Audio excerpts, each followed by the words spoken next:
budget is up. So then again, you must look again into every time we go back to our planning, our business plan, because it's easy to lose track of focus. Yes. So you have to be intentional on how you want to run. A lot of people will come with ideas. How about you do this? How about you sell this? You understand? But know what you're capable of, your strengths, your stamina. You get meet our cost and expense. That's like I said, the business they had awarded us, they asked for our account details and we aim for skills. But if you don't have the attitude, you will run the business down.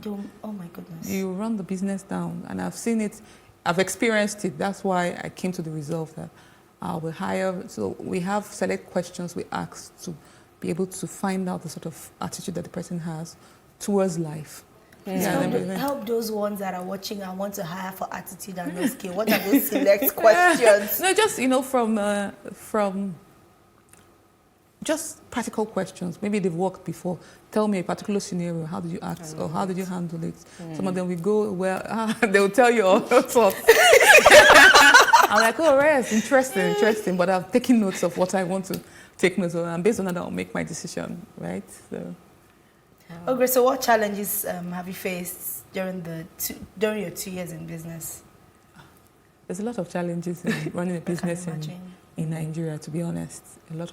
I had challenges with the government because we, as a small business, I will pay FIRS, LIRS, my expectations of you as a staff. So after 3 months, we do it. So structure for me is a whole lot of things, right? So that's how I... All right, that's great. And that's where we'll end for now, sadly. But thank you so much for joining us in the studio. My absolute pleasure. Yes. And that's all on Ladies Talking Business at this hour. For more educative and informative conversations of this nature, do follow us on Facebook, Instagram, Twitter, and YouTube. From my co-host, Morami, and I, it's goodbye and... Every time you pass a pile of plastics, you pass a job opportunity. At a first glance to bricks for construction. PET-CT initiative, stronger than the conventional one by compressive strength, water absorption, and a lot of other tests. So it's really an amazing project, and we actually are excited towards the impact it will have in Nigeria and also the world at large. If you take a look at the building industry, cement is the most significant material you use, right? And replacing that with plastics, because once you're building something, you need a binding agent that is cement. Now, we replace that binding agent for plastics. This is where the first stage of the production starts. So here we get a lot of plastics from different women that have been cooking for us. Over 20 women have gathered this amount of plastics for us.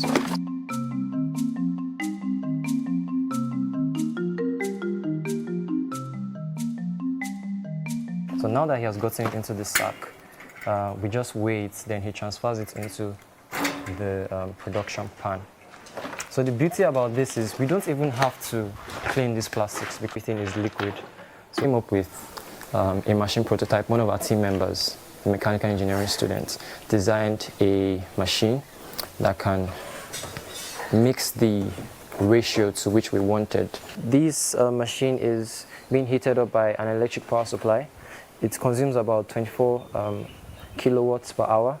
So that's a lot of energy to get these plastics into the state that we want. So for now, this is what we use, and it has been working well for us.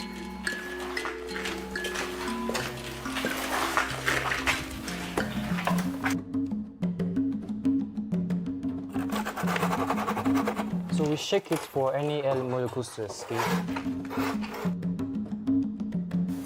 From the few tests we conducted, the compressive strength was 3 times higher than the normal concrete bricks, which means you can use these bricks for bridges, for construction sites that required a lot of machines that have a lot of weight, because in different parts of certain communities, you have a lot of machines go there and they damage the road. So if you have a brick this strong in those areas, which means that it would increase the lifespan, it would increase the duration to which there is road maintenance. Plastics are especially problematic if not collected and managed properly. They do not biodegrade and could take 500 years or more to fully decompose. Hence the need for initiatives such as this, which leaves us in a better environment, creating more sustainable building materials and shrinking unemployment figures. For Plus TV Africa, Irene Ubani.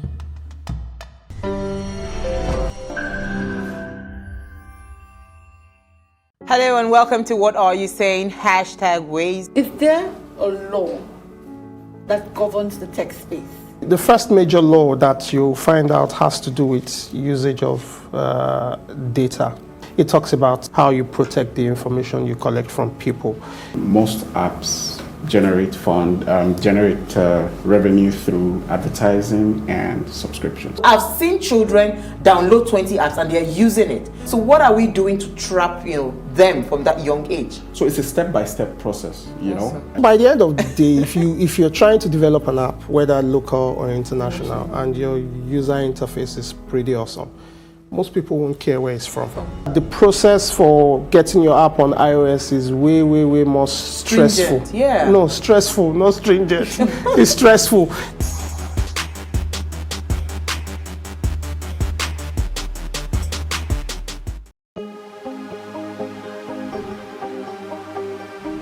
This is it for upcoming artists to blow in Nigeria.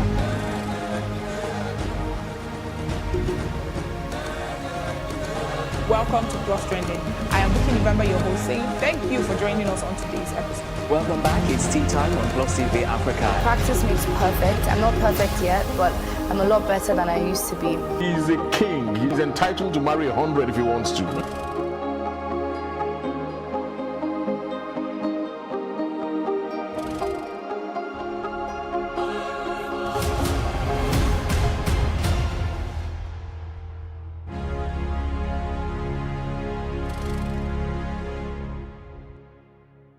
It is time for the African superhero. We have also begun to see the renaissance of the natural, of the Afro.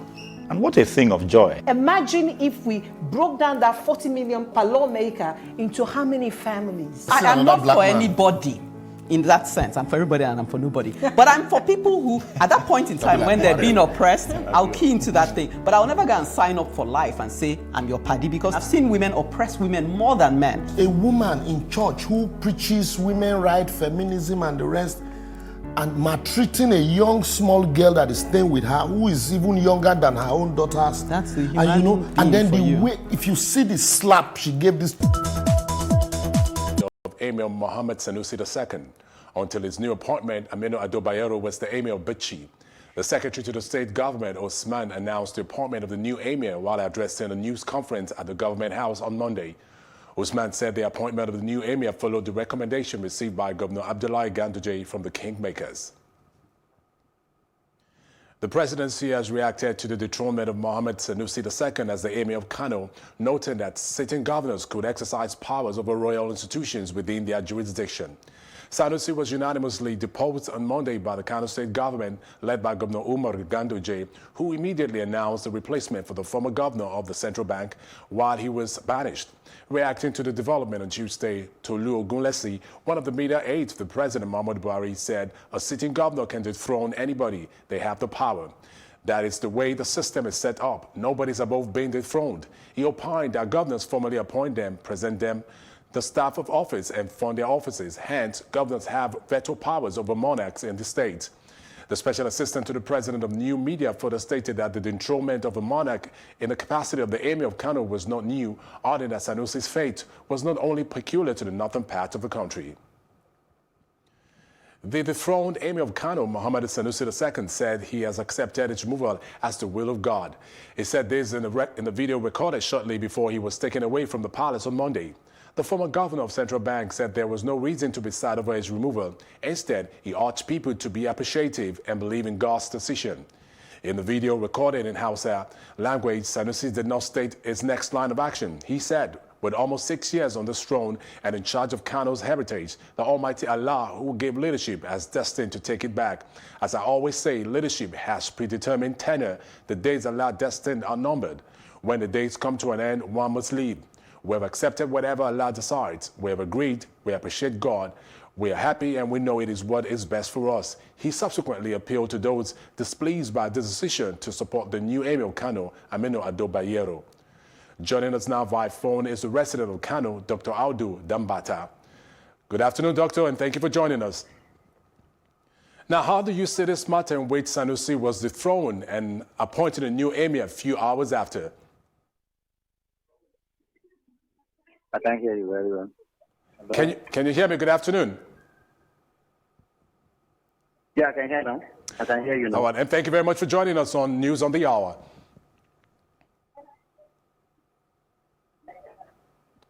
Are you there? Can you hear me? Yeah, I can hear now. All right, how do you see the matter at which Sanusi was dethroned and appointed a new emir a few hours after? What's your reaction to that? Well, the state is calm now. The state is calm now. Following the emir's we'll come back. Following the emir's presentation that everyone should be calm. But nevertheless, it has been a general mourning because people now heard that he has been dethroned and taken and now deported to a particular low-developed area in Nasarawa State. It's quite painful, and you could actually feel it from the people. The initial dethronement was not really quite disturbing because that was everybody has to accept it. But having heard that he has now been deported, not to Latvia, not to anywhere developed, but to a very low developmental area, is quite disturbing. Now, some Nigerians. Are you there?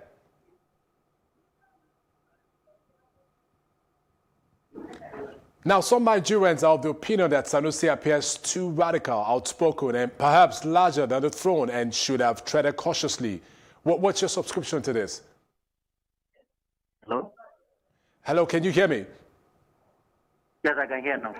Now, some people are of the opinion that Sanusi appears to be too radical, outspoken, and perhaps larger than the throne and should have treaded cautiously. How do you react to this? Well, the state is very big, and the emir is someone who has been known to be very truthful and very open and transparent in his dealings. But nevertheless, the state government have actually showed that they have the superior right to actually prevent anybody from talking or displaying his quality of experience. I think they have actually proven that they only want silence from the Emirates, and fortunately the constitution has also reduced the Emirates to a very low level in the constitution. So everyone have actually accepted that, and life continues. Now, with this development, some analysts are advocating autonomy for the royal institution to avoid some sort of political interference. Do you think this is necessary? I'm not getting very well. Did you hear me? Yes, I can hear now. All right. With this recent development of the dethronement of Mohammed Sanusi II, some analysts are advocating autonomy for the royal institution to avoid some sort of political interference. Do you think this is necessary? Please come again. Why? Some people are advocating autonomy for the royal institution because of this recent development to avoid some sort of political interference. What do you say to that? Well, Sanusi is the traditional house is non-political per se. Nevertheless, his appointment was more of political through Governor Fonkoso. But hello? I can hear you. Hello? Yes, go ahead, please. I said the emir, the throne emir Sanusi is not political. Hello? Oh, thank you very well. We'll go for a quick break now, and when we return, the news will continue.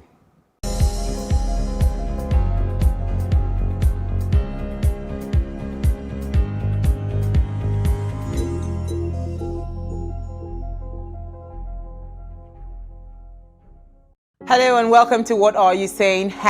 #Ways. On our app, you can chat with a doctor. What we've tried to do is to give you localized information.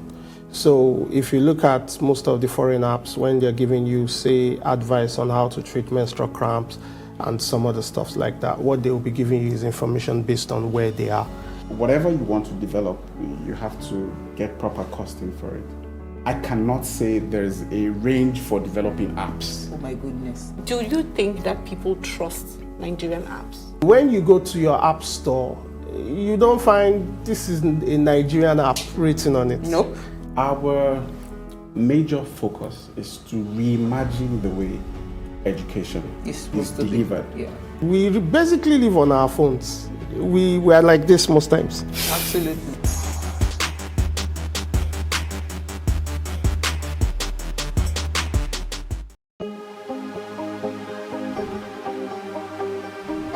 Seize it for upcoming artists to blow in Nigeria.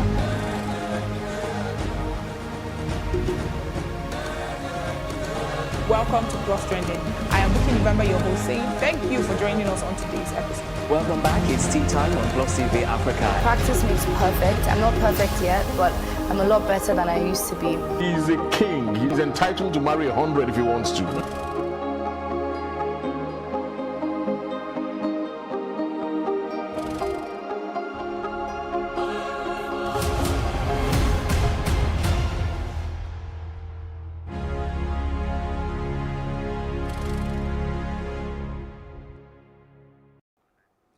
The proposed Protection from Internet Falsehoods, Manipulations and Other Related Matters Bill 2019, otherwise known as the Social Media Bill, has received strong condemnation from stakeholders during the public hearing in Abuja.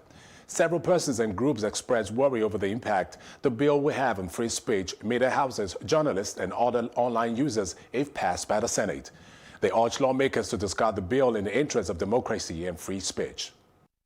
I agree that matters of freedom of speech and inalienable rights of man are issues we should not compromise. I also agree that the right of an individual ends where the right of another individual begins. The rub between the freedom of an individual and the limits of that individual is often a tight one to walk. As a people, however, we cannot stop discussing this freedom and its limitations for peace and harmony, growth and development.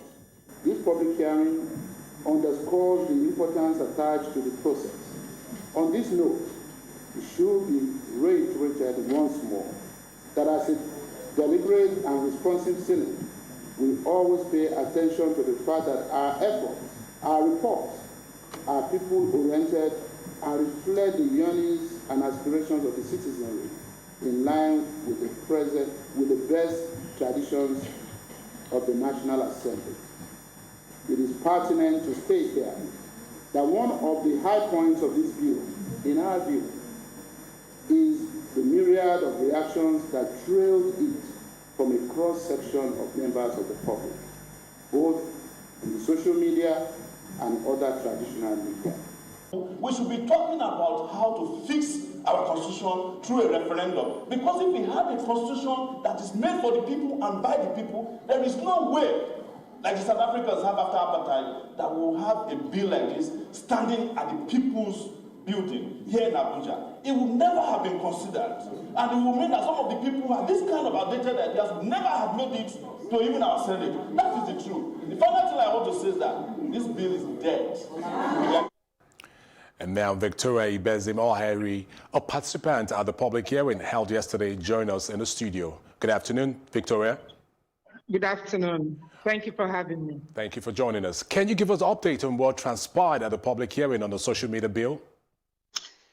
Yes, thank you so much. Yesterday, the room was filled to the brim, and there were a lot more people, even outside, wanting to come in. Nigerians from all walks of life, civil society organizations, bloggers, media organizations, broadcasters, government agencies, the Nigerian Army, a host of citizens from across sectors stormed the venue of the public hearing to make their contribution to the bill called the Protection from Internet Falsehoods, Manipulations, and Other Related Matters Bill, popularly known as Social Media Bill.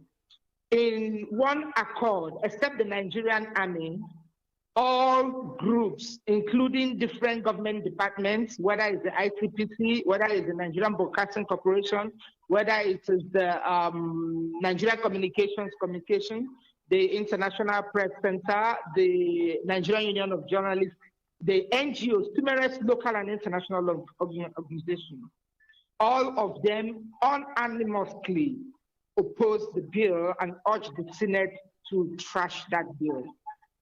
Now, what would you say were the reactions of the stakeholders as regard the bill during the public hearing? I said there were quite a number of people from the government and from the private sector.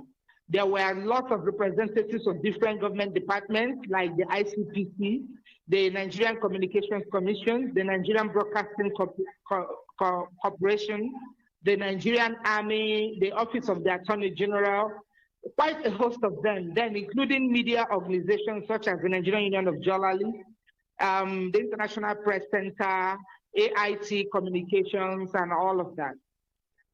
All right, now that the most critical stakeholders are opposed to this bill, what do you expect from the federal government? Well, usually the public hearing is a very important process of lawmaking. It is an opportunity to invite comments, inputs, and objections sometimes from the public. And yesterday, Nigerians from across sectors have aired their minds and made input in that bill. We are confident that the Senate committee considering the bill will hearken to the voices of Nigerian citizens. All right, CEO Spaces for Change, Victoria, thank you very much for joining us on News on the Hour. Thank you for having me. And we'll go for a quick break, and when we return, it's business news.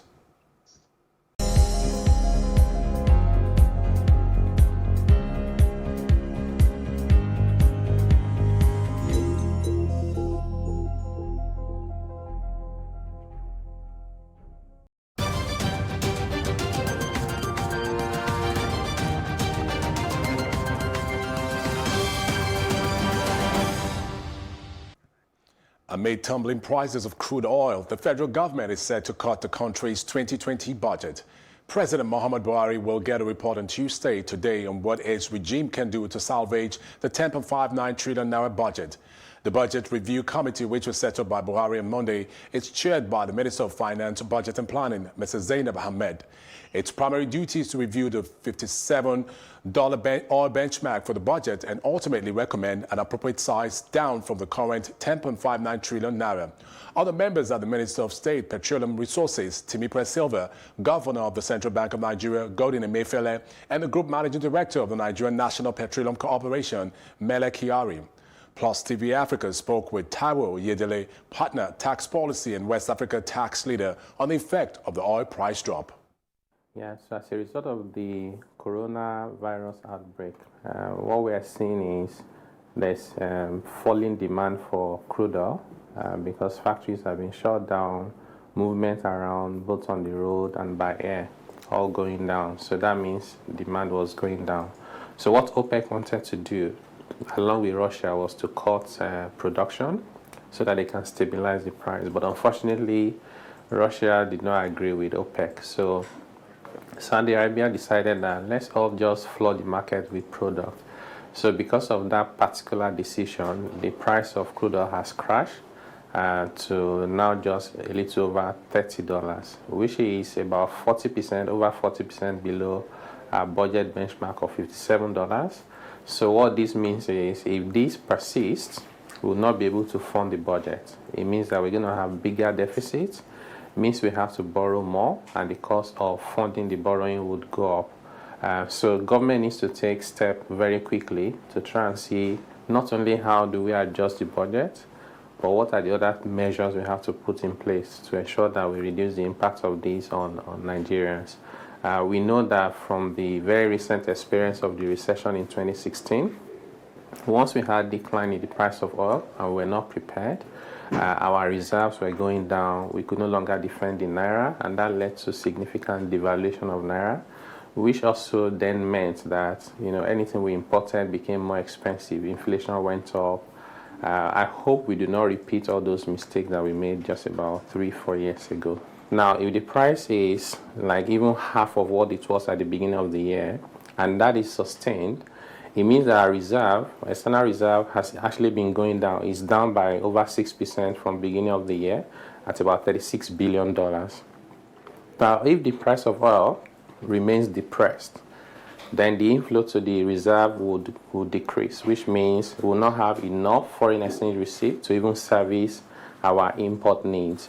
So as long as now we still have the external reserve can cover 6 months of import. The benchmark we have is it should not be less than 3 months. If the price of oil remains low, we get quickly to 3 months, and then it becomes a crisis that we have to manage. I'm hoping that we won't get to that point before OPEC and Russia will try and do something about it. But again, we can't run our economy based on hope and things we cannot control. Hoping that South Africa and Russia will do something. We should actually think about what is it that we can do by ourselves and for ourselves to try and limit the negative impact of this decline in oil prices. What this means is not only would our export proceeds come down, the revenue we make from oil in terms of the sale of crude oil belonging to Nigeria, as well as petroleum profit tax, royalties, everything will go down. And Nigeria's economy is also very well connected with the oil and gas sector. Once you begin to see some form of crisis in that sector, it would affect other sectors. Because you see, banks, for example, have loans to oil and gas. They'll start defaulting in their payments. It might spread to non-performing loan. Contractors who work as oil service providers would also have some consequences. So it's a lot in terms of the impact on the negative side. But also, I think it provides us with the opportunity to try and address some of the issues we've always had in Nigeria. One of it is fuel subsidy. So I believe that making adjustment for landing and all of that, and shipment, very soon the price of the pump price should be below 145. Government should use this opportunity to just remove the fuel subsidy so they can save some money there and allow market forces to drive the price of petrol. Mr. President has set up a committee to look at how would this affect our budget. But I think it needs to go beyond that. It's not just about what do we change and tweak. And still on Plus TV Africa News is our roundup in entertainment and sports news. The news will be back in a moment. Do stay with us.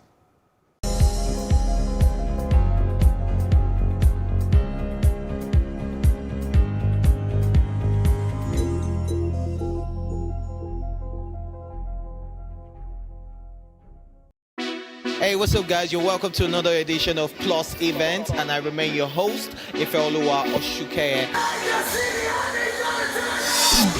Your absence isn't an excuse anymore, as Plus Events is all you need, as we bring you the glitz, the glamour, and loads of fun. Oh, definitely. Like, no question. He's a living legend.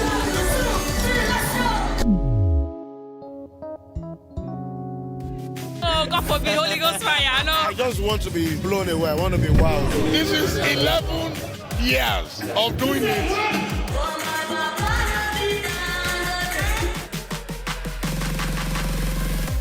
I'm surrounded by so much positivity. No, it's okay. Yo, what's up, my people? It's your boy Starboy Terry. You're watching Plus Event on Plus TV. Stay glued to Plus TV Africa every Saturday and Sunday, 4:30 p.m. West African time.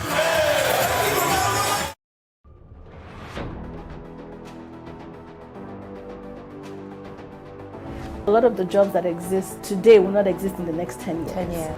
When I see people today shouting, we're not too young to run, we are ready to run. Ready to run to where?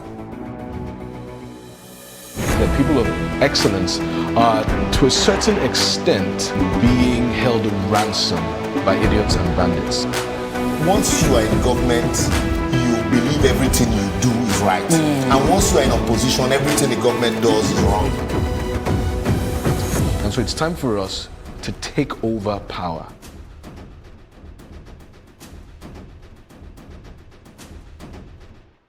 Hello and welcome to What Are You Saying?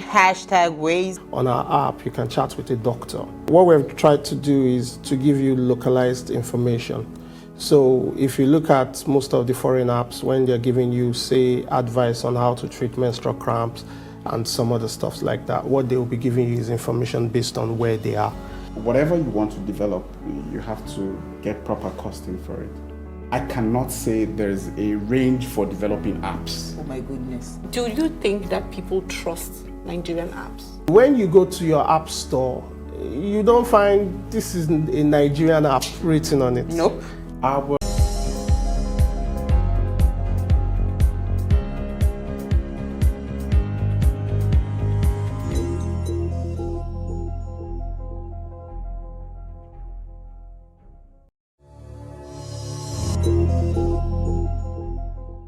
Lawyers of former Hollywood producer Harvey Weinstein, who was convicted last month of rape and sexual assault, has asked the New York court to take into consideration his health and age to reduce his sentence from 29 years prison sentence to 5 years.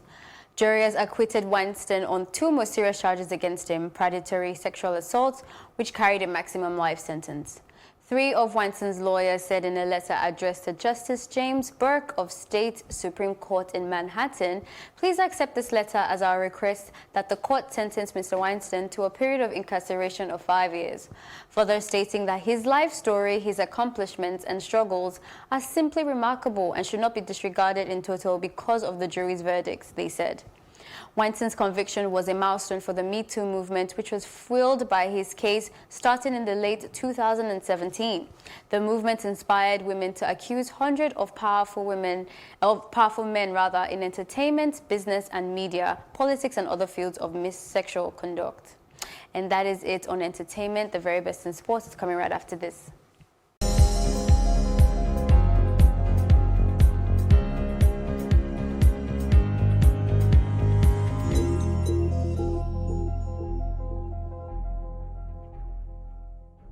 It is time for the African superhero.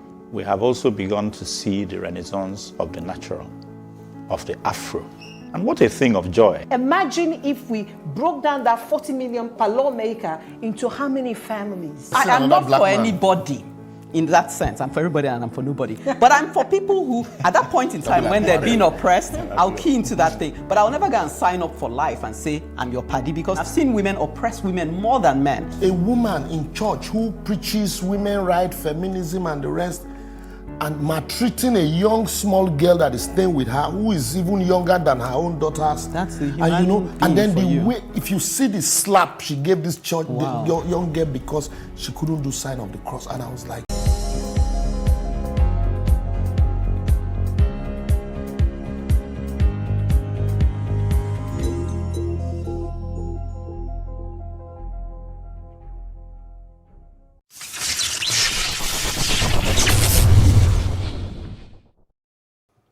And in sports, the Nigeria Cricket Federation has dissolved its campaign for the senior national team, who started campaign in Lagos in February 29th, and were expected to begin a 10-day training tour in Zimbabwe following the postponement of the African T20 Championship after the Africa Cricket Association announced that the Kenyan government had advised that the event, which was scheduled to hold from the 20th of March in Nairobi, would no longer hold as planned due to the rising global health concerns around coronavirus.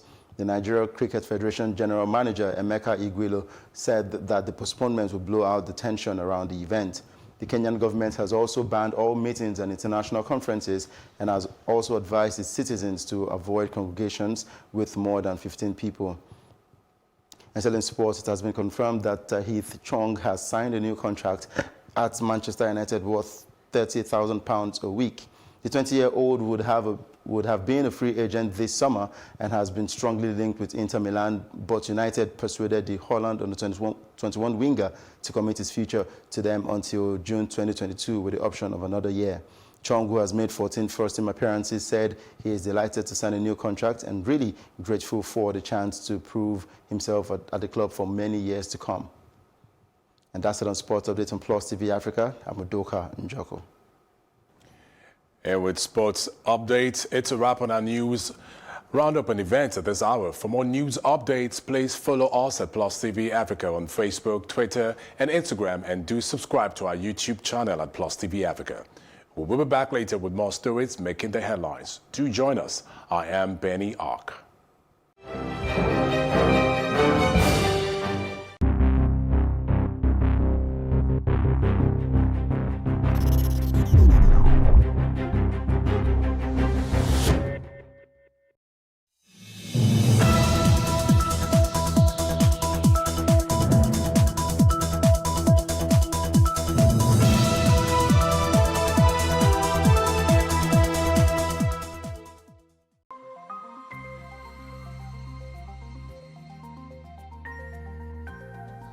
Today on the show, we feature one of Africa's most talented fashion designer who left the worlds of consultancy to follow his passion in fashion designing. He prefers to call himself a tailor.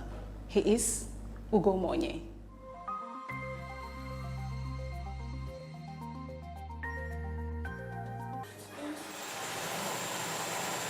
My guys here, they do well. You know? So let me explain something about the kind of work we do here. My name is Ugo Monye. I always tell everyone that I'm a tailor. Well, you could call me. You can also call me a fashion designer because I believe I do both. I also am an image consultant. I do that too. I do all that, but I prefer to call myself a tailor. I mean, there's dignity in that handcraft. So I love it. So when you see today when you see people, everyone says, once you say, what do you do for a living? Here, I'm a fashion designer. Everyone says I'm a fashion designer. Me, I'm a tailor. I'm very cool with it. I love the name. I've never had an issue with the name because I've always loved it, even when there was no glory in it. Now today, everyone likes the idea of being into fashion. I remember when I wanted to start. In fact, let me give you a brief history about myself. Of course, I went to school like everyone else. I went to secondary school in Lagos, Federal Government College, Ijaniki. So I was in Ijaniki, finished from Ijaniki. I was supposed to go to the UK to study fine and applied arts, but at that point in time, because I'm an artist. So my parents thought that it would be cool for me to go and develop more in that area. And I said, no way, that I wanted to be a businessman. So because that time there was no glory in artists. All you see them on the streets, on the express, and you see their paintings on the road and their phone numbers. That's all you see that time. So in my head, that was because I was young, that's the only thing I could think about. There was no glory in any of those things. There was no even glory in being a tailor, So at that time, my mom had a fashion business, and I still didn't see her. My dad was a businessman, and I wanted to be a businessman because the guy had a lot of money. Well, at the time, he had a lot of money, So I wanted to be like him, So I saw, to me, there was more future in being a businessman as opposed to being a tailor. Being a tailor was just Surah, the tailor, Buba and Shokoto, that kind of thing. But there was more to it. So when I entered university, I started reading a lot about your talents, your gifts, your calling. I started trying to develop all those things, and I realized that it was your calling in life is tied to the talent God has placed in you. So I started realizing all that, and I started trying to find out what that was and develop it, and that was it.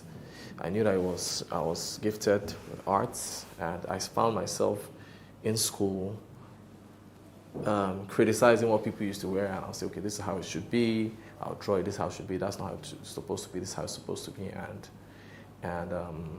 that's how I found myself here.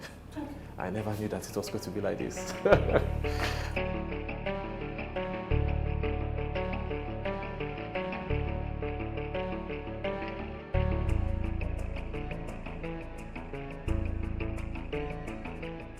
Okay, so I started doing, after school, I got a job as a strategy consultant, as an analyst. So being a consultant, we're working on different projects, turnaround, strategy, you know, feasibility, different strategy stuff. Because I was basically doing strategy consulting. That's what I was doing. So I was formulating strategies for different companies. You know, so at some point while I was still there, I remember one day, because the CEO of the company is someone who always over-delivers in everything he does, you know. That's the way he trained me, you know, and everybody else. So if we're supposed to deliver a particular document on Friday, by Wednesday we'll deliver that document. He said it's always better to over-deliver than to under-deliver. So I had already started my fashion business from school. So I was doing strategy consulting, and I was still doing fashion business at the time, small. It was just, you know, little by little. And then I decided I felt that I needed to take it further. So I wanted to go to learn how to make clothes. Mind you, I could make clothes from when my mom was in the business. I could make it, I could do stuff with my hands, but I never learned it officially how to actually make clothes. But I could do it based on what I'd been watching people do. So I said, no, let me go and take this, you know, to the next level. Let me go and learn it. So I went to a local fashion school in Nigeria here. So to learn how to, I actually resigned from the company to learn how to sew. And at the time, I didn't have money at all, you know. I didn't have money, so I resigned. I didn't even have enough money to pay for the school, but I resigned and used everything I had. I spoke to the guy who owned the school that, can he teach me how to make dresses? Because that time it was female clothes I was designing and making. Can he teach me how to make dresses? And he said, no problem. And I told him how much I had. He said, don't worry, that before you finish, you would have made the money to complete your school fees. And I said, no problem, thank you. And true, before I finished my course, I'd already made the money, I'd paid him his full money. So that was pretty much it. That was how I now left consulting to go into tailoring full time. And that's where I am now.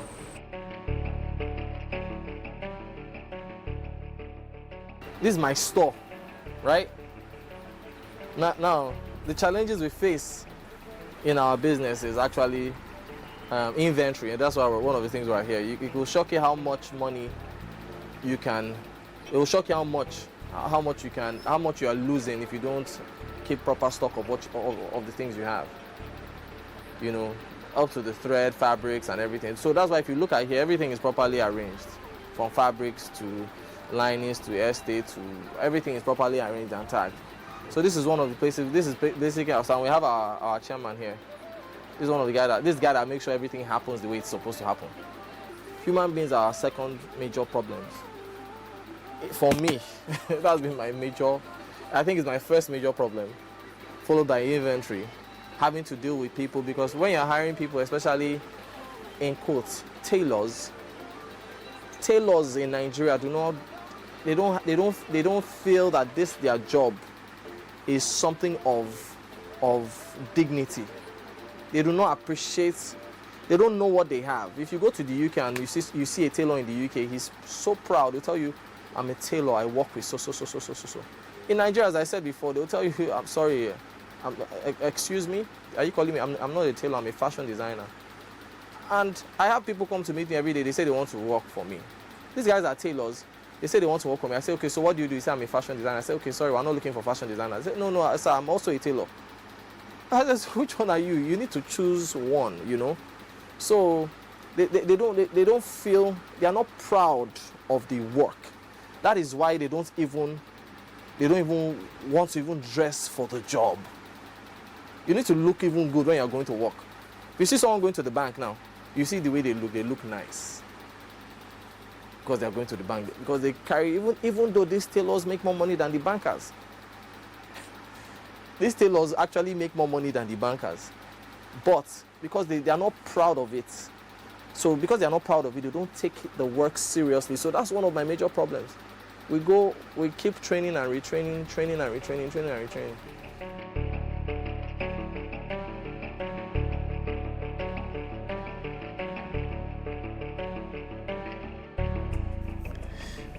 coming up with new things, doing what has never been done before. To me, that's one of the highlights of my. There's joy when you create. When you know that you have created something and you know that and that's what keeps me going constantly. Yes, Ugomoye is a fantastic designer. Ugomoye is a fantastic tailor. Now we're moving from that to say, okay, everyone knows, okay, Ugomoye is a fantastic designer. Everyone knows Ugomoye is a fantastic tailor. But I don't want to be that tailor, that designer who has fantastic designs, but when you come close to his clothes, the clothes are not as fantastic close up as to how it looks from afar. Fine from afar, but when you come close to it, it's far from fine. Everything excites me about fashion, about tailoring, about being in this business. Like even for many years, I make money, I don't make money, I'm broke. You see me, I'm always happy because when I started, I did not start because of money.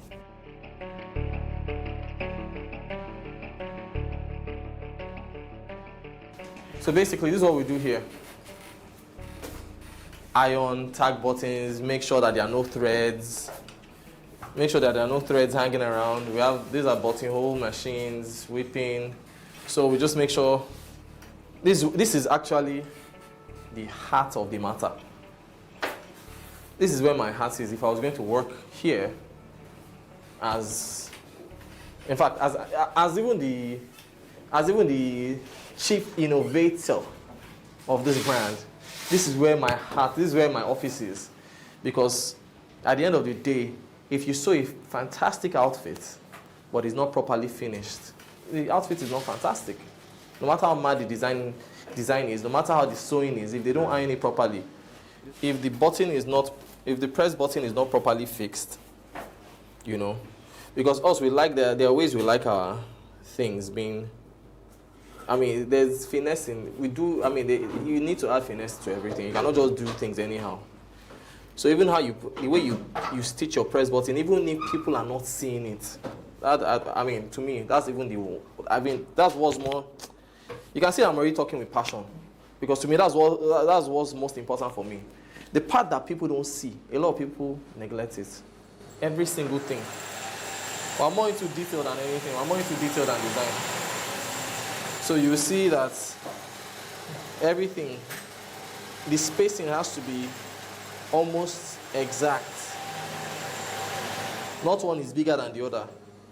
Everything has to be almost the same thing. Look at this line. See the next line. See this line. See the next line. Everything has to be almost the same thing. I didn't select the best one. I just selected the random one. I've not even seen this. But this is the training they got from here. You understand? Look at everything. Do you understand? It has to be almost everything. Look at this. So it's the perfection that we're talking about. Look at that. Look at that. Everything has to be the same thing.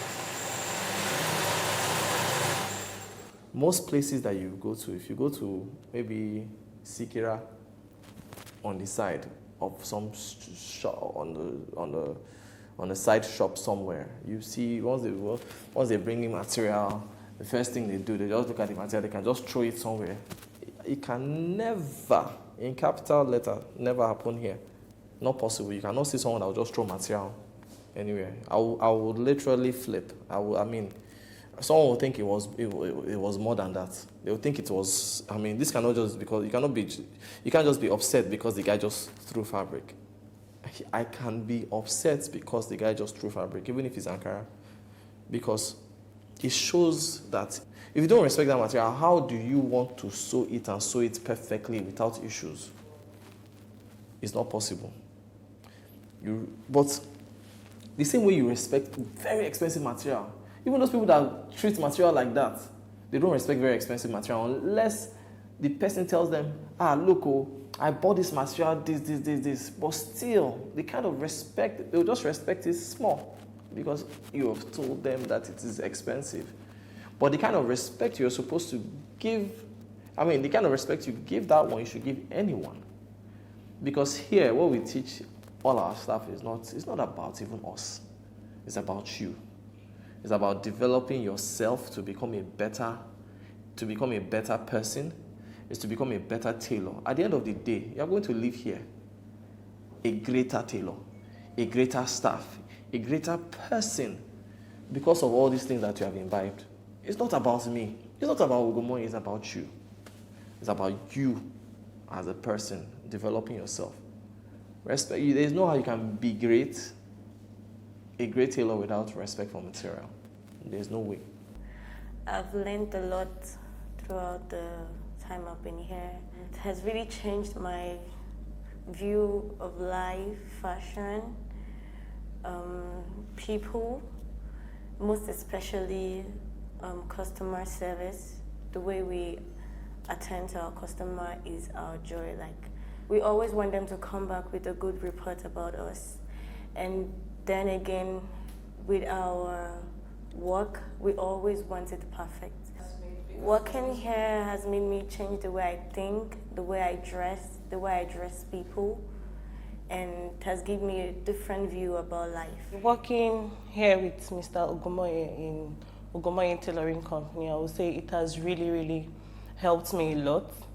Like, I know Mr. Ugomoye as a perfectionist. Everybody will say nobody's a perfectionist, but this is actually the very first time I'm seeing somebody that is a perfectionist. From the lines to the way you speak, the way you carry yourself, everything has to be perfect.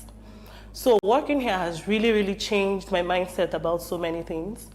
Like, I need to own up to my own mistakes, not making excuses for it. I have to be excellent.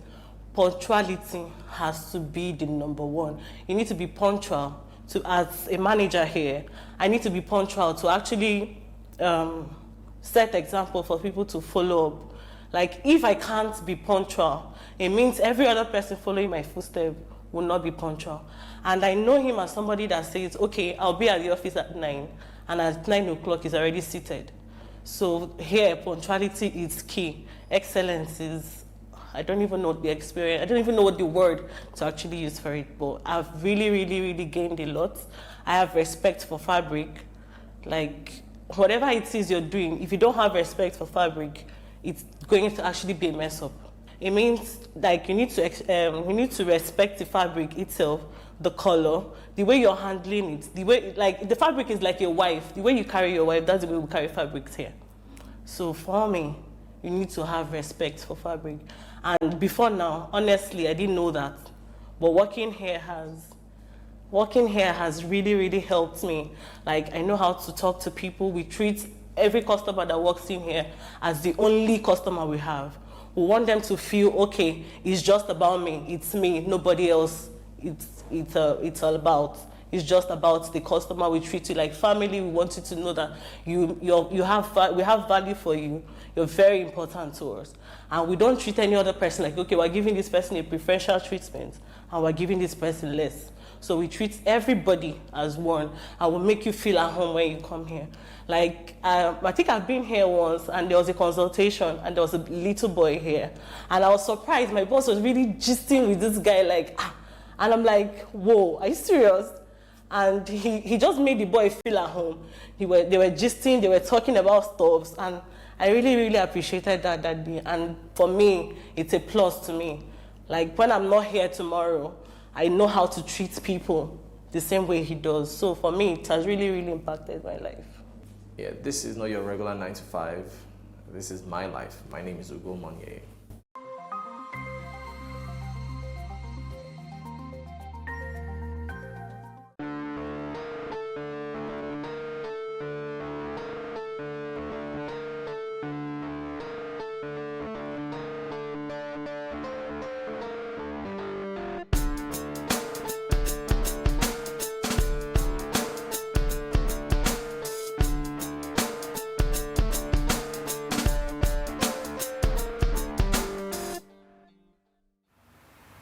Every day on Not Your 9 to 5 show, we feature individuals who have left their primary disciplines and ventured into something completely new.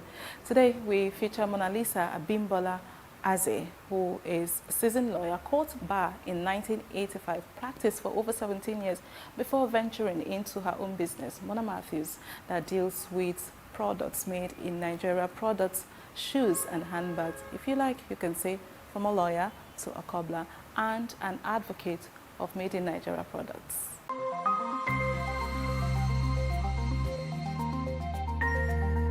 I've always been like an artistic person, and then I come from a family of like really stylish women, my grandmom, my mom, you know, my aunties and all of that.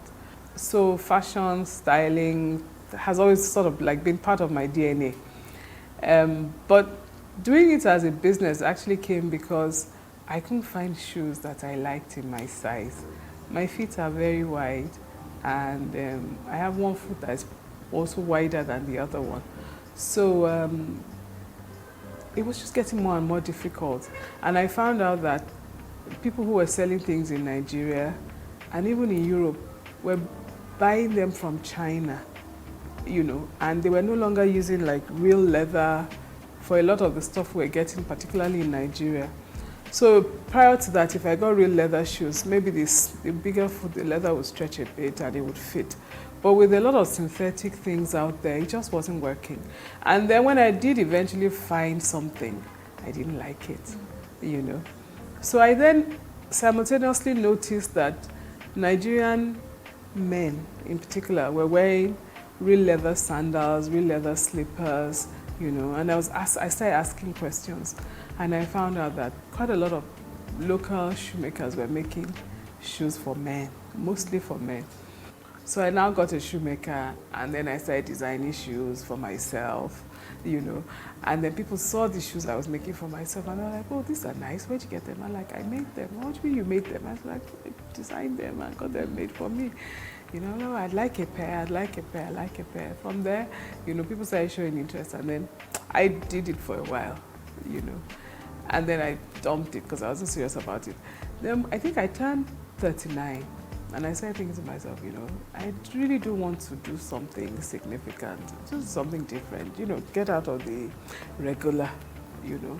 I wanted something that people would remember me for, you know, that kind of thing, make an impression, not just pass through life, you know. And I was practicing law, but I'd also dabbled into a few things because, like I said, I'm an artistic person, so I'd gone in and out of, you know, arty things, so to speak, organized concerts, a lot of music things, you know, and all of that. So I got to like a crossroad, like, you know, what do you want to do with your life and all of that? And a friend advised me to pray. He was my pastor. He asked me to pray about it, and I prayed about it. And I felt like, oh, let's go make shoes. You know? And that's how I started the business.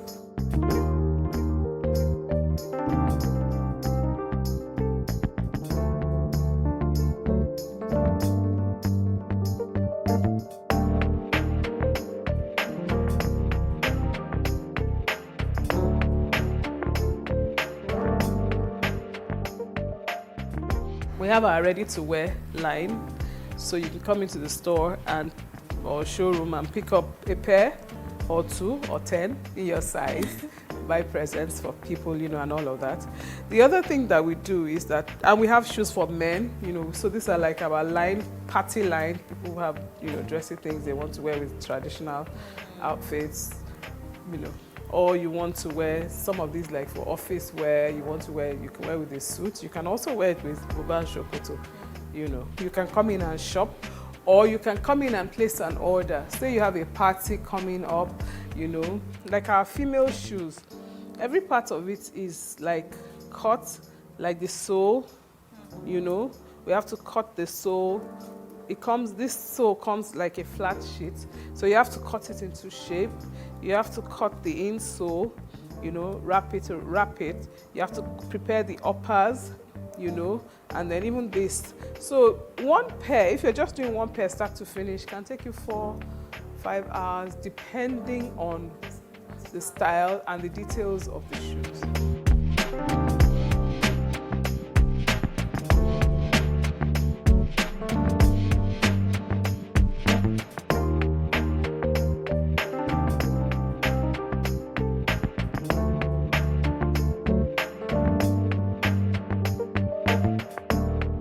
Mona Matthews is 18 years this January. When we first started, it was getting visibility. But thank God now we're online, we're on Instagram, we're on Facebook, we have a website, you know. So as long as you know we're Mona Matthews, searching for us, Google is your friend, as they say, you know. So we've been able to overcome that. We have testimonies of clients who have worn our shoes for 10 years and they're still wearing them, you know. There are a few tanneries in the north that tan leather from the beginning to the finished product, you know. But the quantities that they demand that we buy are so huge that for the size of our company, we can't afford to buy. And we want to have the variety, you know, because the way we fashion our business is like a family store. So a couple can come in, they can buy something for their teenage son, they can buy something for their mother, you know. But so we can't produce thousands and thousands of pairs of just one color, one design and all of that. So that's part of the challenge that we have at the moment. But I like to look at these things as opportunities for growth.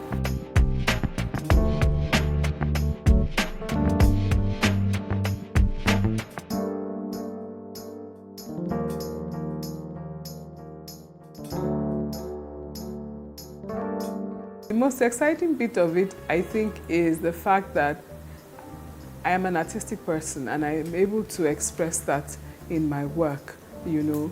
At the same time, I'm bringing solutions to people's needs. I call myself the footwear solution provider. There are loads of people that have either large feet or they have extremely narrow feet. So in my creativity and all of that, I factor all of those things and I bring out designs that look nice, are comfortable and elegant, you know, all at the same time. And so when you see your clients wearing the things that you sat down to design and factor all of that, it's really a blessing.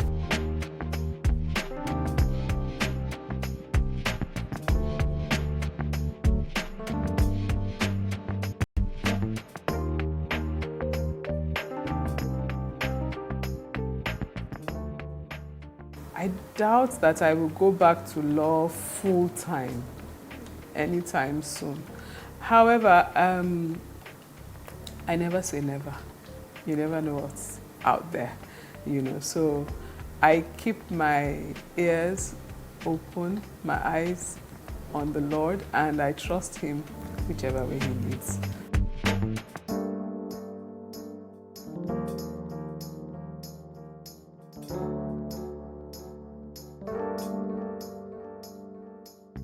I'm really passionate about Made in Nigeria. I feel aggrieved that we import practically everything.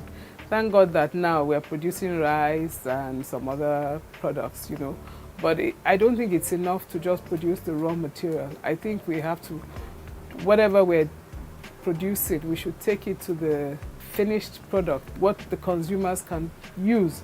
And Nigeria actually produces one of the best types of leather in the world, and it's a shame that we would then be importing every kind of footwear that we use in the country, you know. So I'm an advocate for us processing our raw materials in Nigeria and adding value to it before we begin to export them or sell them to other people.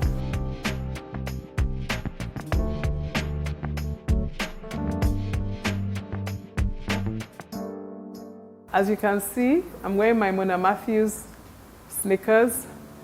This is not your regular 9 to 5, but I'm so pleased with what I do.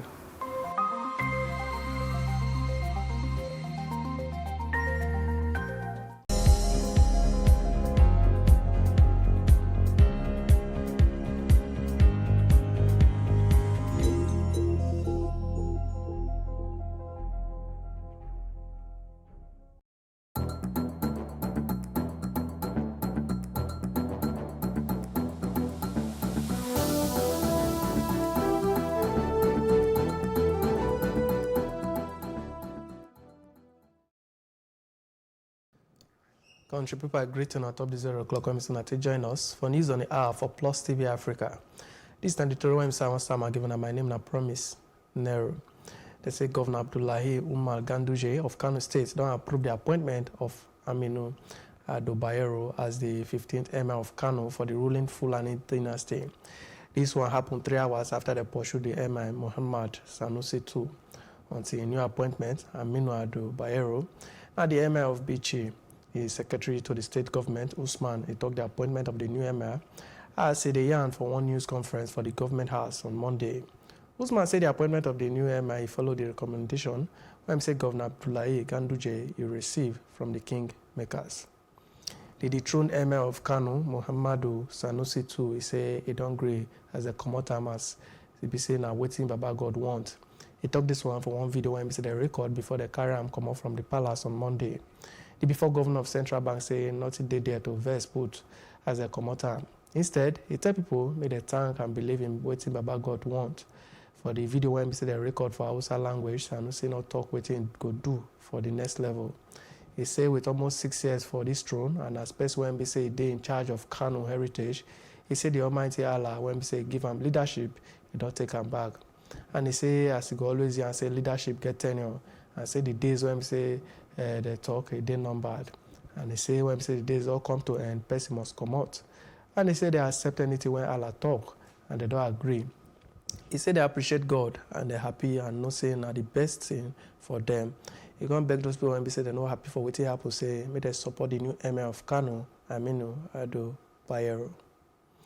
President of the Senate, Ahmad Lawan, on Monday, ginger for constitutional rule for traditional rulers for the fight against insurgency and other insecurity challenge them. Isa Mohammed, when we say be special assist for media for 1 year, he said Lawan do the call when we say join body of traditional and political or guard them from Taraba State showing office. The joint body did the National Assembly to follow for the public hearing for one bill to establish the Federal College of Education, Mutumbiu, Taraba. And the Senate President say you know get how Nigeria will take succeed for the fight against insurgency or any insecurity without the support and cooperation of traditional rulers. The Senate President when we say they look the security challenge when we say that they ground now, he talk say the Senate need to look for the possibility to give constitutional responsibility to traditional rulers for the constitution review exercise when we say it come up. One member of the House of Representatives, Henry Wanwuba, he don't say Nigeria people say the National Assembly will pass the petroleum industry bill before the end of the year. Wanwuba, when we say the yarn inside Abuja, say the bill now waiting the top before the House of Representatives and say they go pass them to boost the oil and gas sector when we say the mainstay of the nation economy. From the exercise that we had in the 8th Assembly, there were some areas that were grey, considered to be grey, between the formation of the new commission that is proposed, the Petroleum Commission, that will take over from the NNPC. And of course, we had the concerns from the Ministry of Environment when it comes to oil spillage, NOSDRA, and host community issues, right-of-way, pipeline, and so on and so forth. The 9th Assembly, what the leadership has decided, having done so much work in the 8th Assembly, virtually completed work, decided to leave it in the domain of the standing committees of the relevant petroleum committees. So that would be the petroleum upstream, downstream, gas, environment, any committee that had some kind of oversight on the subject matter. We are, as of today, expecting it to return back as an executive bill. But what we have done is we are at high alert as an assembly, very high level of preparedness. We have spoken up publicly, both the Senate President and the Speaker, committing this National Assembly to passing this bill before the end of this year. The Minister of Health, Dr. Osaige Hanire, said they don't see one new case of coronavirus for the country. Dr. Hanire, when we say the young with talk man for inside the University of Benin Teaching Hospital inside Benin City, Edo State, say they don't quarantine about 60 people to contain the spread of the virus. He say Nigeria did for the border of one breakthrough to discover one treatment for the epidemic when they say don't claim thousands of people life around about the world. 2 new developments have taken place since the last briefing in Abuja on the coronavirus situation in Nigeria. The first is that a team of researchers from various institutions in Nigeria, led by top scientists of the Nigeria Institute of Medical Research, NIMA, Lagos, combined their efforts to successfully perform the genome sequencing of the coronavirus strain that the index case brought to Nigeria some time ago, with the coronavirus circulating in Italy and in Wuhan, China. The first time this sequencing of this virus has been performed in Africa. The result has been shared with international authorities, and the Director General of the World Health Organization has extended congratulations to Nigerian scientists for this achievement. 40 persons in Ogun and 20 in Lagos were under isolation and have remained free of any symptoms since then. This brings the number of confirmed COVID-19 cases in Nigeria today to 2. The Nigeria Center for Disease Control advised that samples should be taken from all contacts of the index case for testing. All other contacts of the index case in Ogun and Lagos will remain in isolation, and testing will be carried out on those not yet tested, including some in other states. The proposed protection from the Internet Corridor, Wayo and other related matters Bill 2019, when say they call the social media bill, don't receive strong will not agree from stakeholders for one public hearing inside Abuja. Plenty people and groups talk their worry for what the bill could cause as it could affect free speech, media house them, journalists and other online users if the Senate pass them. They tell lawmakers to throw away the bill for the interest of democracy and free speech. I agree that matters of freedom of speech and inalienable rights of man are issues we should not compromise. I also agree that the right of an individual ends where the right of another individual begins. The rub between the freedom of an individual and the limits of that individual is often a tight one to walk. As a people, however, we cannot stop discussing this freedom and its limitations for peace and harmony, growth and development. This public hearing underscores the importance attached to the process. On this note, it should be reiterated once more that as a deliberate and responsive Senate, we always pay attention to the fact that our efforts, our reports, are people-oriented and reflect the yearnings and aspirations of the citizenry in line with the best traditions of the National Assembly. It is pertinent to state here that one of the high points of this bill, in our view, is the myriad of reactions that trailed it from a cross-section of members of the public, both in the social media and other traditional media. We should be talking about how to fix our constitution through a referendum. Because if we have a constitution that is made for the people and by the people, there is no way, like the South Africans have after apartheid, that we will have a bill like this standing at the people's building here in Abuja. It would never have been considered. And it will mean that some of the people who have this kind of outdated ideas would never have made it to even our Senate. That is the truth. The final thing I want to say is that this bill is dead. We are here to bury it. The Securities and Exchange Commission don't call on Nigeria people may they promote women equality as a way of speeding national development. The commission said they no fit throw away face for the contribution of Nigerian women to the growth and development of the nation. And as they say the acting Oga of the commission, Mary Udung, tell Nigerian people may they promote how to add women for all areas of nation building. Women's Day started in 1911 and has occurred annually since then, with an increasing number of participants. The day is focused on celebrating the social, economic, cultural, and political achievements of women, and for highlighting challenges that women face in the different spheres of life. And we all know that women face a lot of issues in life. This year marks a call to action for accelerating women's equality. I may not be a feminist, but I'm an advocate of women equality. In fact, fairness in everything that I do. It's important to know that all that is happening on International Women's Day is twofold. One, to celebrate the achievements of women. Secondly, to ensure that the call for action for accelerating the gender equality is going on and is still being implemented. Sometimes people wonder, why are they celebrating women and giving them a special day and not celebrating the men? It is because as we are celebrating the women, the men are also celebrating themselves. Because without the men, the women will not be. Without the women, the men will not be. We are celebrating each other. All right, the news will continue after the chicken break. Mona, no go anywhere.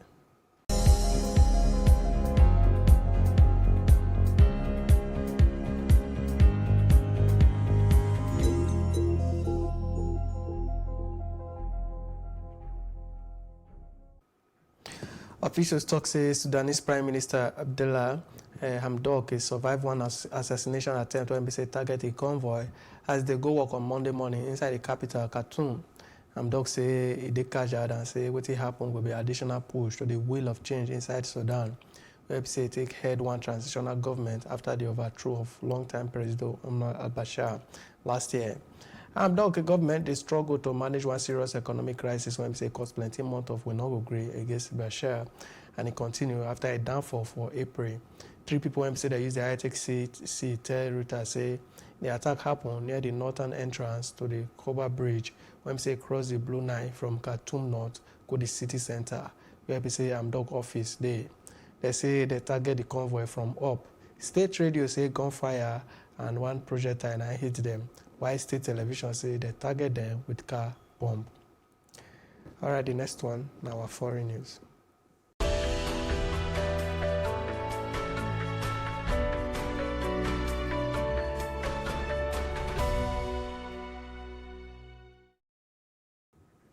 Onto foreign, they say passengers when say that they one virus hit cruise liner inside California, not they come on body after they come out them from inside the coast of San Francisco for 5 days. 19 crew members and 2 passengers for the Grand Princess ship don't test positive for COVID-19. And the vessel when say carry 3,500 people from 54 countries don't stop for Oakland. US don't report more than 607 coronavirus cases and 24 deaths. Oga President Donald Trump say he don't blindside the world and they don't record cases of the virus for 34 states plus Washington, D.C.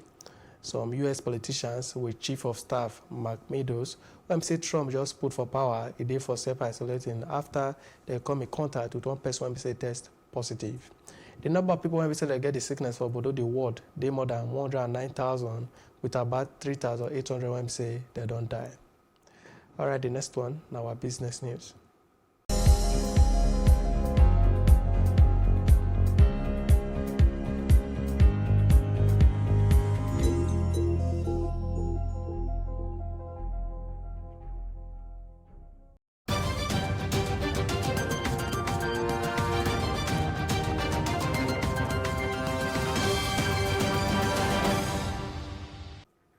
Onto business, they say even with the price of crude oil when we say they shake, the federal government already to call the country 2020 budget.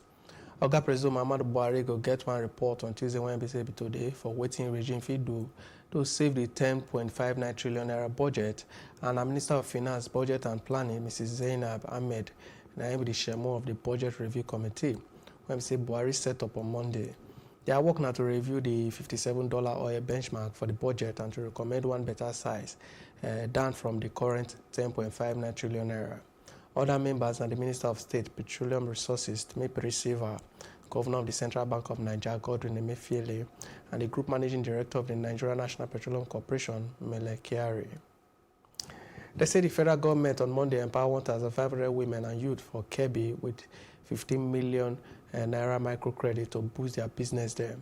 News Agency of Nigeria NAN report say they give the money through the National Directorate of Employment, NDE, as they give the loan inside Agungu, Dr. Nasiru Muhammad Ladan, when we say the Oga Patapata of the NDE say the program is done under their Micro Enterprise Enhancement Scheme, MES, Muhammad Ladan, he say they designed an empowerment program to help the women and youth may they start and improve their own business as they will contribute to the country economic development and poverty reduction. He say 1,500 beneficiaries will get 10,000 naira each as financial support to start small business of their choice. Still ahead on Plus TV Africa News, now we're round up for entertainment and sport with a show back.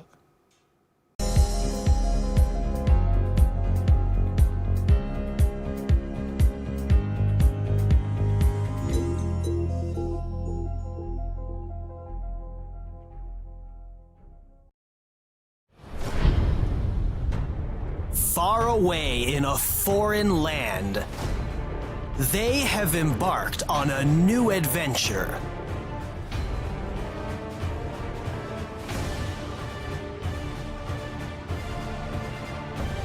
What challenges will they confront?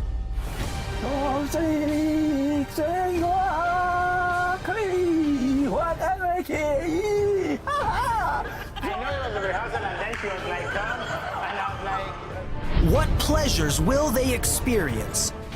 Is to be the best in this competition because I really want to show the Africans how beautiful they are. Amazing! A brand new life with all possibilities. Nigerians in China on StarTimes.nkoa. It is time for the African superhero. We have also begun to see the renaissance of the natural, of the Afro. And what a thing of joy. Imagine if we broke down that 40 million per lawmaker into how many families? I am not for anybody in that sense. I'm for everybody and I'm for nobody. But I'm for people who, at that point in time when they're being oppressed, I'll key into that thing. But I'll never go and sign up for life and say, I'm your paddy, because I've seen women oppress women more than men. A woman in church who preaches women rights, feminism and the rest, and maltreating a young small girl that is staying with her, who is even younger than her own daughters. That's the human and you know, and then the you. way, if you see the slap she gave this church, Wow. the young girl, because she couldn't do sign of the cross, and I was like, There's a very, very strange madness that's coming from a clique of people that have come into power with Buhari.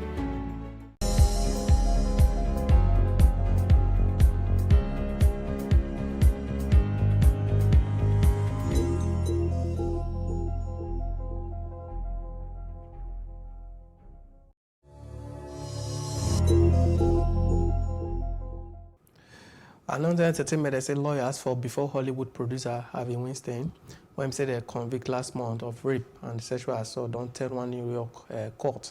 So they consider a hate and age and reduce his sentence from 29 years prison sentence go 5 years. The jurors are acquitting Weinstein for the two most serious charges when he said they stand against them. When he said they be small picking sexual assault when he carry maximum life sentence. Three of Weinstein lawyers talk for one later when he said the address go meet Justice James Bokeh of State Supreme Court inside Manhattan, say make a beg or accept the letter as a request, say make they carry the court sentence for Oga Weinstein go 5 years. As they come talk, say make them not just a true life story, waiting don't get and struggles because of the jury's verdict. Weinstein conviction a milestone for the Me Too movement, hashtag Me Too movement, when we say ginger in case when it started for late 2017.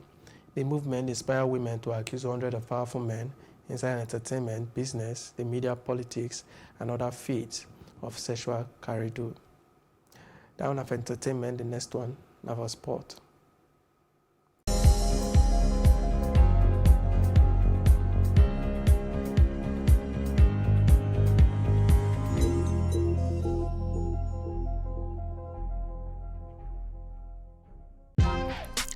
Welcome to Tea Time on Plus TV Africa, where we bring you the biggest entertainment stories and, of course, analyze them for you. You can have both parents and still end up as a useless child. I see them every day.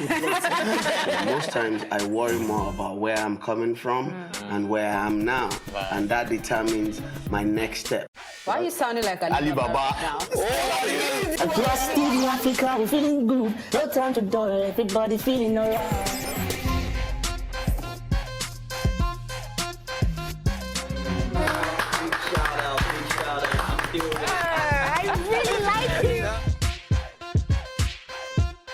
I can still make music and people are still buying.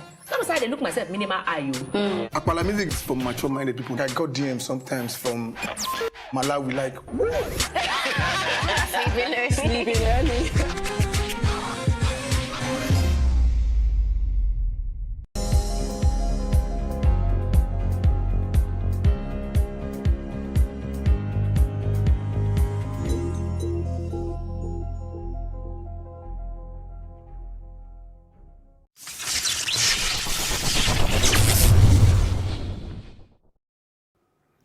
And for sport, they say the Nigeria Cricket Federation will dissolve their campaign for the senior national team. When say they start campaign inside Lagos on February 29th. When say they expect say they will start one 10-day training tour inside Zimbabwe as they carry the African T20 Championship go front.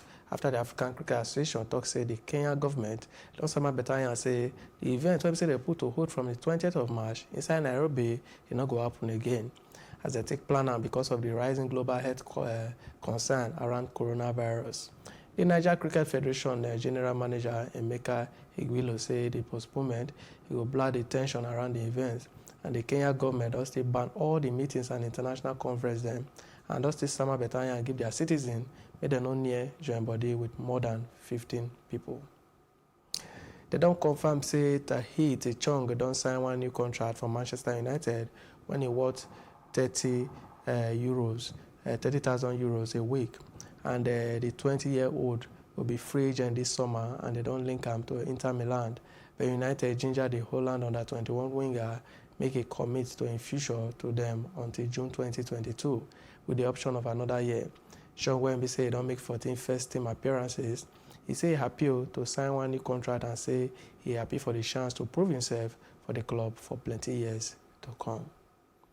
All right, now for we'll back break on top this very o'clock for news on the hour for Plus TV Africa. For better and plenty information, follow us at Plus TV Africa for Facebook, for Twitter, for Instagram, and it will make better sense when I subscribe to our YouTube channel at Plus TV Africa. We'll see the summer and plenty other to read them as time they go. My name is Promise Nero, and I thank you so that to join us on Well Done.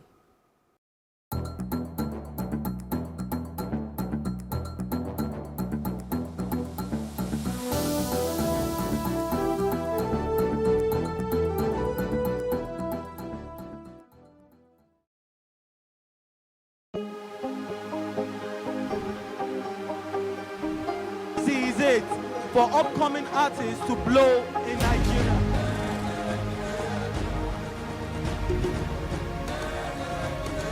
Welcome to Plus Trending.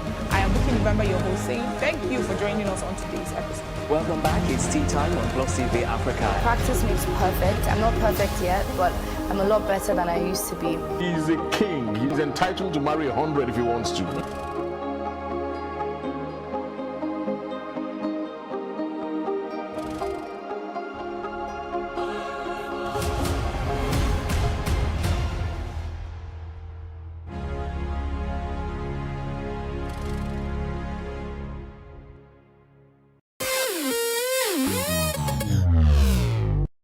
Sometimes when we see celebrities either on social media, television, or in person, we assume they have it all together, but we forget that they're also human. Well, here are some of the low points of some of your favorite celebrities. Story. Once upon a time, there was a very young, agile, vivacious, spunky, unconventional Pikin you have all come to know and love as Brother Derele, Shewere, Dewere, and all of the above.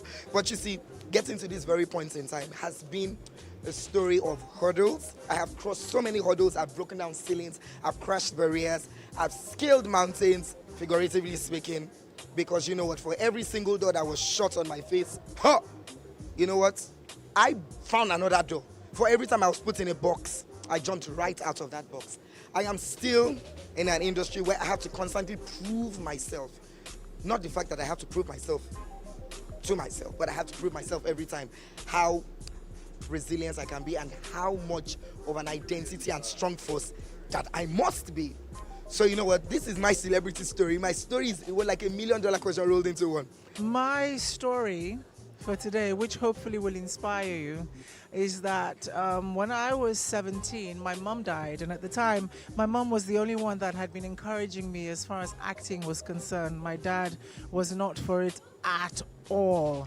And on her deathbed, she told my father, let this girl do what she wants to do. Unfortunately, he was still against it. And I went to theatre school, much to his disdain. But the thing is, even though I went through a lot of stuff because he refused to like sponsor me because I was doing what he didn't want me to do, I endeavored, I worked, you know, I had many jobs. I used to do all kinds of stuff. I used to braid hair. You know, there's a lot of stuff I do people don't know about just to make ends meet. Some days it would be between transport and food and all kinds of things. But I endeavored, I worked hard, I stuck to what I wanted to do, and finally I am here. And as far as I'm concerned, I've only just begun. But I am here, and I'm going to keep on pushing on until that Oscar sits on top of my table. So, you know, no matter what it is that you want to do, so far it's a good thing. Don't let anyone discourage you. There will always be a way around it if you just put your head down and put in the work. What's up, everybody? They call me Road Boy. Now, let me share a brief and a small story for you guys, okay? I used to be a young boy who never had this experience of having parents coming to pick you in school or taking you to school.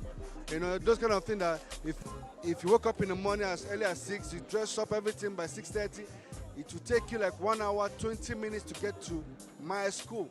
I never had that experience of waiting for a driver to come and pick me in school. You know, that kind of lifestyle whereby even your parents will prepare breakfast for you or lunch for you to take in school. It was all about survivors, okay? But today, I want to tell you guys something. Maybe my parents took it that way for me because they never had, but I promised myself when I was young, if I ever made money, my children are not going to go through that. I'll provide everything for my kids, transportation, security, whatever, okay? So let me tell you, so whatever you're going through in life today, make sure you keep your head up because whatever you're experiencing, it will give you that power, that strength, not to allow your kids to go through that. Rude Boy says so. Bless her. Before Jennifer's Diary, I would go for, to be honest, I did not think I was going to be an actor. I just thought I was going to sing. How I got into acting, one particular day, I went to church for rehearsals, choir rehearsal, and then I got there early. My friend called that she had written my name in some audition. I was like, audition, ads free, me? I know they do. So she was like, come through, they're waiting.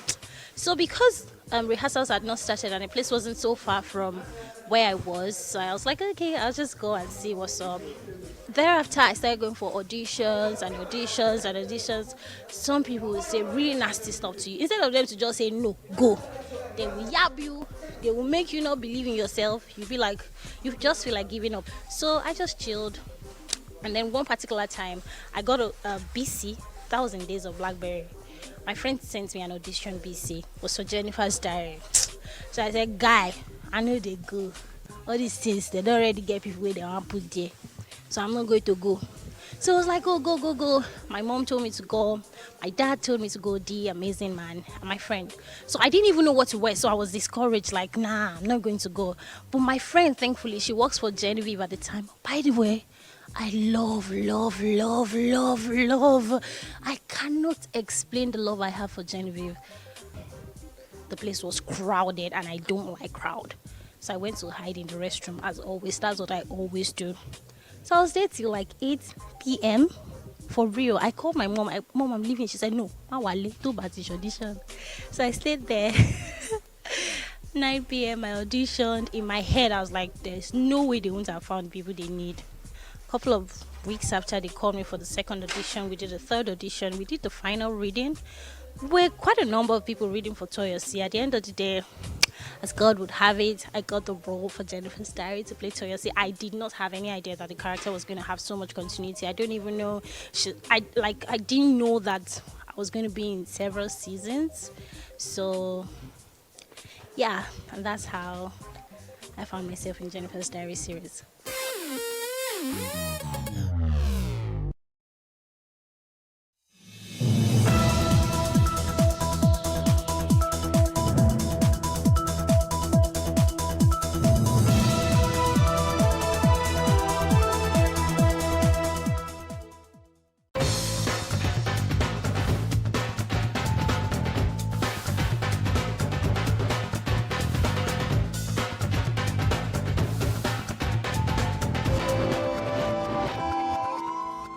Hello and welcome to another episode of Africa on the Move in partnership with DW. This episode focuses on the female on the continent. We start with the woman riding the wind, the female pilot in Zimbabwe. When I'm up there, I just feel great, you know. It's not one of the jobs that a lot of people know about, especially here in Zimbabwe. And there are very few female pilots. So when I'm up there, I feel like a real professional, like I've really achieved something in my life. Natsai Chiremba is on a routine mission. The bush pilot is flying visitors to a safari camp deep inside the Kalahari Desert. There is no paved road in this part of the country. She's accompanied by her colleague, Viola Jubani, who works as a safety inspector for the airline. After work, the two women plan to visit Viola's family. The 27-year-old pilot is very determined and ambitious. When people hear that I'm a pilot, some of them, they don't believe it. But yeah, each and every one of us is capable of doing this, regardless of where we come from, our background. Whenever she finds the time, Natsai visits communities around the national park. Both women come from villages where people earn their livelihood from rearing cattle. As the youngest of 6 children, Natsai was motivated by her brother, who was also a pilot. With stories about planes and traveling around, she wants to inspire other young people to follow their dreams. I grew up in a village on the eastern side of Zimbabwe. There are no tarred roads, there is no electricity. I started my flying lessons, and my first flight was my first time to fly in my whole life. Her background is similar to mine. I think the things that he taught me are going to change my life. And one day I wish to be a pilot. Natsai shows young women that they don't have to follow traditional role models and that they can start professional careers. What I can say is, long before I never thought that I can find a female pilot. After seeing Natsai, I feel the courage. She really inspires me. We are all equal, men and women. I know this kind of career is male-dominated, but women can also excel. Natsai has been flying solo for 2 years. She's certainly earned the respect of her colleagues. The thunderstorms and turbulence above the grassland plains can be a dangerous hazard. But Captain Chiremba knows her way around.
From the female pilot, we'll be focusing on the female sea captain, Viviane of Congo. Every morning at 7 o'clock sharp, students muster at the shipping college in Kinshasa. Vivian Paled has been here for 2.5 years, studying to be a ship's captain. She's one of 4 women in her class. It's important for women to work in navigation. I like to say that if a woman can rule a country, she can also steer a ship. Vivian Paled is keen to take on responsibility. Female captains are a rare sight on the Congo River. Training requires full concentration. Practicing with ship models is important as the Congo River has plenty of potential traps, tree trunks, sandbanks. There's often not much room to navigate. Students also learn English for communication on board, as well as being taught about materials and ropes. Everything I do here is really important. Young people often don't like math. That goes for me too. But here I've come to realize how important it is, trigonometry and all that. If you want to dock a ship, then there's something you need, and that's trigonometry, of course. So everything here is important for navigation. Vivian uses her free time to visit her mother, Marceline, who looks after Vivian's son, Shilo. The family lives on the shipping school campus. Almost 3 years ago, Vivian left her home in the Central African Republic and came to Kinshasa. It was a dangerous journey, with a civil war raging in her home country. For my family, my training is very important because I come from a poor family. I was the one who decided to study until I qualify. It's important because my family will also benefit. For now, Vivian's family supports her financially. After the theory lessons, it's time for the students to go on the water. Vivian and her colleagues have to get a feel for the river's currents. The Congo River is navigable for almost 3,700 kilometers, making it the world's 5th longest waterway. As soon as I've finished my studies here, I'd like to go back home and convince young women there to become ship's captains like me.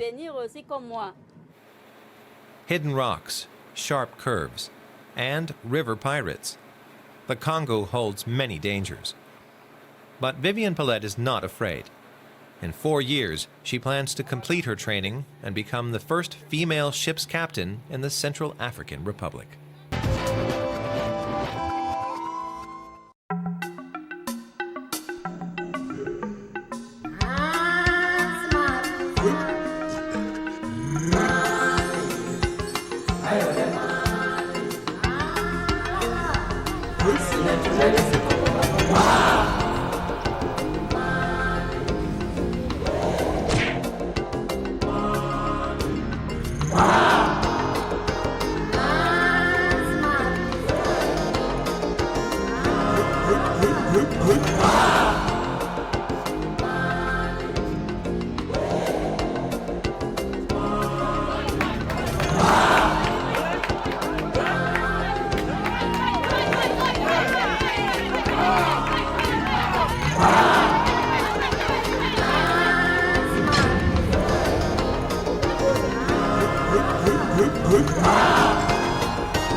And now we head to Kenya, the female soccer player empowering children through football.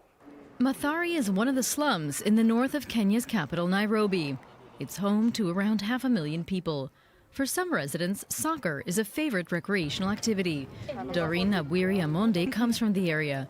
The 27-year-old is a professional soccer player who organizes tournaments for women and children, and she's turned it into more than just a game.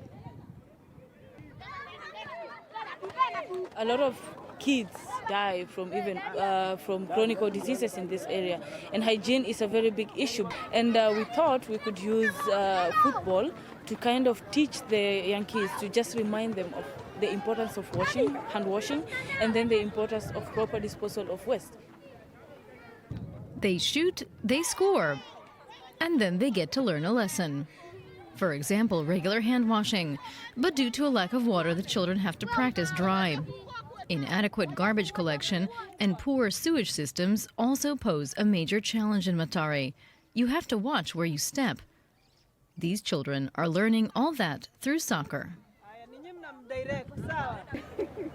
This drill here is meant to show proper disposal of waste. So everything you see within this small box is waste. And we have two teams, and each team is going to get one player who is going to be blindfolded, and the other teammates who are outside are going to direct him or her where to pass, where to step, and so that they don't step on waste. The message is clear: don't litter the streets. Blindfolding the players further strengthens the bond within the team.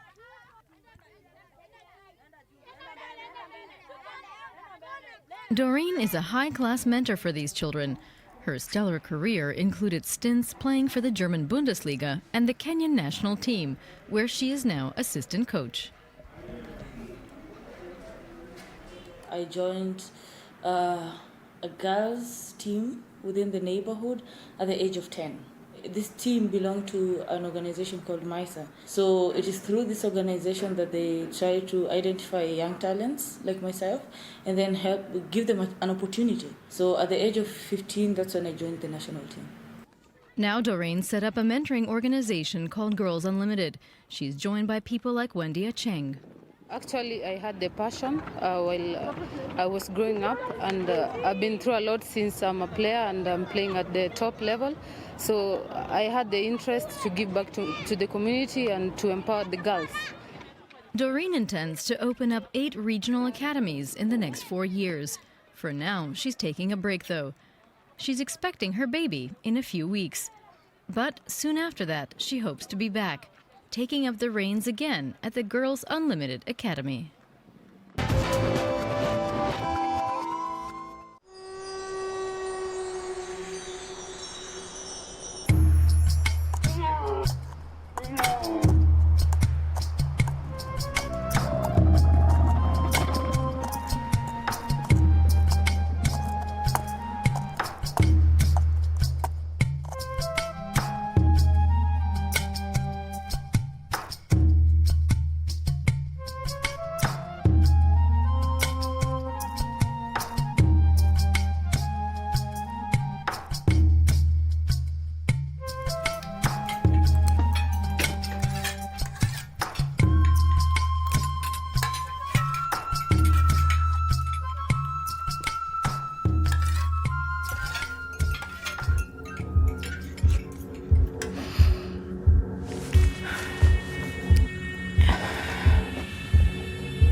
Next up, we have Catherine the boxer, the first woman to win the WBC title in Zambia.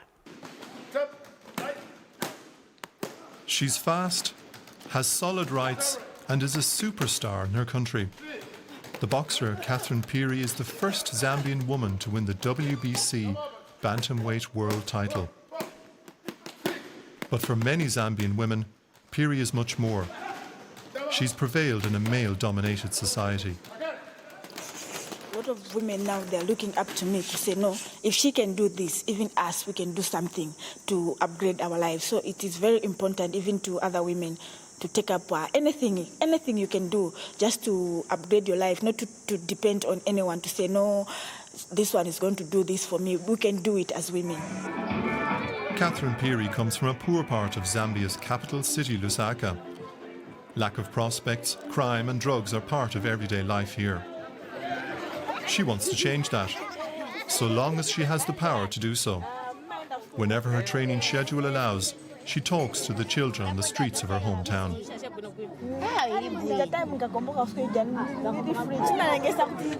Girls are especially interested in Peary's experience as a female boxer. Peary tells them they need to concentrate on their education and be tough. Getting an education is one way out of poverty in Zambia. Peary attends college herself, and after a day spent studying, she usually heads to the gym to train. Children here need role models. Many children do not even get into primary school or drop out after a short time. But Catherine Peary wants to achieve more. She regularly visits those who have nothing, not even parents. Encouraging them is especially difficult, and for that reason she comes here.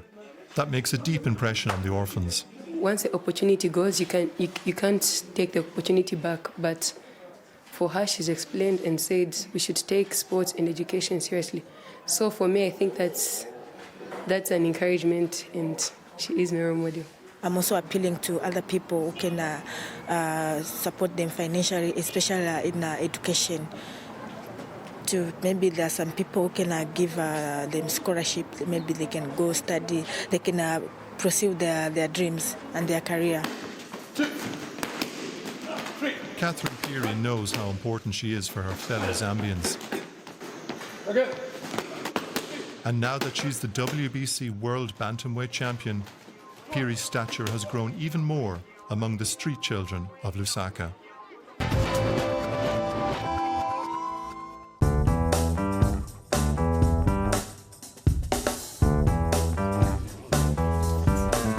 I have talked about different aspects of the struggle against racialism and colonialism in Africa.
And we wrap up with Zainab, bent on preserving the Pearl culture, which is centered on women, cows, and religion. Objects fit for a museum. Zainab Kumanchu Diallo travels through the region to talk pearl farmers into handing over typical everyday objects. She has kept a family heirloom which would fit nicely in our museum. A milk bowl made of fig wood. That's called birdugal in Pearl. Women use it when milking cows. Madame Kumanchu's mission is to preserve traditional culture and pass it down to the younger generation. 10 years ago, she returned to her birthplace where she built a museum. The Pearl culture in the Futa Jalon region stands on 3 pillars: women, cows, and religion. That shows that the Futa Jalon culture has often reserved a good place for women.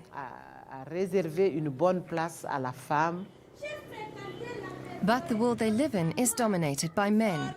The museum has a book discussion club that encourages girls to interpret traditional stories in their own way to build their self-confidence. I feel free when I declaim poetry. I really love our culture. And part of this culture is Islam. Zainab Kamanchu made the Hajj to Mecca in 2011. And she opened a Quran school in her hometown of Labé. But what the girls learn here is not only religion. Worldly rights are also taught to them. The museum is a kind of youth club. Young people can join debates and argue against established rituals in their society. Two of my friends married much too young. One was 13, the other 15. It made me so sad, but there was nothing I could do. Young girls here aren't allowed to have their say. We must listen to our elders. It's good to listen, but sometimes you also have to say no.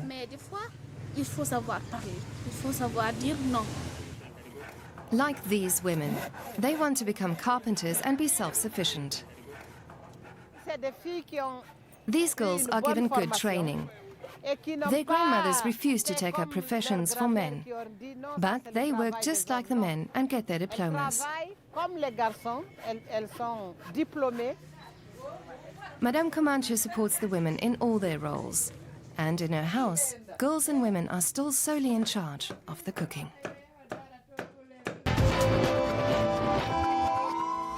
The future is indeed female. Ladies, well done. That's all on Africa on the Move this week. See you soon.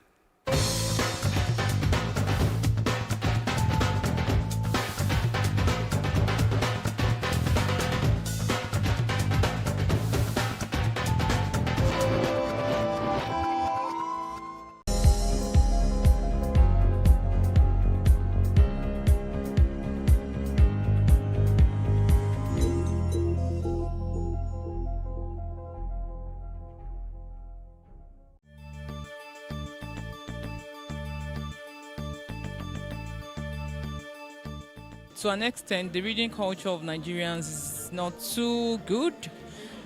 A lot of people believe that every other thing is much more important than buying a book to read. Apart from the fact that people just want to read books for the purpose of passing their exams or going through school, hardly do people believe that reading outside that purpose still will help them to an extent. It's been full of ups and downs. Nigerians don't read. I dare to disagree because, we're 16K followers strong on our Instagram account, on other platforms as well. We also have a huge following. So if I told people are not interested in books in Nigeria, we wouldn't have people follow in the first place. And it's so exciting to find out that there are so many people outside of Lagos in deep core parts of Nigeria that are buying and shopping for us, and they are just so excited that this book is locally available and it's sort of like within reach for them. So it's been exciting. It could be better, but again, we do it for the culture, you do it for the passion, and hopefully more stakeholders get interested in it, and it gets better.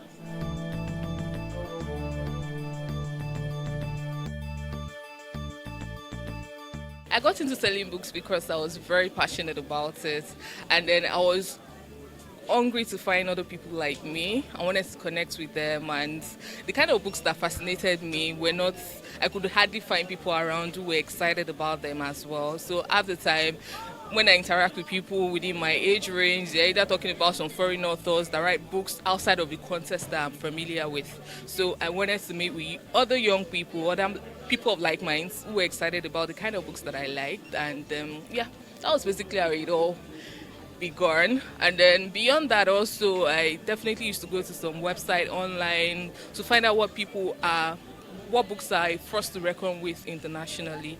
And then most of those books are not available locally, so I had to either shop from some big names out there. And then I thought, if these books are available and people are actually talking about them, reviewing them, perhaps there might be young people or people in Nigeria as well that would really want to read about them. So I end up bringing a few copies, see if I can circulate within my circle, publicize, use social media, and see how far it goes. And so that was how it all started. It's actually more like born out of inspiration, and then the drive to bring books closer to people, because at some points that I loved reading, I found it hard getting the kind of books I really always wanted to read. So it was like, yeah, you could get this for other people, and then it's been there for me. So I'm having fun doing what I'm doing, and I'm the fact that I can have access to books too as a bookseller is fantastic for me. Yeah, it's been profitable. It's how you do the business that makes it profitable for you. So it's been profitable. It may not be the best of the businesses in the country or in the world, especially maybe in this part of the world, knowing fully well the attitude to reading and education generally, and then even government's attitude to education, but still, there are still people who know that without education they wouldn't be where they are, and then even if they are not educated, they get the best of educated people to work for them. So that means education, which comes through reading of books, is a key and vital role in this life.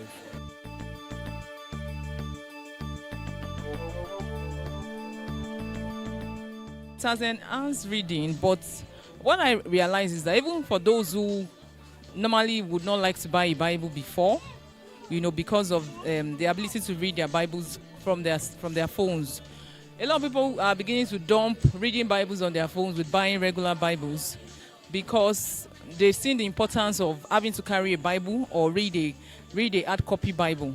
When people read from their phones, most times they can't easily go back or even highlight certain things. But with the hard copy Bible, they are able to do some highlighting, go back, make references and all that. So technology, to an extent, it has its own advantage, and come back, to pick up the hard copy books from us.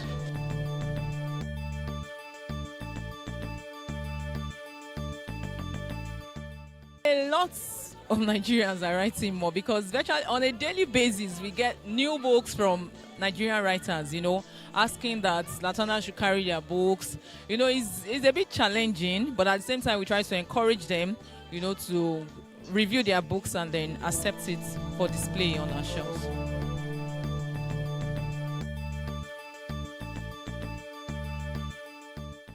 We still battle with issues of piracy. There are times where royalties are not paid the way they are supposed to. Publishing houses don't put enough effort to promoting books the way they are supposed to. So that way books, and people are not even aware that some Nigerian authors are writing really, really good books. I think sometimes more books written by Nigerian authors are sort of like accepted in the Western world better than they are locally. And also, in terms of marketing, publicity, locally, more effort still needs to be put in place to help us combat issues of piracy, and then ensure that people are more able to access so many of these books as well locally.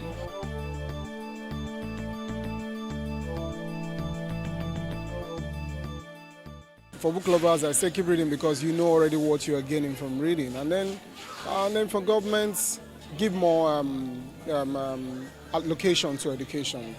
Allocation to education is very important, and you can't have a government that just places less emphasis on education, and every year you expect your people to be better, and then there are fightings. Any small thing, any little thing, there's fights, and it's all because of the level of exposure and education of the people, and it's playing a role in every facet of the economy, every facet of the society, because people are not well enlightened about their rights, about the opportunities that they can actually get, and many of those things come in through parts of education, and reading is part of it.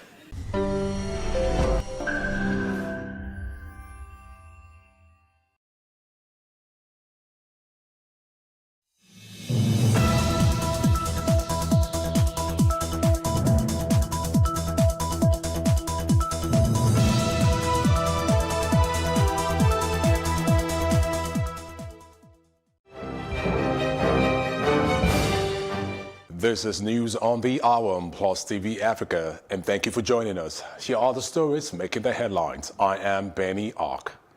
Governor Abdullahi Umar Ganduje of Kano State has approved the appointment of Aminu Ado Bayero as the 15th Emir of Kano in the ruling Fulani dynasty. This came barely 3 hours after the dethronement of Emir Muhammad Sanusi II. Until his new appointment, Aminu Ado Bayero was the Emir of Bichi. The secretary to the state government, Osman, announced the appointment of the new emir while addressing a news conference at the government house on Monday. Osman said the appointment of the new emir followed the recommendation received by Governor Abdullahi Ganduje from the kingmakers. The dethroned emir of Kano, Muhammad Sanusi II, said he has accepted its removal as the will of God. He said this in the video recorded shortly before he was taken away from the palace on Monday. The former governor of Central Bank said there was no reason to be sad over his removal. Instead, he urged people to be appreciative and believe in God's decision. In the video recorded in Hausa language, Sanusi did not state his next line of action. He said, with almost 6 years on this throne and in charge of Kano's heritage, the Almighty Allah, who gave leadership, has destined to take it back. As I always say, leadership has predetermined tenure. The days Allah destined are numbered. When the days come to an end, one must leave. We have accepted whatever Allah decides. We have agreed. We appreciate God. We are happy and we know it is what is best for us. He subsequently appealed to those displeased by this decision to support the new emir of Kano, Aminu Ado Bayero. Joining us now via phone is the resident of Kano, Dr. Audu Dambata. Good afternoon, Doctor, and thank you for joining us. Now, how do you see this matter in which Sanusi was dethroned and appointed a new emir a few hours after? Can you hear me? Good afternoon. Yeah, I can hear now. I can hear you now. All right, and thank you very much for joining us on News on the Hour. Are you there? Can you hear me? Yeah, I can hear now.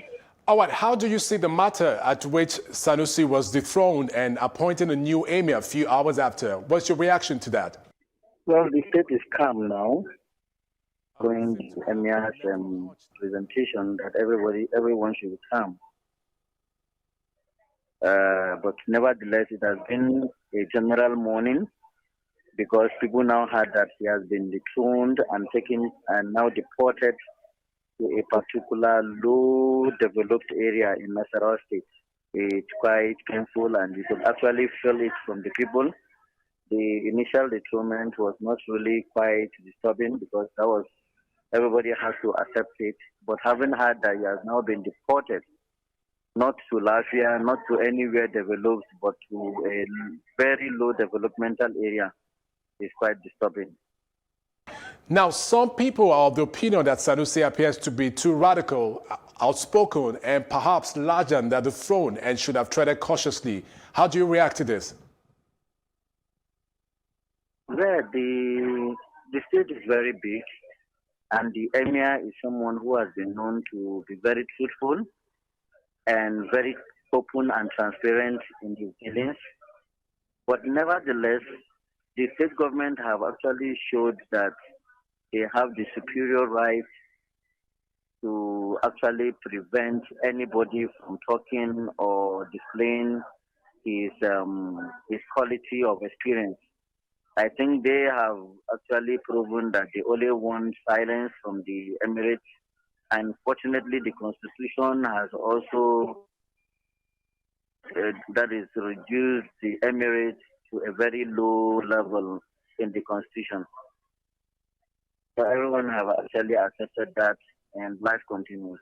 Some people are advocating autonomy for the royal institution because of this recent development to avoid some sort of political interference. What do you say to that? Well, Sanusi is the traditional house is non-political per se. Nevertheless, his appointment was more of political through Governor Fonkoso.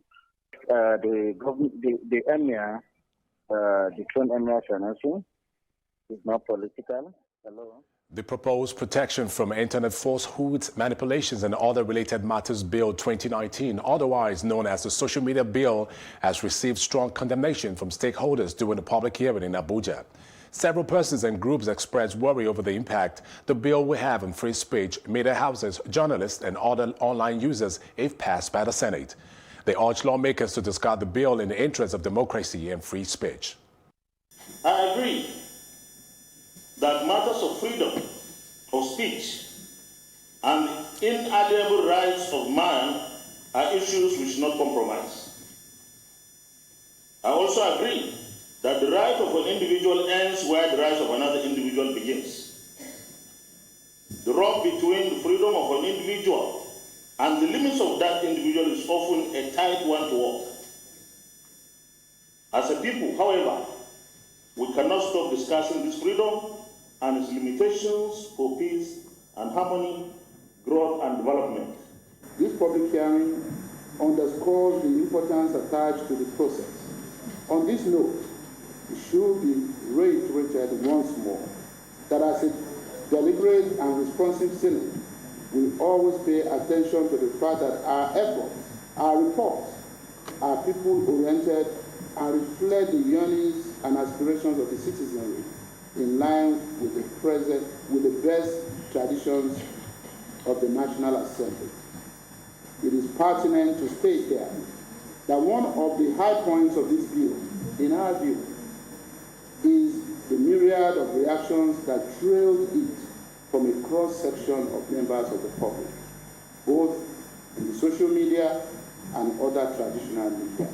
We should be talking about how to fix our constitution through a referendum. Because if we have a constitution that is made for the people and by the people, there is no way, like the South Africans have after apartheid, that we'll have a bill like this standing at the people's building here in Abuja. It would never have been considered.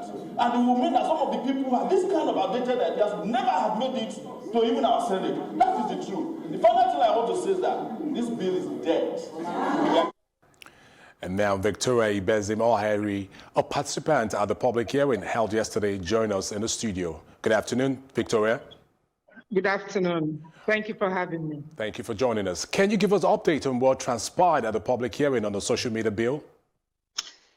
Yes, thank you so much. Yesterday, the room was filled to the brim, and there were a lot more people even outside wanting to come in. Nigerians from all walks of life, civil society organizations, bloggers, media organizations, broadcasters, government agencies, the Nigerian Army, a host of citizens from across sectors stormed the venue of the public hearing to make their contribution to the bill called the Protection from Internet Falsehoods, Manipulation, and Other Related Matters Bill, popularly known as Social Media Bill. In one accord, except the Nigerian Army, all groups, including different government departments, whether it's the ICPC, whether it's the Nigerian Broadcasting Corporation, whether it is the Nigerian Communications Commission, the International Press Center, the Nigerian Union of Journalists, the NGOs, numerous local and international organizations, all of them unanimously opposed the bill and urged the Senate to trash that bill. Now, what would you say were the reactions of the stakeholders as regard the bill during the public hearing? I said there were quite a number of people from the government and from the private sector. There were lots of representatives of different government departments like the ICPC, the Nigerian Communications Commission, the Nigerian Broadcasting Corporation, the Nigerian Army, the Office of the Attorney General, quite a host of them, then including media organizations such as the Nigerian Union of Journalists, the International Press Center, AIT Communications, and all of that. All right, now that the most critical stakeholders are opposed to this bill, what do you expect from the federal government? Well, usually the public hearing is a very important process of lawmaking. It is an opportunity to invite comments, inputs, and objections sometimes from the public. And yesterday, Nigerians from across sectors have aired their minds and made input in that bill. We are confident that the Senate committee considering the bill will hearken to the voices of Nigerian citizens. All right, CEO Spaces for Change, Victoria, thank you very much for joining us on News on the Hour. Thank you for having me. And we'll go for a quick break, and when we return, it's business news.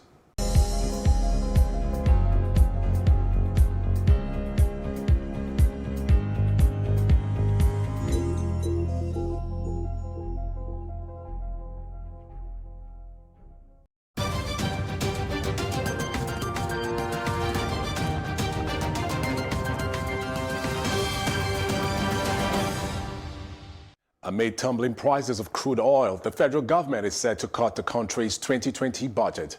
President Muhammadu Buhari will get a report on Tuesday today on what his regime can do to salvage the 10.59 trillion naira budget. The Budget Review Committee, which was set up by Buhari on Monday, is chaired by the Minister of Finance, Budget and Planning, Mrs. Zainab Ahmed. Its primary duty is to review the $57 oil benchmark for the budget and ultimately recommend an appropriate size down from the current 10.59 trillion naira. Other members are the Minister of State, Petroleum Resources, Temitope Silva, Governor of the Central Bank of Nigeria, Godwin Emefiele, and the Group Managing Director of the Nigerian National Petroleum Corporation, Mele Kyari. Plus TV Africa spoke with Taiwo Yedele, partner tax policy and West Africa tax leader, on the effect of the oil price drop. Yes, as a result of the coronavirus outbreak, what we are seeing is there's falling demand for crude oil because factories have been shut down, movement around both on the road and by air, all going down. So that means demand was going down. So what OPEC wanted to do, along with Russia, was to cut production so that they can stabilize the price. But unfortunately, Russia did not agree with OPEC. So Saudi Arabia decided that let's all just flood the market with product. So because of that particular decision, the price of crude oil has crashed to now just a little over $30, which is about 40%, over 40% below our budget benchmark of $57. So what this means is if this persists, we will not be able to fund the budget. It means that we're going to have bigger deficits. It means we have to borrow more, and the cost of funding the borrowing would go up. So government needs to take steps very quickly to try and see not only how do we adjust the budget, but what are the other measures we have to put in place to ensure that we reduce the impact of these on Nigerians. We know that from the very recent experience of the recession in 2016, once we had a decline in the price of oil and we were not prepared, our reserves were going down. We could no longer defend the naira, and that led to significant devaluation of naira, which also then meant that anything we imported became more expensive. Inflation went up. I hope we do not repeat all those mistakes that we made just about 3-4 years ago. Now, if the price is like even half of what it was at the beginning of the year, and that is sustained, it means that our reserve, external reserve, has actually been going down. It's down by over 6% from beginning of the year at about $36 billion. Now, if the price of oil remains depressed, then the inflow to the reserve would decrease, which means we will not have enough foreign exchange receipt to even service our import needs. So as long as now we still have the external reserve can cover 6 months of import. The benchmark we have is it should not be less than 3 months. If the price of oil remains low, we get quickly to 3 months, and then it becomes a crisis that we have to manage. I'm hoping that we won't get to that point before OPEC and Russia will try and do something about it. But again, we can't run our economy based on hope and things we cannot control. Hoping that South Africa and Russia will do something. We should actually think about what is it that we can do by ourselves and for ourselves to try and limit the negative impact of this decline in oil prices. What this means is not only would our export proceeds come down, the revenue we make from oil in terms of the sale of crude oil belonging to Nigeria, as well as petroleum profit tax, royalties, everything will go down. And Nigeria's economy is also very well connected with the oil and gas sector. Once you begin to see some form of crisis in that sector, it would affect other sectors. Because you see, banks, for example, have loans to oil and gas. They'll start defaulting in their payments. It might spread to non-performing loan. Contractors who work as oil service providers would also have some consequences. So it's a lot in terms of the impact on the negative side. But also I think it provides us with the opportunity to try and address some of the issues we've always had in Nigeria. One of it is fuel subsidy. So I believe that making adjustment for landing and all of that, shipment, very soon the price of the pump price should be below 145. Government should use this opportunity to just remove the fuel subsidy so they can save some money there and allow market forces to drive the price of petrol. Mr. President has set up a committee to look at how will this affect our budget. But I think it needs to go beyond that. It's not just about what do we change and tweak. And still on Plus TV Africa News is our roundup in entertainment and sports news. The news will be back in a moment. Do stay with us.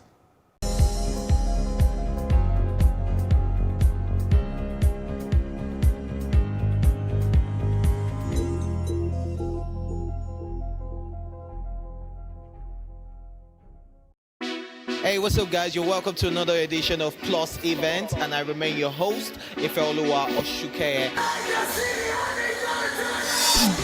Your absence isn't an excuse anymore, as Plus Events is all you need, as we bring you the glitz, the glamour, and loads of fun. Oh, definitely, by no question. He's a living legend.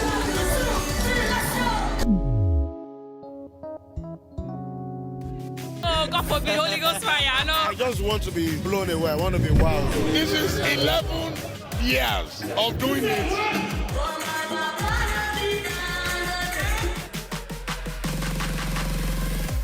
I'm surrounded by so much positivity. No, it's okay. Yo, what's up, my people? It's your boy Starboy Terry. You're watching Plus Event on Plus TV. Stay glued to Plus TV Africa every Saturday and Sunday, 4:30 p.m. West African time. Welcome to Tea Time on Plus TV Africa, where we bring you the biggest entertainment stories and, of course, analyze them for you. You can have both parents and still end up as a useless child. I see them every day. Most times I worry more about where I'm coming from and where I am now, and that determines my next step. Why are you sounding like Alibaba now? Plus TV Africa, we're feeling good. No time to dollar, everybody feeling alright.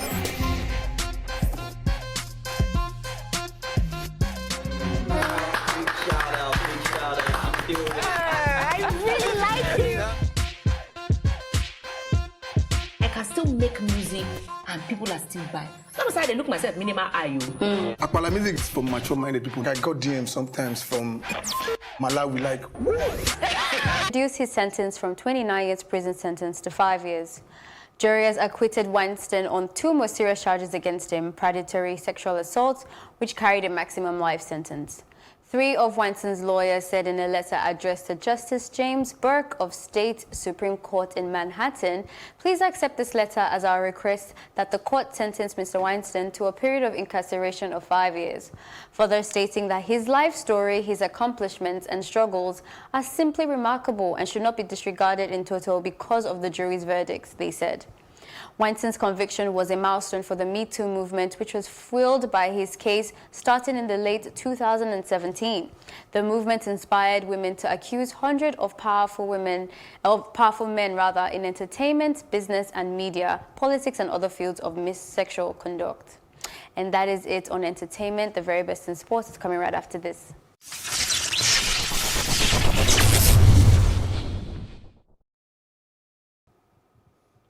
And in sports, the Nigeria Cricket Federation has dissolved its campaign for the senior national team, who started campaign in Lagos in February 29th, and were expected to begin a 10-day training tour in Zimbabwe following the postponement of the African T20 Championship after the Africa Cricket Association announced that the Kenyan government had advised that the event, which was scheduled to hold from the 20th of March in Nairobi, would no longer hold as planned due to the rising global health concerns around coronavirus. The Nigeria Cricket Federation General Manager Emeka Igwilo said that the postponement would blow out the tension around the event. The Kenyan government has also banned all meetings and international conferences and has also advised its citizens to avoid congregations with more than 15 people.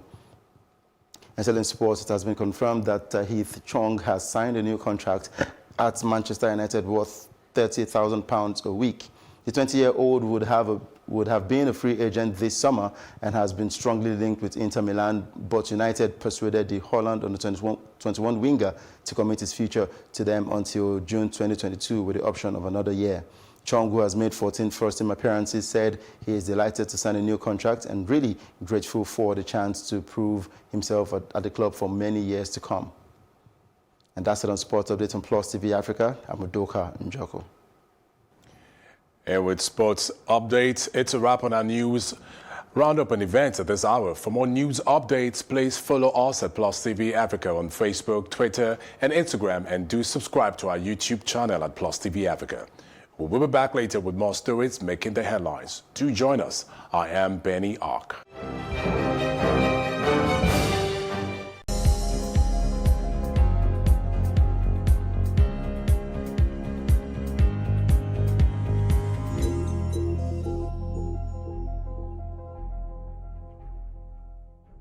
Hello and welcome to What Are You Saying?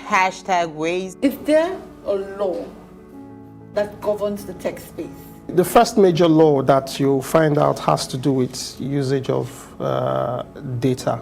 It talks about how you protect the information you collect from people.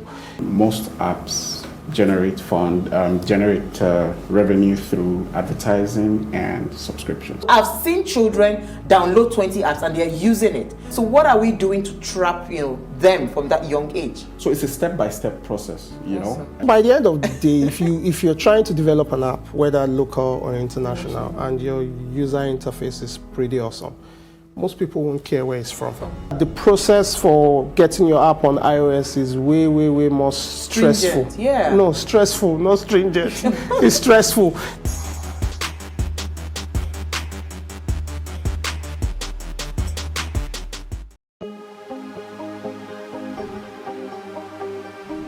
This is it for upcoming artists to blow in Nigeria.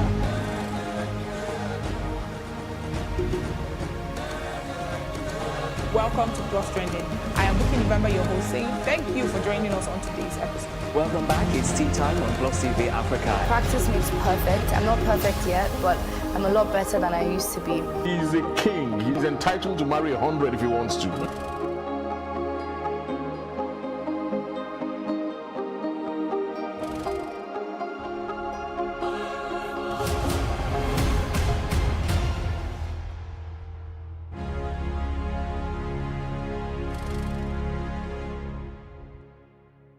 It is time for the African superhero. We have also begun to see the renaissance of the natural, of the Afro.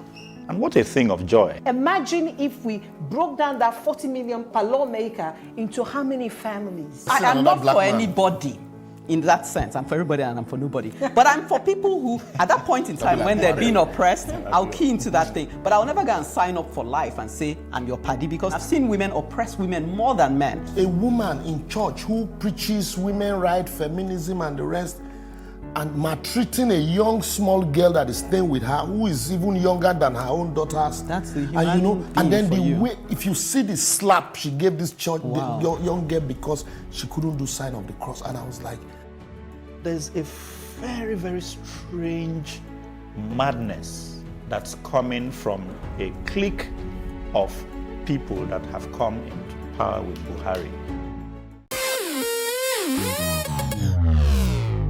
Oftentimes when we see celebrities either on social media, television, or in person, we assume they have it all together, but we forget that they're also human. Well, here are some of the low points of some of your favorite celebrities.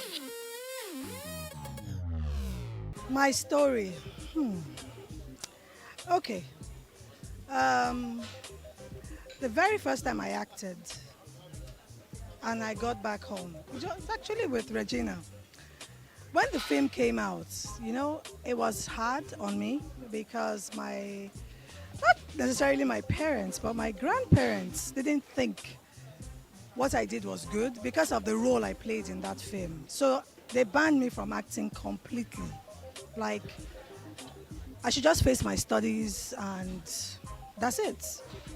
So it burst my bubble, but I used to I kept pushing, I kept trying to prove to them that, I could actually act and act good parts. But sometimes I have to be a bad person.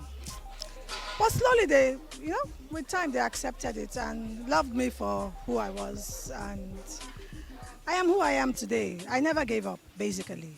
Even if my parents were not in sync, not my parents, not really. My dad was always agreeing with what I did. My grandparents, my great aunts especially, my grandmother's sisters, they didn't really like what I was doing, but I never gave up. So my dream stayed alive, and that's it. Keep your dream alive. I remember when I was much younger, I was trying to sing, because I'm also a singer, and there was this young artist that just been released by a big name producer, and along the line, I liked the music, I liked everything about what she did, and so I decided to look for the producer. And I walked up to the producer, and I was told I couldn't see him, and they told me I should come early in the morning at EMI. It was called EMI Music then. It was at Oregon. That's where you have Daystar now, Daystar Church. And so I went in very early in the morning from Ikorodu, where I used to live with my parents then. Walked up to him in the morning, and he was awed by his presence, very awed by his presence. And I said, "Good morning, sir. I like what you did for Ivan Maha. I would like you to help me become a singer as well." And he looked at me and said, "You just finished secondary school?" I said, "Yes." "So what makes you think singing is for the likes of you? Why don't you go get a job as a clerk or something?" And I was so demoralized. I was so demoralized. I cried all the way home. I was so angry. I didn't want to eat. I didn't want to talk to anybody and all that. And well, years later, I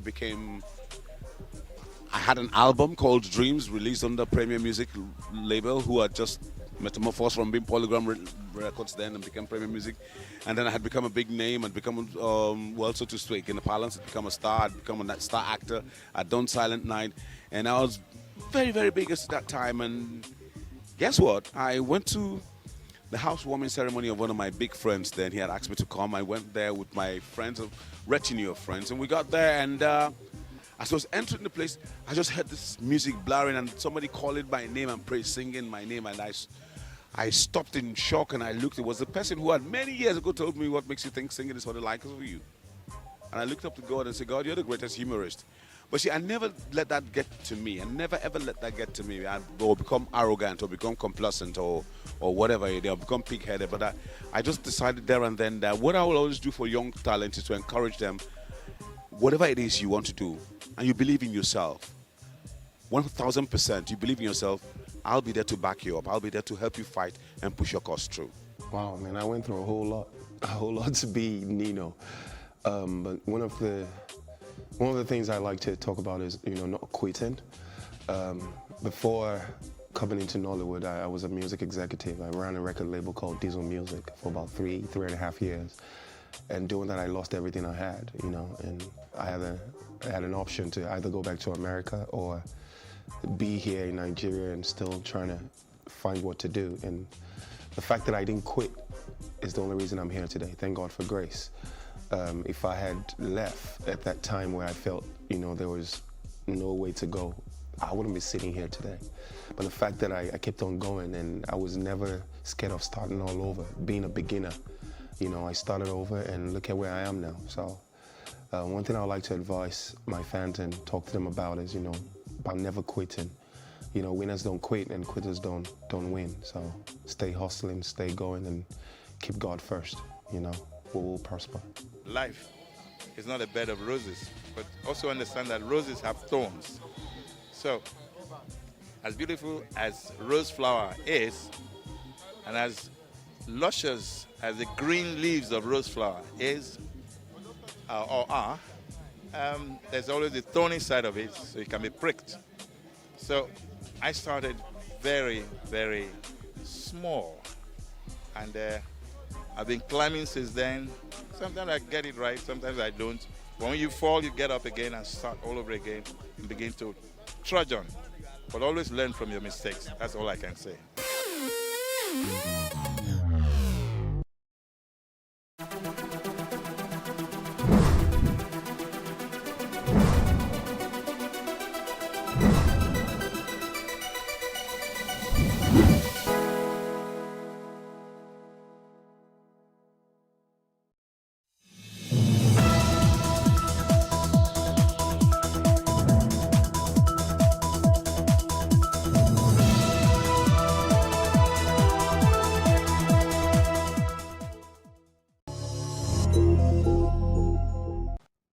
Hello, and thank you for staying with us. This is Tea Time on Plus TV Africa, where we discuss the biggest entertainment news, lifestyle gist, celebrity gossip, showbiz, and so much more. If it's not on Tea Time, like I always say, then it's not big enough. My name is Elsie Godwin, and I've got my amazing co-anchors with me, Ife Omai and Benny Ak. That's a statement of fact. How you doing, Elsie? I'm all right. Hi, Ife, how you doing? Well, how are you guys? I'm okay. Amazing. Thank you. It's just like the fact you're an easy tease. I mean, that's the way it makes me feel, you know. It's my feeling, baby. Okay. It's all right. You look good, by the way. Thank you. Always prepossessing in your looks. Damn, how do you do it? Prepossessing. Prepossessing. Thank you, Benny Ark. It's too much, right? It's too much. But you know you're Turn sexy. it down. You know you're sexy like that. Terrence Howard. Yeah, please. Terrence Howard. He's please. sexy too. All right, let's get right into it. Terrence Howard accuses Fox of failing to pay his Empire fees. The network officials were supposed to pay his TV wages through his company, Universal Bridges, but Howard claims he has not received the agreed funds for the last 3 episodes produced. The actor's lawsuit emerges days after Fox chiefs filed a separate lawsuit against Howard and his firm after finding themselves caught in the middle of the legal battle between the star and his ex-wife. You know, I really understand. The more you try to understand the American legal system, the more confusing that stuff gets. Like, it's like a rabbit hole because it's different in different states. Different things apply for the same crime. You know, and for me, I want to think Fox is trying to be smart right here because you don't have the business. Whatever legal battle I'm having with my wife, it's between us, right? And so if the man has come out and say you're owing me for three episodes and I've not been paid, it's all right, go ahead and pay me. No, I think they are not happy that they're dragged into it because he has not paid. He's a major star. Was it $1.3 million? Spousal support. And he's saying he's not going to pay anything until his... They cut him his check. No, not his own check. Those are two different stories. They're two different things. So there's one where he's owing his wife spousal support. Yeah. That one then sued Fox, saying that Fox should not sue Fox, but drag Fox into it and say that because Fox he said he's not going to pay until his countersuing is heard. Yeah, so she's saying that you must pay directly to me because he only has that means of income, at least that she knows about. So she's saying why don't you just pay that to me directly? That's one. The second one is he's now suing them for holding 3 months of his salary. Is it 3 episodes of his salary? Again, against his will, and it's breaking the contract and all that stuff. So there's 2 things going on with him. But it's more like a triangle now. Yes. Yeah. It's Terrence, it's Fox, and then his wife. But I'm going to say this, right? They should cut him his three episodes check, and then let him take care of whatever spousal support he needs to give to his wife. So Fox is trying because to the come wife into it now. has Does she have that right? Yes. Does she have the right to tell Fox to pay me directly? She has requested. Yeah. But right now, Fox is now speaking to the judges. She literally made the legal right to do it. You can do that, but whether or not it then gets... No, she can request. Yes. But for legally. Fox to now decide to say we're paying, they have to go through a judge to approve it, which is what they're doing right now, and which is why they are not happy that they have to go through that stress. Why don't they want to pay Terrence directly? You're dealing with a man that doesn't keep up with his responsibilities, okay? So she's adding accountability to that. She needs somebody... She's trying to make him accountable. Yes, exactly. And you wouldn't need to do that for somebody who knew their head from their ass. If you knew what you're supposed to do, just do it. So but I'm not totally in support of the wife. Not totally. Yeah. Because the case is in court. And you won the first leg, right? Saying that you have to get $1.3 million. And I mean, when the case broke, everybody was like, wow, this spousal thing is becoming a lucrative business, said I should have been in America. I mean, we all had like reservations on it. And he's saying, I'm not saying I'm not going to pay you, but let this, my countersuing go through. Let them listen to it before the judge now finally decides to say, you have to pay. And then she says she cannot wait. She goes to Dragon Force to say, instead of paying him his money, pay it to me directly. And Fox is not happy. I don't think it's that simple. I think that a lot with spousal battles, you can be granted, you can win in court, and the man still doesn't pay you. You can. It happens many times. It's happened even, not just celebrities, even normal people that I know about that are dealing with that. So you need to understand why she but is in this putting case now, that... the money is not with him, it's with the company. Exactly so why she is doing that. I don't even know if the money is not with him. This is just a case of where there is the money coming from. Yeah. He has not come out to say he's not going to pay. He has not come out to say he does not have the money. Yeah. But he hasn't paid. I don't understand why you're giving him benefit of the doubt. He's never paid. He's not paying yet. That's it, because he should have been paying before today. What are you guys on about? I like that you use the word, it is not simple, because $1.3 million is not simple to anybody. Yeah. Regardless of the fact that we're talking of Terence. Yeah. So, I mean... You know, and there are a whole lot of other sides to this case we're not privy to. I'm not trying to make a case for Terence here. I mean, every man out there should own up to their responsibility. Including Fox. You know, including Fox yes, too. You know, and so in the larger picture, I think if I'm to blame anybody on this, I'm going to blame Fox. Pay the man what he is, and then let whatever other counter sue and whatever counter issue he has to do. I asked for requests before Fox started owing. Terence. Yeah, and you know Terence had now decided to say, I haven't paid you because they've not paid me. Exactly. Well, when he was being paid, did he pay? But which is what it's going to look like. Please. Now, He's for how long? irresponsible man. $1.3 million. For how long has he been owing that? Let him start. He did not start then. He didn't start now. He's not starting tomorrow. Like let her do what she needs to. There's been a whole lot of irresponsible behavior around Terence Howard. I mean, anybody that knows the history of Terence, he's had some very irresponsible behavior. You know, and so it's not coming to me as a surprise that she's going that measure. Yes, to you know, because at the end of the day, she needs to secure a future. I mean, I'm sorry, I had secure your bag. God, I need to get married to a celebrity, not in Nigeria. But moving on real quick, it's time for a quick break. But when we return, we have got a guest, and I promise you, this is going to be a very interesting conversation. We'll be right back.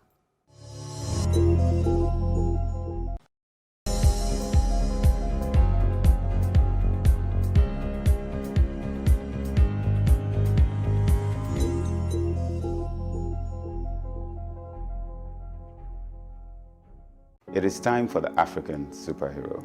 We have also begun to see the renaissance of the natural, of the Afro.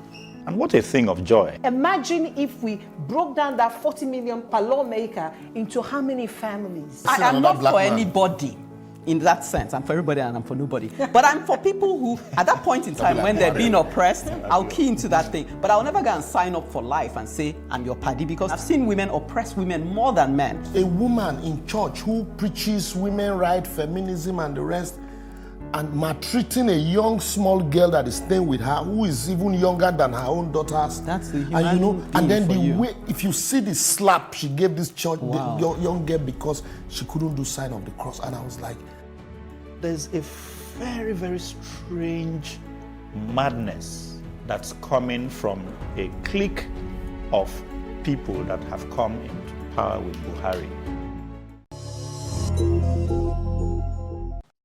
Welcome back. Our guest on this episode is a singer, songwriter, and a performing artist. She has amassed an interesting fan base, churning out beautiful records and covers to their delight. Let's make welcome the beautiful pop artist. Hello. Hi. How you doing? I'm good. You? I'm fine, thank you. Yeah, looking very beautiful. You guys Okay, so before we start talking about your music, it's the month of women, so we'll just have conversations around women before you tell us why you're singing. Right. Okay, so 90% of Nigerian women would rather be Mrs. and depressed than Miss and happy. And this is coming from Joro Olumofin. According to the relationship blogger, he says the title Mrs. has done more harm than good to women. A lot of women are suffering and going through emotional pain just to hold on to that title Mrs. It is psychological. The term Mrs. makes a lot of women feel accomplished. A man has always been Mr. all his life, even from when he was a 13-year-old boy. A man has been called Mr. He went on to say that the value of a single father is more than a single mother in the eyes of the society, encouraging ladies to change the narrative and enjoy their lives. Encouraging ladies to change the narrative. Now, this is it for me, right? I feel, unfortunately, we live in a very patriarchal system in society where everything patriarchal is adverse against the women. And because, again, there's so much emphasis being placed on marriage, they've made women believe that, you know what, if you're not married, then you've not achieved anything. To them, marriage is an achievement. And that is the undoing of the society, our tradition, our culture. And so a woman feels until I'm regarded as Mrs., I'm not self-actualized. Marriage is a big deal in Nigeria or in the African setting, whereby if a woman is not married, society sees her as... Well, I think marriage is a big deal everywhere. For someone to make it $1.3 million for being married. It's an achievement as well. Yeah, so until we begin to realize that marriage isn't an achievement, all right, it's not an achievement. It's I feel like people regurgitate that statement a lot, but I think it is. I think it isn't. It's not an achievement. It's two people agreeing I feel like even if on the journey together. Yeah, and that's an achievement. Not everyone can accomplish that. Now, it's not an achievement because we've placed so much unrealistic expectation on that union called... you can't take away an achievement because of someone's unrealistic expectation. The problem is that they make the achievement. Then women are justified. Then it is justified then when you say, you know what, being called a Mrs. is big deal. You know what? My amazing co-anchors. Hold on. I want to hear what Marge has to say. Marge. Okay, I think most of this blame is on the society. Growing up, we've been programmed as women that growing up, our moms would be like, every little thing you do boils down to, when you get married, this is what you're going to be doing. So we have that thing in our head that marriage is something that we are supposed to achieve at the end of the day. After school, the next thing is marriage. So I feel most time, me personally, I put the blame on mothers. Because I feel like, don't put so much pressure on your daughters. Give them the opportunity to explore life. Talk about other things apart from marriage. If you don't do the dishes well, marriage. If you don't do this well, marriage. This is what you do in your husband's house. So that has been programmed in all our head that, by the time I'm done with university, marriage. So I feel most times it's the society. All the blame boils down to the society. But who are the societies? So which is why I like the conversation has expanded to people now saying that you need to train your boy child and your girl child, right? You cannot train, there's a trend of the girl dad now being the perfect girl parent. You cannot train a girl and try to put her in a cage to tell her these are the things you can achieve and these are the things you cannot achieve. Let them both understand that the world is limitless and they can actually achieve whatever they want to achieve. I don't think there's anything wrong with aspiring for marriage. I don't think there's any. I would definitely call it an achievement because dealing with humans it's a lot of work to have any successful relationship. The problem is, let me finish. The problem is that they put that pressure. The problem is that they put that pressure solely on the woman and not on the man as well. Like Chimamanda said, they teach us to aspire to marriage, but they don't teach the boys the same. And that is the problem. It's a beautiful thing. It's a beautiful union. It's to help people become better persons in all aspects of life. So there's nothing wrong with it, but it's one-sided, and then all the pressure goes into the woman. Now, the idea of the title, which is so important, that title, that is very societal as well. I know that there's some places that I wouldn't just be able to create my space in or demand respect just because I'm not married.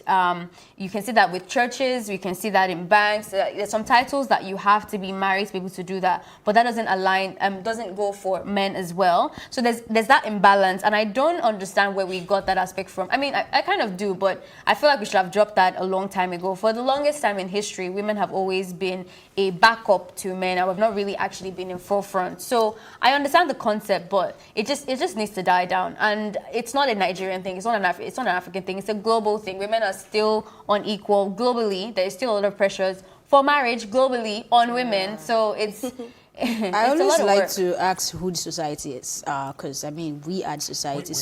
I think that personally, I would say we should learn to change our perception of people. So if you're having a conversation with someone or going into a business relationship or whatever it is, the fact that the person is married or not married should not be the reason you think this person is responsible enough to take up this role.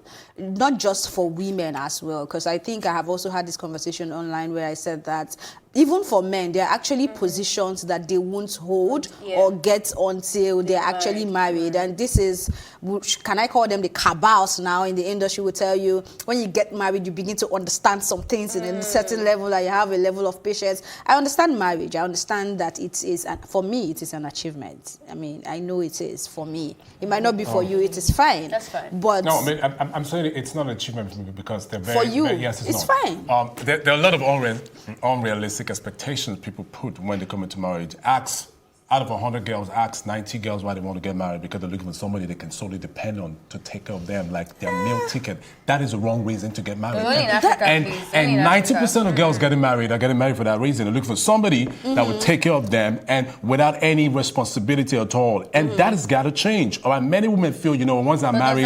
No, what you're talking about is the problems now, not the fact that it's not an achievement. Let me finish. That is the achievement for them. All right. What about your self-actualization? Don't you have dreams? Don't you have ambitions? Don't you have things you want to do with your life? That? That's it. Marriage should not stop that. That's why I say marriage is not achievement. Your achievement is you becoming, achieve your dream, achieve your plan. You have ambitions. Don't just look forward to going to a man's house and expect him to be your alpha and omega. Okay, what if that's not your intention? It's changed. That is an achievement. Then that is your achievement for you because that is what you want to achieve. But as an individual, if you feel ending up in a man's house, it's an achievement for you. What if that's so not your intention, now, Benny? again, marriage is not. Marriage is not. No, you've not landed for a while. Marriage is not ending up in a man's house. Yes. That is not marriage. Which many? Which is what we are trying to correct. Because powerful women, excuse us, don't box us like that. What is marriage? Marriage is a union. Let me go back to the social studies, right? Between a man and a woman. Well, in this part of the world, to become one. For companionship. Yes. I don't need to get married for companionship. But you can decide to get married for companionship. We all have wrong reasons why we want to get married. Speak for yourself. All right. We all have wrong reasons why we want to get married. Let's talk about marriage. Marriage is not because for companionship. Marriage is not in the mood for these hits. Yes, please. But there is something you did last year when the Brown Skin Girls dropped, and you did a cover, and then you had to call it what? Light Skin Girls. Okay.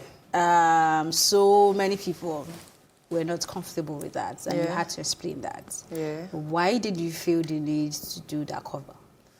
Okay, Brown Skin Girl is a very interesting song. So just like every other fan across the world, when I heard the song, I was like, oh my God, this is a very dope song. When I made the cover, there wasn't really any sentiment attached to it. I was just looking at the perspective from over here, Nigeria, where we'll have light-skinned girls and the darker shade brown skin girls. So I was like, okay, let me make a cover. It was just a normal thing, like there's a studio, I wasn't doing anything. I was like, people make covers every day. So I was like, oh, let me go to the studio, let me make a cover. Without thinking about the repercussion. Yeah. So I made the cover and I put it out there. I got the backlash, and so many people misunderstood where I was coming from. They labeled it colorism, that maybe I was like praising like the lighter shades and all. But that wasn't where I was coming from. I was coming from, oh, a nice song, let me go and make a cover with our own dynamic over here in Nigeria. And well, most of the backlash actually came from diaspora.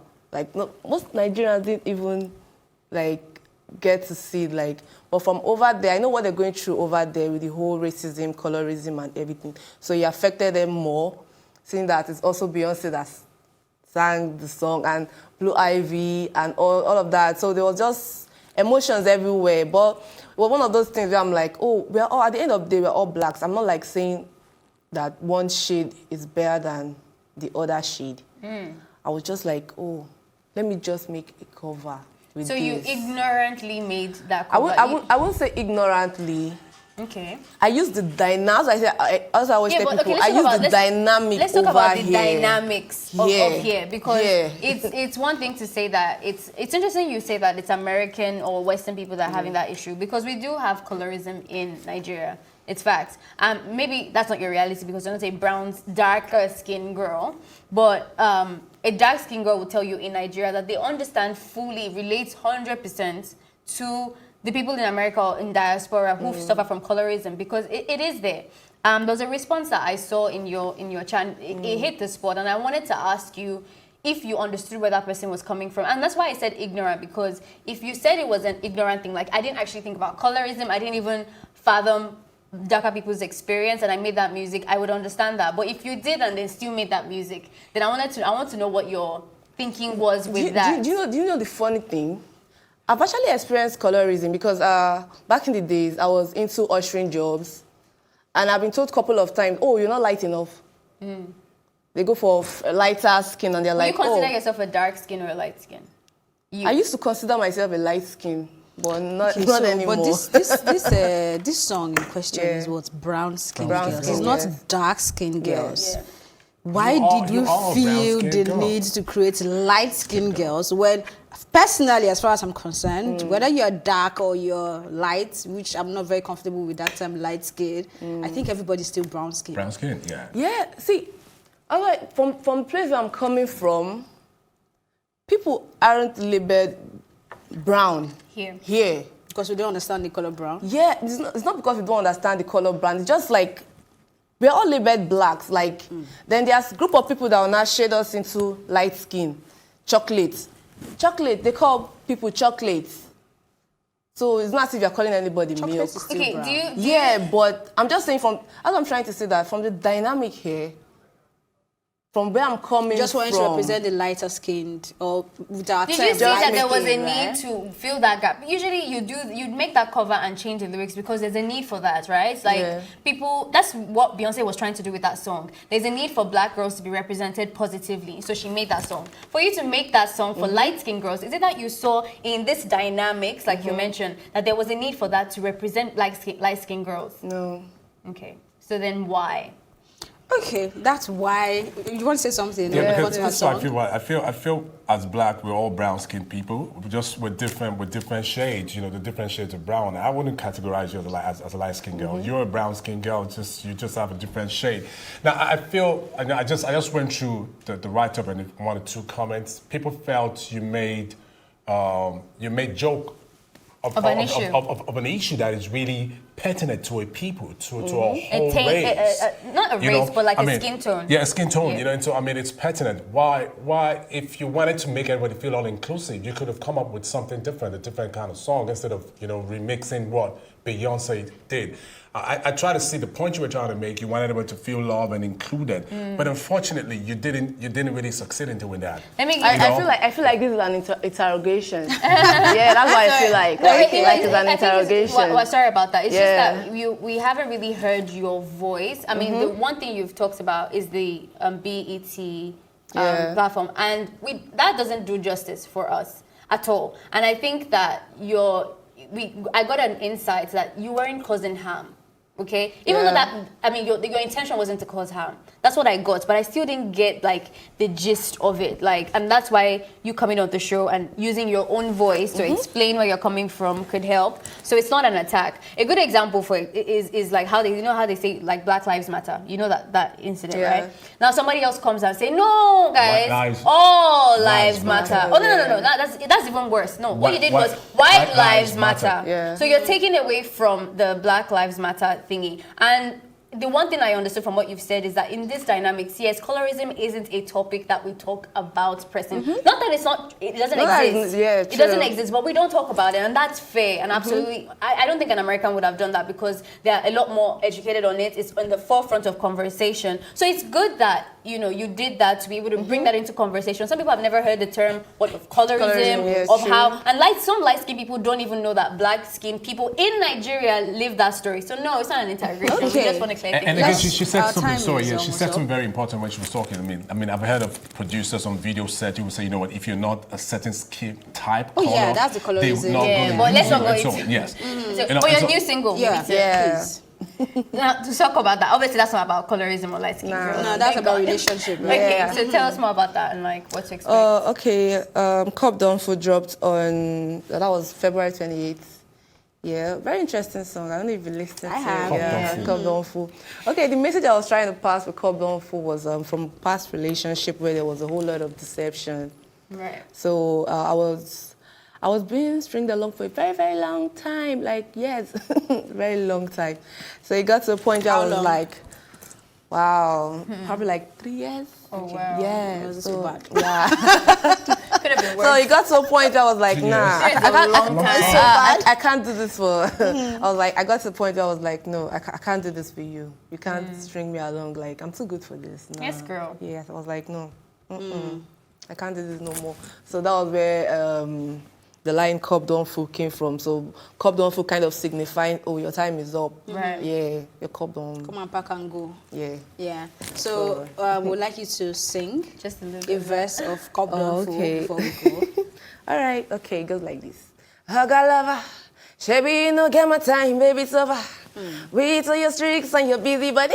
24/7, see no more fun for you. Find another. Shabby, you know, get my time, baby, it's over. Wait till your tricks and your busy body. 24/7, see no more loving for you.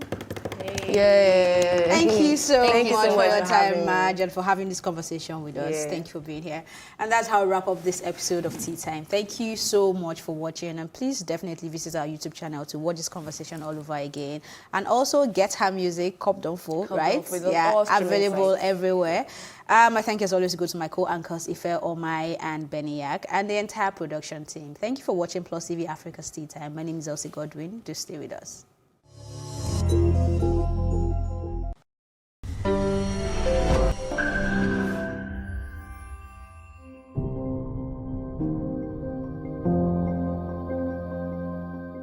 Goal 10 of the United Nations Sustainable Development Goals speaks largely about eliminating inequality amongst countries and peoples. The United Nations clearly recognizes that businesses can also exacerbate inequality by being complicit in perpetrating biases and discrimination. The question, however, is, how exactly does this resonate with Nigeria?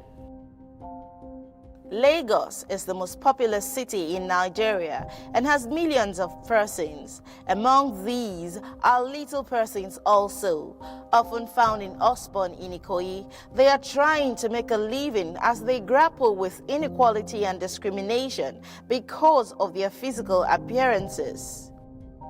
Wisdom Abba and his wife Joanne are one of the little persons who moved from other parts of the country into Lagos to make a living by getting employed despite their physical inadequacies.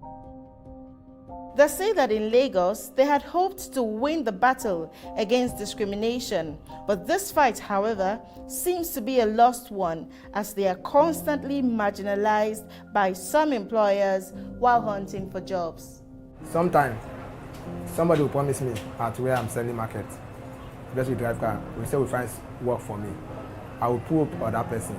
At last, the person will not find a job because promise me. Many of them. When I went to look for a job, they said they can't give me a job, that I'm too short, said I should go. This couple is not the only little person seeking an end to discrimination in job hunting.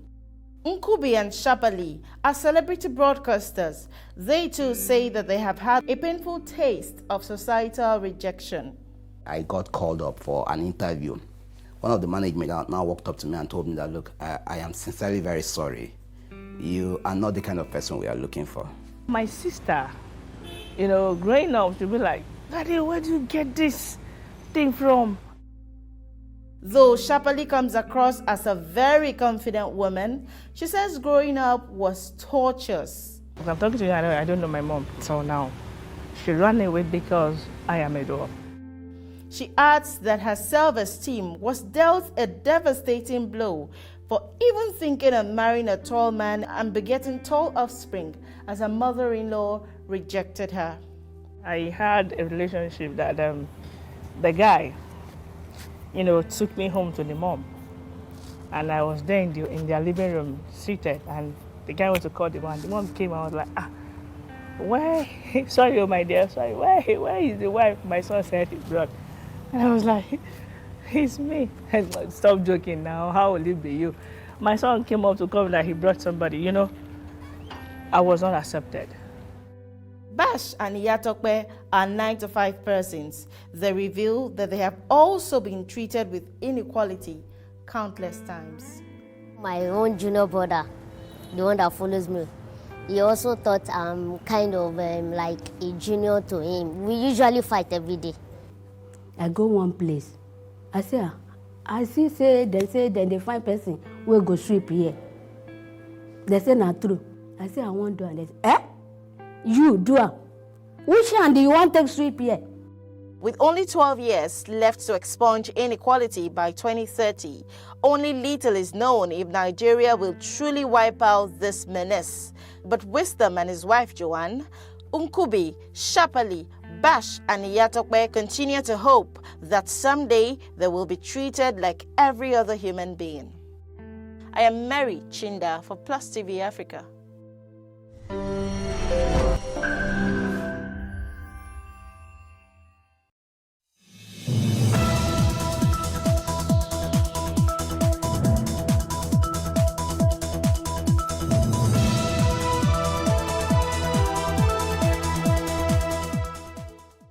Kano State government dethrones the 14th Emir of Kano, announces Aminu Ado Bayero as his replacement.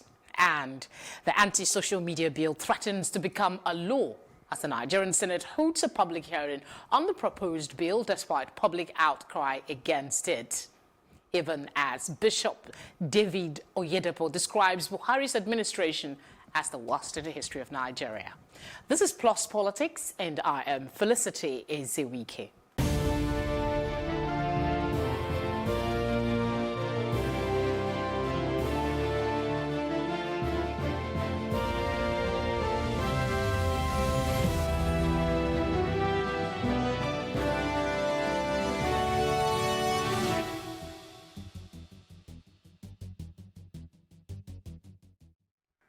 You're welcome to the program. Now, the 14th Emir of Kano, Muhammad Lamido Sanusi II, has been dethroned with immediate effect for total disrespect to lawful instructions from the office of the governor. This was announced by the Kano State Executive Council, chaired by Abdullahi Ganduje, the state governor. This comes barely 3 months after Ganduje stated that 35 civil service organizations sacked for his sacking. It is also barely a week after Kano State House of Assembly received a fresh petition to probe the Emir. With me in the studio to have a conversation on this is Najib Bello, Public Affairs Analyst. Thank you for joining us. Thank you, Felicity, for having me. We also have joining us via telephone Gimbar Kakanda, Political Analyst. Thank you for joining us. All right. Can you hear us? Yeah, hello. Okay. I was saying thank you for joining us. It's nice joining you. Okay. Let me start with you, Najib, your reaction to this announcement, not only of the dethronement of Sanusi, but the enthronement of Bayero. The thing is that from early this year, when Ganduje won his elections, it was already clear to a lot of people, especially in Kano, that Sanusi Lamido, early last year, from the first quarter of last year, it was clear that it was either Ganduje left or Sanusi left, because Sanusi had made announcements prior to the elections that people should not vote in Ganduje because of those Gandola incidents, him collecting money in videos and all of that thing. So when he won the elections, people knew he could not allow Sanusi remain. So there was a point in time, in fact, I was in Kano that period, where he swore in 3 new emirs, and gave them different emirates to rule, breaking off the Kano emirate into a few pieces. At that point, I knew something was going to happen to Sanusi, and also the laws, the rules for the emirs, the new emirs, was that they could rotate them. So I felt what he was going to do. I knew that Ado Bayero, Aminu Ado Bayero, was his favorite, and he's related, of course, to the last emir. So I felt that what he wanted to do was he would rotate the emirs and put Aminu from Bichi, he will bring him to Kano, and maybe rotate Sanusi to Bichi or somewhere else that will make Sanusi quit. That was what I thought his plan was. So you're basically saying this is a witch hunt? No, of course, it's been on for almost a year, more than a year now. It's been on. But let's look at his immediate replacement, and of course, what you say. He has been removed not because of maybe he broke the law. They are accusing him of disrespect. Disrespect, which disrespect is also part. He did break the law that was enacted last year. Okay. But you're saying now that it is a witch hunt. Yes, I am. Clearly, it's there. He challenged the governor just days before the elections. He called on people publicly to vote against Ganduje. And when Ganduje eventually won the elections, he knew he was going to do something about Sanusi. His supporters said it that he was going to do something about Sanusi. And it's been on since then. I didn't even know it would take so long.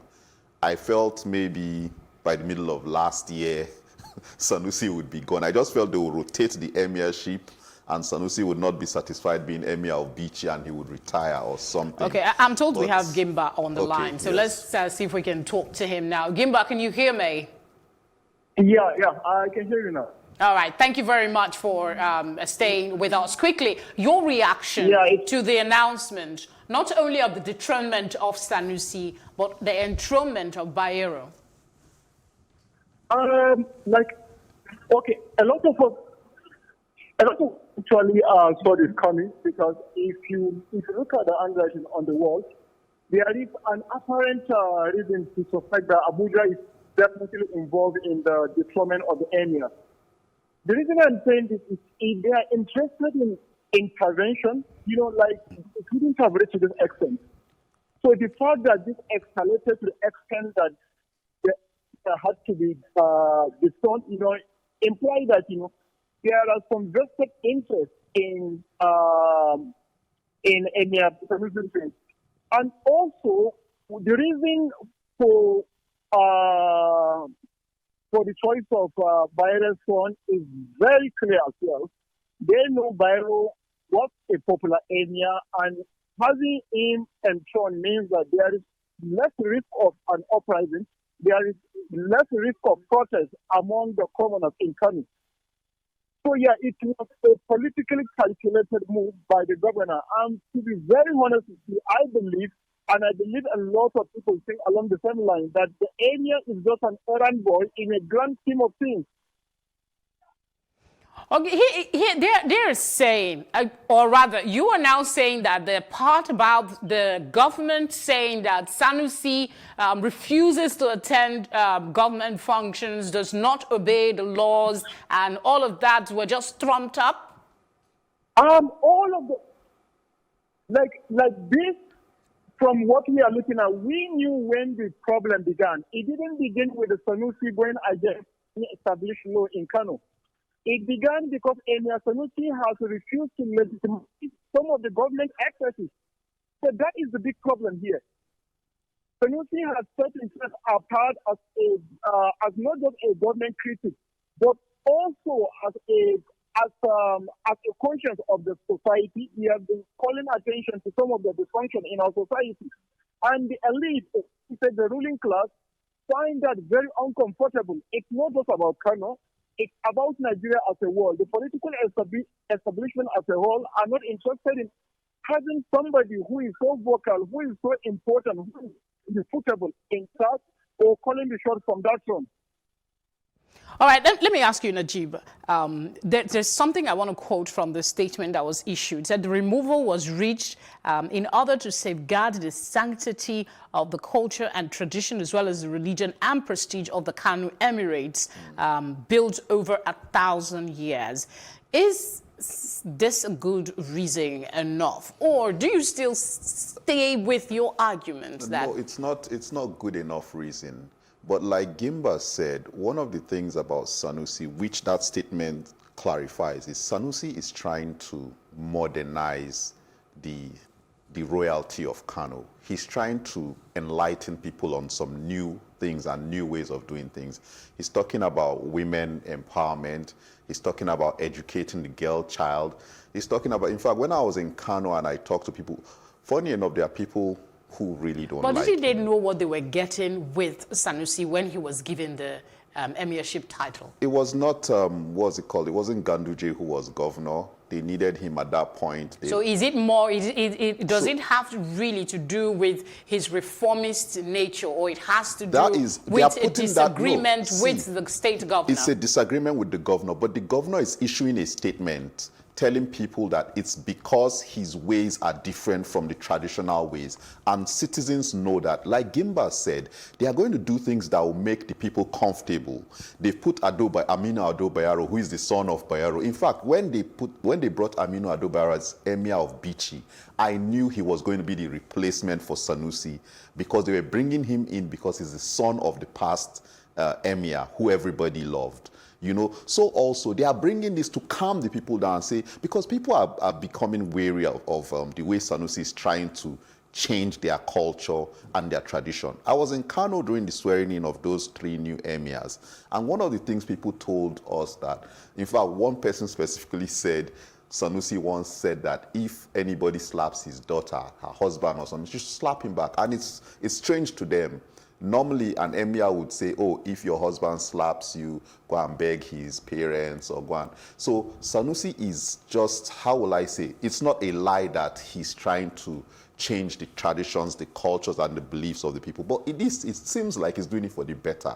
And that's not enough reason for you to remove him. Now, Gimba said Abuja may be involved. I don't think Abuja is interested in removing the emir, but I think what the governor had been looking for was some kind of permission, some kind of okay to say, you know what, just do what you want to do. But it is a personal thing between Ganduje and Sanusi Lamido. That's what I think. Yeah, I'm going to go to social media reactions in a bit, but I want to ask about the rowdy session. I'm bringing this question to you, Gimba. The rowdy session at the State House of Assembly when the matter was called. Remember last week there was a call for a committee to review or rather investigate allegations, let me see now, of violation of culture, tradition and religion of the people. Were you surprised by the rowdy session? I was surprised actually, because I was of the assumption that what Kano had was a rubber stamp legislation. So I felt that they were all in the pocket of Ganduje, so there wasn't going to be some of resistance to the removal of the emir. So yeah, when the question came up and then there was some sort of rowdiness, I was truly shocked, because by my own prediction, I said it was going to be a smooth process in favor of the governor. Okay, there's this thing about him, a repeat of history. I think in 1963, if I'm correct, his grandfather was removed and banished from Kano. Do you see Sanusi going without a fight?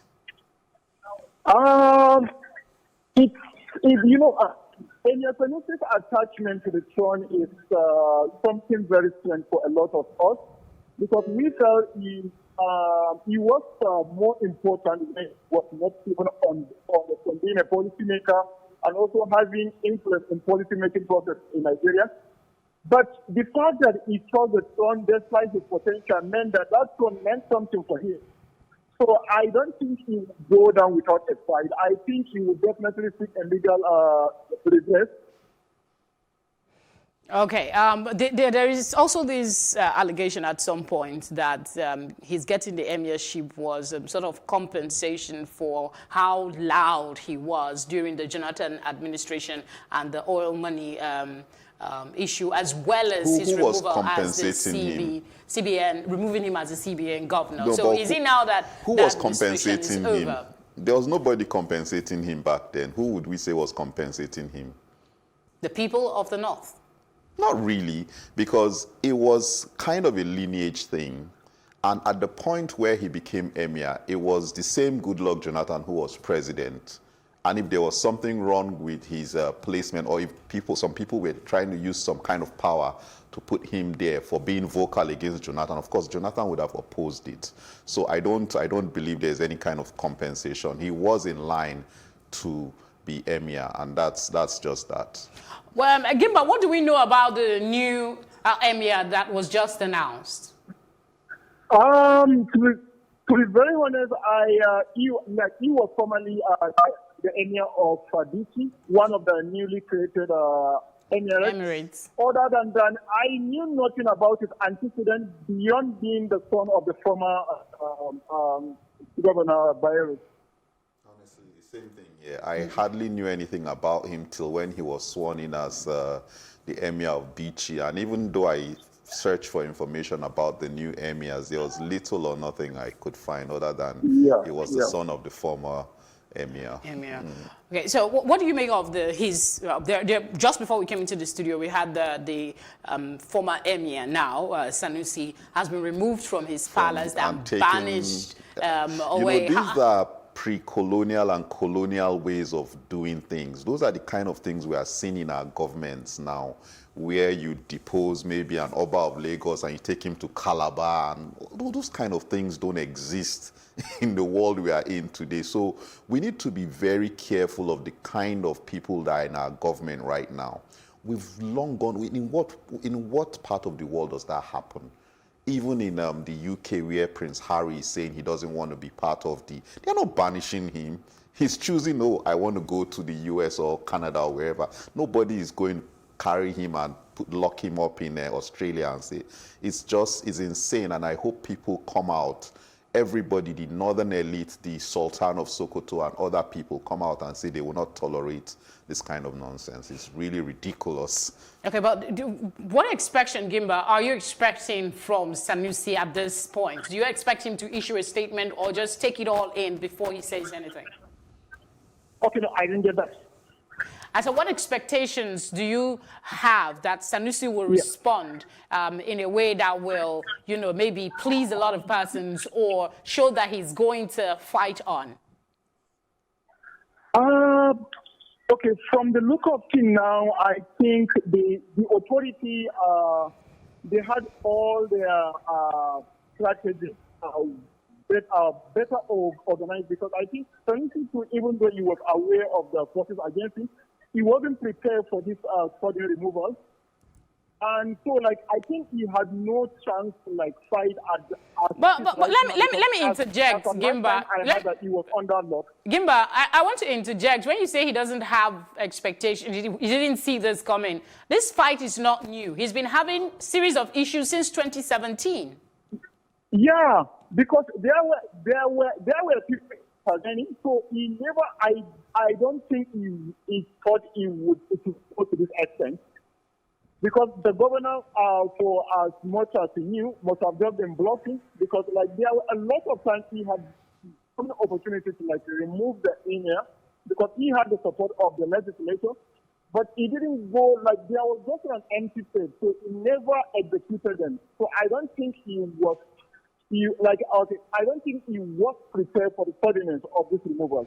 All right, I'm told we have about a minute, so you wanted to react quickly to that before I ask you to ask. I was going to just elucidate on what he was saying, is that it's not that he wasn't expecting to be removed, but the strategy that just played out right now, he wasn't prepared for it at this point in time. So he may not have a statement, he may not have people ready to, come out and say, okay, this is what he's saying. So at this point in time, he didn't see this exact thing coming out right now. One of the reactions on social media is the fact that Ganduje, his hands allegedly is not clean. When we talk about the bribery case, the video that went uninvestigated a few, years ago, not so long ago. I think that was last year. It was sometime last year or 2 years ago. Yeah, 2 years ago, 2019. Yeah, so people are saying that he shouldn't have done what he has done and that they are condemning the action outrightly. Are you of that school of thought completely? Is there no justification for this move? There is no justification whatsoever. It's pure politics. It's politics because I know Sanusi has had issues over the years with the state government and everything because of how vocal he is about issues of education and lack of development. But the issue that made them remove him right now was beginning of 2019 towards the elections, the Kano State elections, where he said publicly that people should vote out Ganduje. I guess that's where we're going to have to leave it. Yeah. Thank you very much for coming on the program. You're welcome. And Gimbar, thank you very much for joining us. You are welcome. Thank you very much, too. All right. We'll take a short break now, and when we return, the controversial social media bill continues to move forward in its journey to becoming law. Will it become law? Stay with us.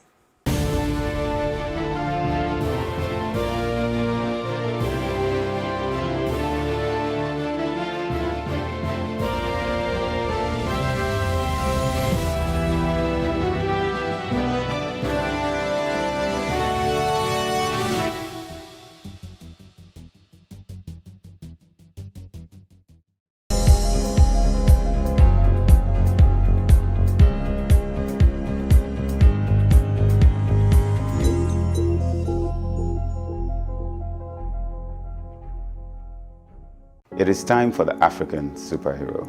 We have also begun to see the renaissance of the natural, of the Afro. And what a thing of joy. Imagine if we broke down that 40 million per lawmaker into how many families? I am not for anybody in that sense. I'm for everybody and I'm for nobody. But I'm for people who, at that point in time when they're being oppressed, I'll key into that thing. But I'll never go and sign up for life and say I'm your paddy, because I've seen women oppress women more than men. A woman in church who preaches women rights, feminism and the rest, and maltreating a young small girl that is staying with her, who is even younger than her own daughters. That's the human and and then for the you. way, if you see the slap she gave this church, the young girl, because she couldn't do sign of the cross, and I was like, there's a very, very strange madness that's coming from a clique of people that have come into power with Buhari.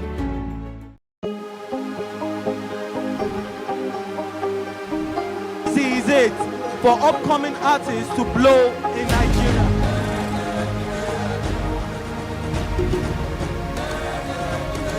Welcome to Plus Trending. I am Buki November, your host, saying thank you for joining us on today's episode. Welcome back. It's tea time on Plus TV Africa. Practice makes perfect. I'm not perfect yet, but I'm a lot better than I used to be. He's a king. He's entitled to marry 100 if he wants to.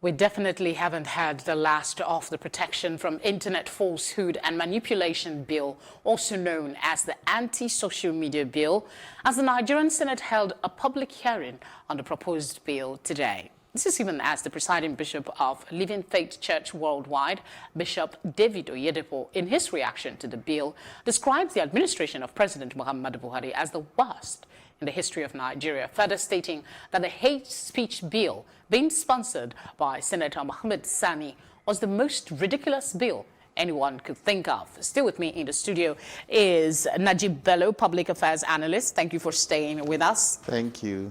We also have joining us via telephone, Taiwo Akinlami. He is a legal practitioner. Thank you very much for joining us. Thank you so much for having me.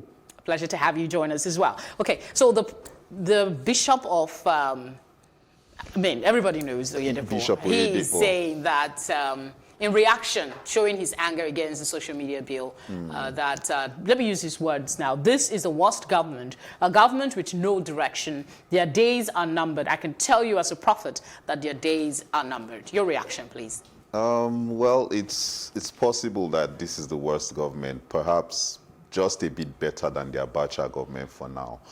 But I would say, some people would say Bishop Oyedepo should mind his church and look for, but if the people are dying and the people are suffering, what is he going to do? What is he going to preach to them?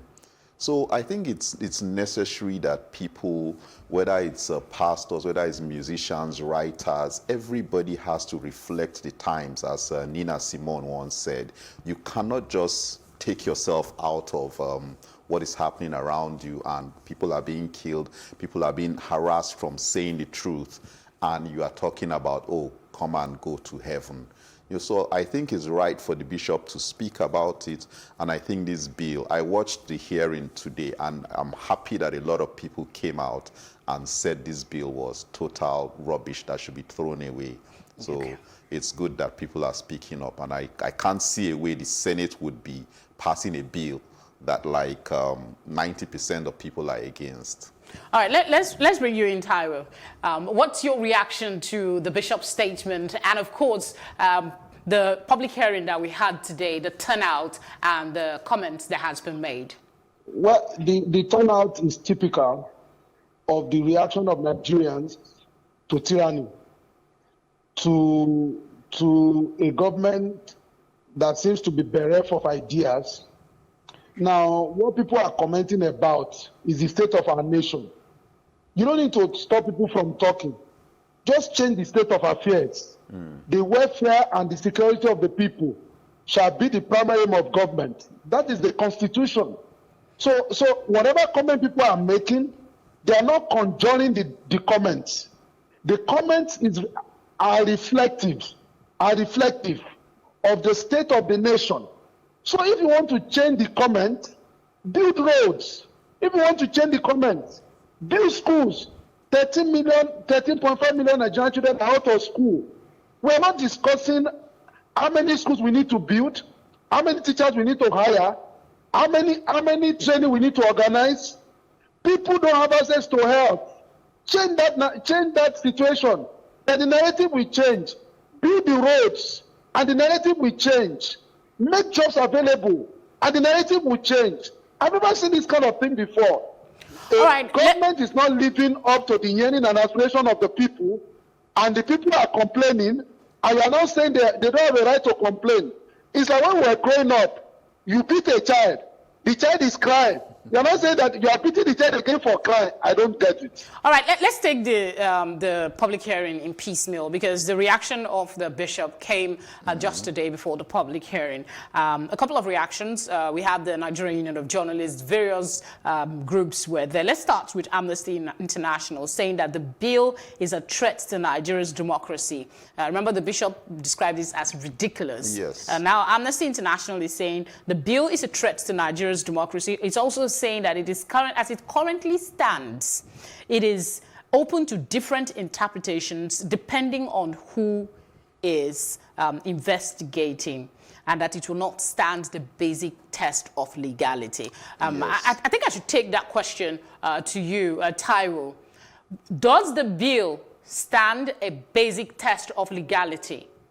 Well, the right of people to free speech is a right guaranteed under the Fundamental Human Rights, Chapter 4 of the Constitution.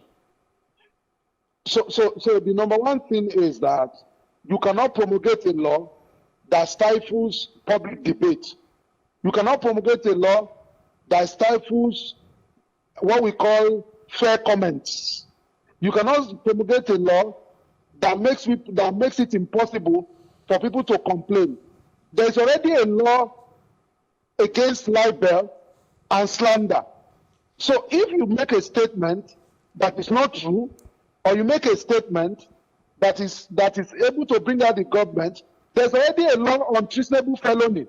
There was no speech law when Sowore was arrested and charged for treasonable felony because he said there was revolution now. So the truth of the matter is that it is just a matter of looking at the fact that people are complaining. And so to stifle that idea, so you want to promulgate a law. And let me quickly say, this is not the first time that a government is going to attempt to stifle the voice of the people. Now, you know, there was a bill, I think 2 years ago or thereabout, that wanted to stifle non-governmental organizations from operating in Nigeria. I attended that public hearing. The outcry was huge. And the hand of government were forced, and they could not go ahead with that, passing that bill. So the same way, I think this bill is also going to go. The overwhelming opposition of the people to the bill shows that The bill is not going anywhere. Now note, we are the one who employed government. I have never seen a place where a person you employed to run an affair for you begins to tell you how to run your life. The government is employed. We are the one who pay government through tax, through natural resources. So the government cannot dictate to the people. It is the people that will dictate to the government. And that's how it should be. So Nigerians should see themselves, we should see ourselves as employers of labor. We employed government to run the state. And so in employing the government, we cannot stand alone, passive and unconcerned. We have to give instruction to the people we have employed. All right, Najib, let me ask you, there seems to be one discerning voice in the whole crowd that is saying, we don't want this bill. The Nigerian army says they welcome this bill. They are saying that it's going to allow for chaos and disrespect for leadership and all of that. Nigerian is that something that we should take into consideration, considering the fact that they are the security operatives, they should know certain things. Are we missing things? Are the people that are clamoring against this bill missing something? They are the defense operatives. The security operatives are the police, which could even say this, similar things. But where are they in the scheme of lawmaking? Who is the military in the scheme of lawmaking to come and say it with a loud voice that they are in support of a law and they are in support of it because it will help to keep government intact? They have no business saying that. People the people who can make such decisions have been called upon: the general public, the civil society organizations, you and I. We employ the army to are they not part of are they not Nigerians? They are putting their lives in front. Don't they have a right to say something? They are our staff, just like even if they are still Nigerians, they're stakeholders. We are the people who make these laws. It is us that we tell the Senate. It's not the Senate or the police. We hire these people as appendages to the government. You understand? So they are all working for us. So it's what we tell the government to do that the government will instruct the army to do. Not call the army that we created as part of the government to come and tell us that, oh, this is how I think this should be done. Not in lawmaking. Not at all. Okay, a while back when the whole protest was on against the bill, when a group of persons went to the National Assembly to protest, the senators at that time said even though that one of them brought the bill, that they are going to abide by the will of the people. And we still came to the point of the bill passing first reading. And now it's going through public hearing. Is it a process, do you think, for the other members to decide which part of the divide to go with? No. Or is this is just a step to get You see, what I like about some of these civil society organizations is that they try to tell the people how to deal with issues like this.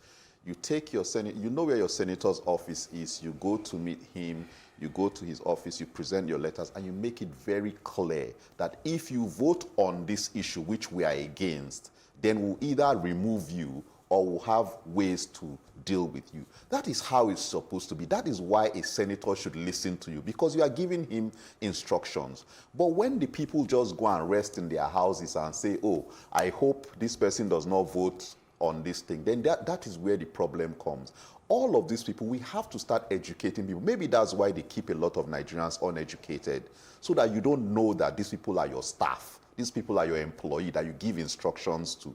So as long as the people know, someone from Enough is Enough was saying that they put out a poll where 79,000 Nigerians came out and said, we are against this bill. They have the names, they have the details of those Nigerians. How many Nigerians do the senators or the senator who brought this bill, how many Nigerians can he show us evidence of that told him to come and bring this bill forward? And the other senators supporting him, how many people can they show us that, oh, these are the people that are saying they need this bill? Now, like the lawyer said, there are laws against libel. If you are going to accuse someone of something that is wrong, falsify or anything, we already have those laws. What is happening now is, let's say there's a law that bans blue and there's another law that bans green.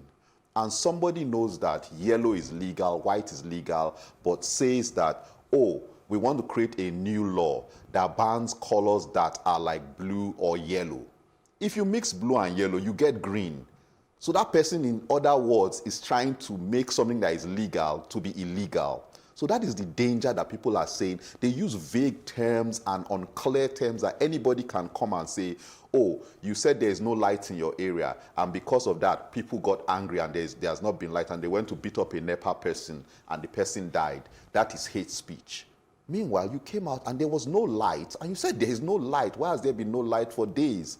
So those are the dangers of this kind of bills, where they use vague terms, where they go to borrow or steal a law from Singapore or wherever, and they just copy it. And the man cannot even, word for word, say what exactly he put together in that bill. Okay, Taiwo, let me ask you, the public hearing as was held today, do you think it will have any effect in swaying the decision of the senators that has not been done before now, going by the way people have responded to this bill? Okay.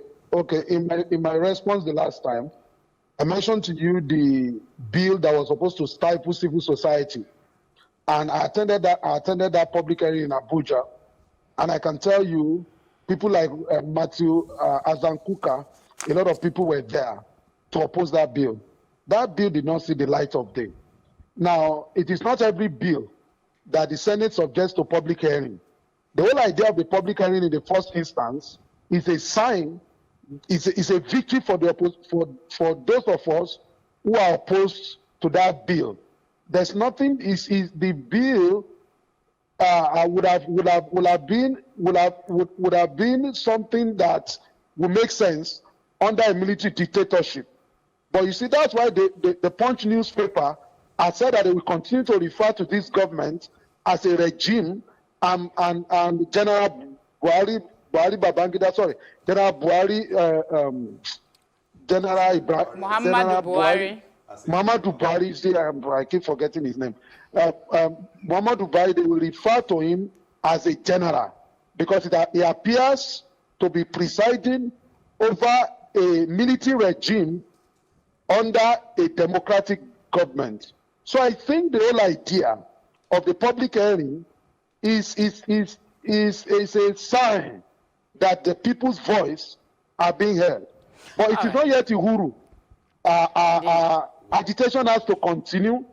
This kind of intervention at the level of the media has to continue, because you see, let me quickly say to you as the media, if this bill is passed, there are news you cannot also report. There are things you cannot say freely. In the regime of this bill, you cannot throw this kind of interview.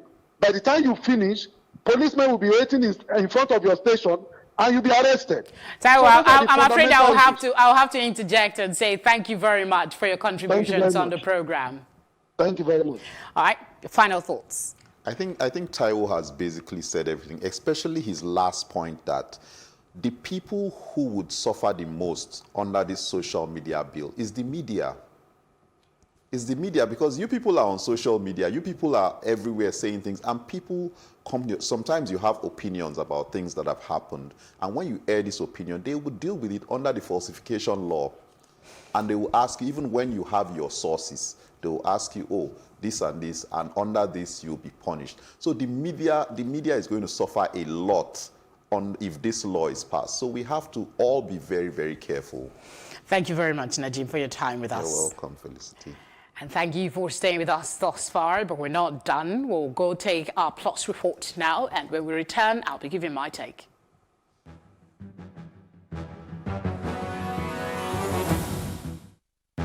The Adamawa State Nigerian Security and Civil Defense Corps has arrested suspected armed robbers terrorizing residents along the Nigerian money of then that he was being compensated for his enthusiastic role in the alleged missing oil revenue during Goodluck Jonathan's time as president and his subsequent removal as the CBN governor. His dethronement is indeed akin to a repeat of the events of 1963 that saw his grandfather banished from Kano. Personally, I believe that This all has more to do with his non-conformist persona, one that is able to speak his truth, irrespective of how it is perceived. As a progressive in a conservative society that is somewhat presumed to be culturally opposed to Western education, Sanusi has more often than not been caught up between his role as a traditional ruler and his passion for intellectual activism, akin to the metaphor of a stream of two waters flowing in opposite directions. They don't meddle in each other's waters. In other words, criticizing the same institution he is supposed to be protecting. Indeed, it was predicted he would be silenced or asked to abdicate the throne for a less controversial persona.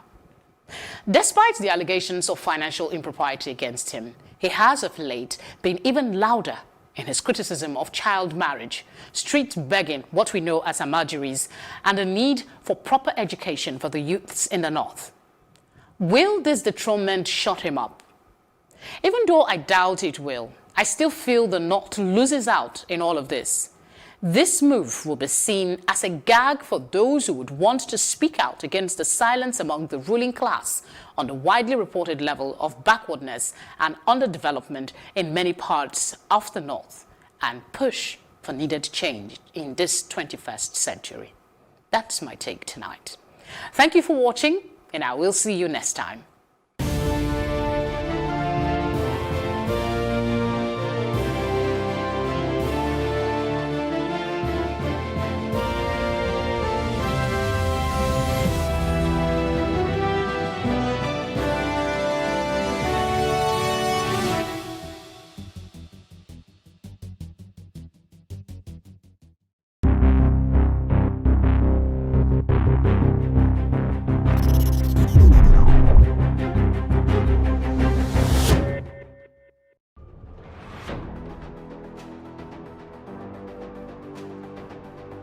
A lot of the jobs that exist today will not exist in the next 10 years. When I see people today shouting, we're not too young to run, we are ready to run. Ready to run to where? The people of excellence are, to a certain extent, being held ransom by idiots and bandits. Once you are in government, you believe everything you do is right. And once you are in opposition, everything the government does is wrong. And so it's time for us to take over power.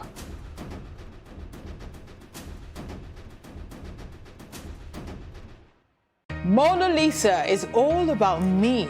It's all about you. It's all about our stories. The stories that never get told, but ought to. Whereby water transportation does not make financial sense, it makes economic sense. I was there for 2.5 hours on the floor. Nobody attended to me. If we don't take care of the poor will take care of us. It's about getting at the root of things and hearing from the horse's mouth. We have 15 public hospitals to make them affordable. In the whole of Africa, we are bigger. You know, Nigeria, we sleep, eat, dream, fashion. Those with the financial backing don't see fashion as an investment, which makes no sense. If they do it for free, they won't have money for the next case. Mona Lisa is about real life and real lives, yours and mine. Make a date with Mona Lisa, and together, let's ensure that the important stories get told.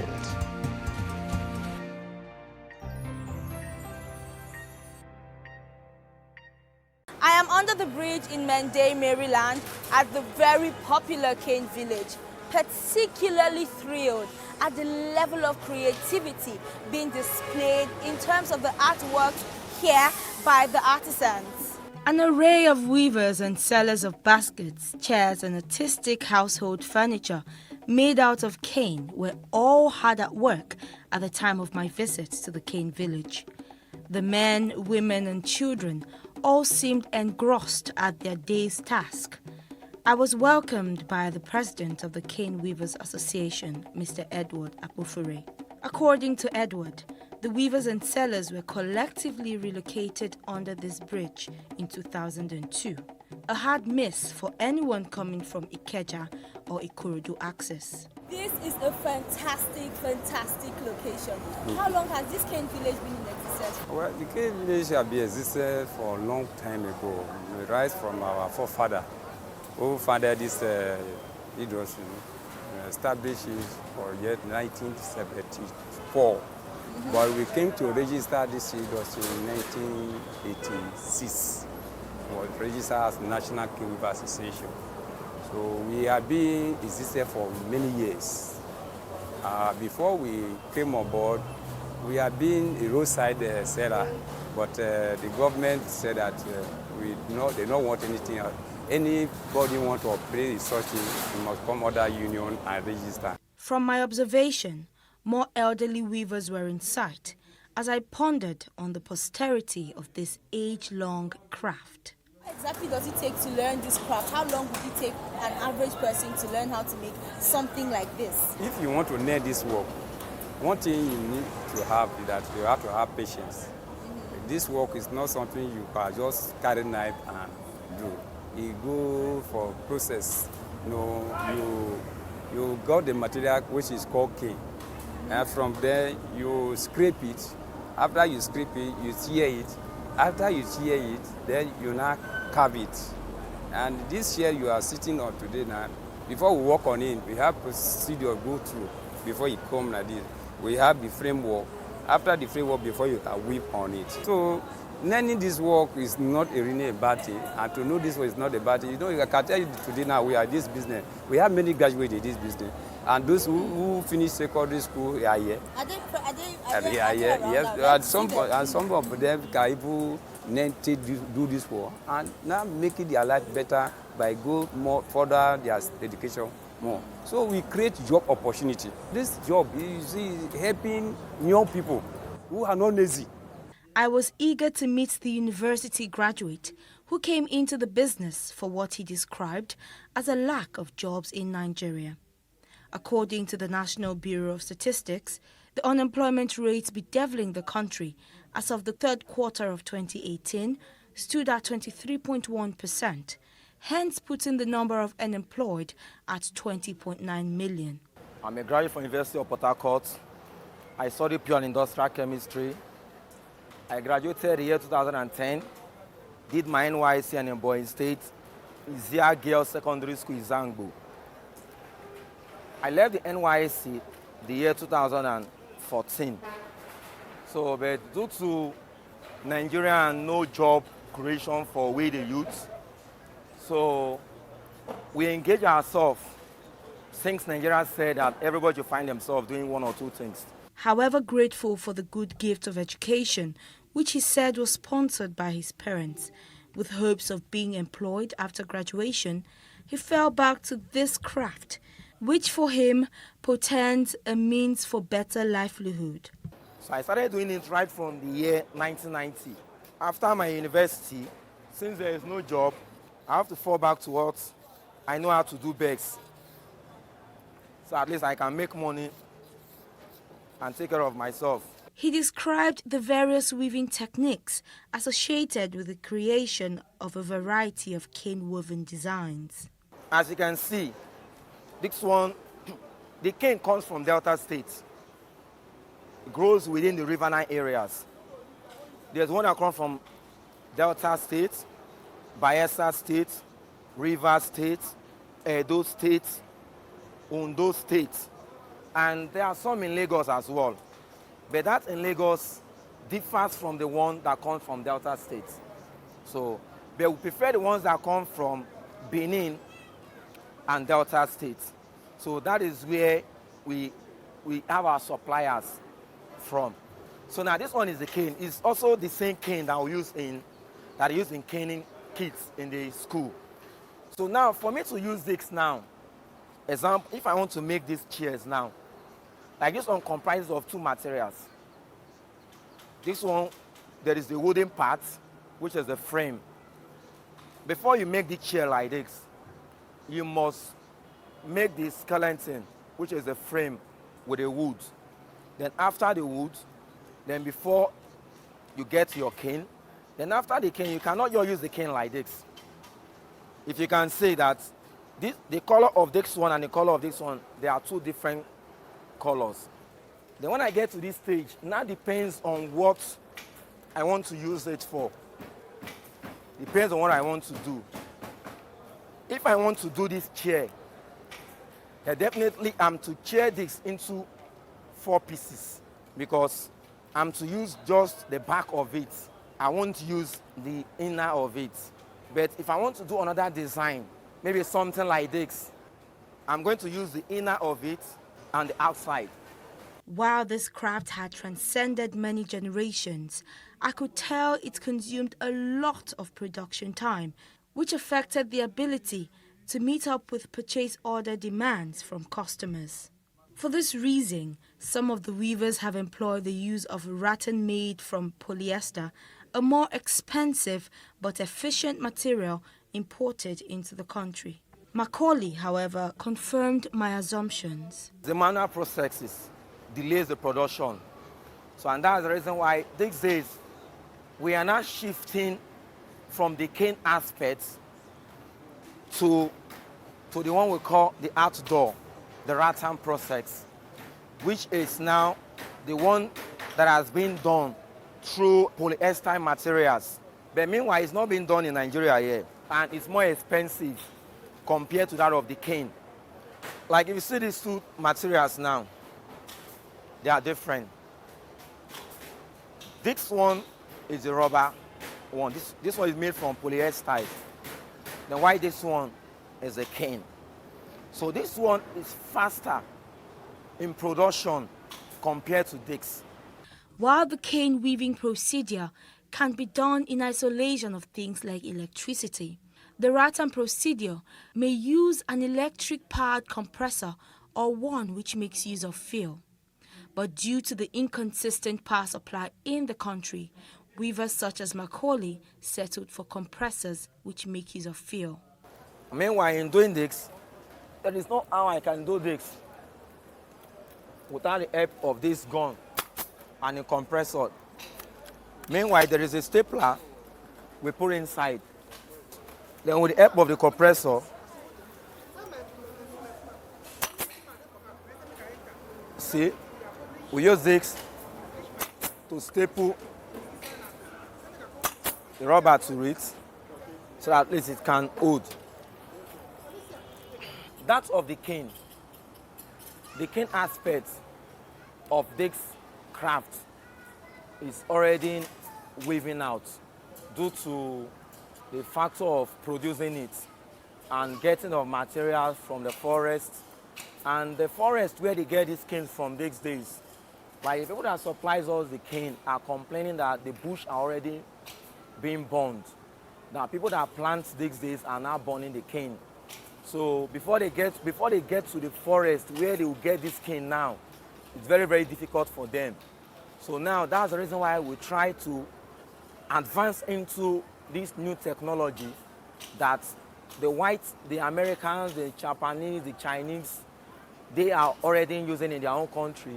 And some Nigerians travel abroad and import this thing into Nigeria. If someone comes to me and said he wants this one, he wants like 15 sets of Dick's dining within 1 week, I can boldly tell the client that he's going to pick it up. But that of the cane, even 1 month, it won't be ready due to the process of preparing your materials, getting your frames ready. Like that of the cane, a set of cane chair, at least you get it for like 150,000, 170,000. But a set of rattan chair, the least amount you can get is 250,000. This market right here does have a high level of economic benefit for the country if issues such as financial deficit as well as a restructuring of the business can be done by the government. The weavers remain optimistic about their ability to expand and possibly export their products someday. Edward says financial aid from the government would go a long way. If government shall now say, I want to give individual like 500,000 to start.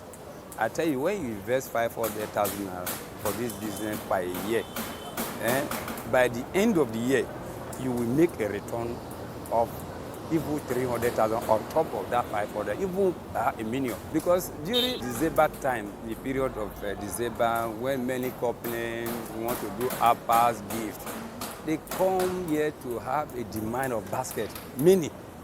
Even when you do not have money, you can never meet up there because they will come, they will demand more than you don't even have. So, but you don't have money to do this in Ghana, you cannot get it. But at that time, the price will even favor you because that time the price will wait up because there will much demand that time. So if the government help us, will give us money, we do this business, we keep them toward December time, we bring them for sale. You know, when you borrow money for bank, maybe all these bank microfinance now, you borrow today, tomorrow you are coming to collect the money from you.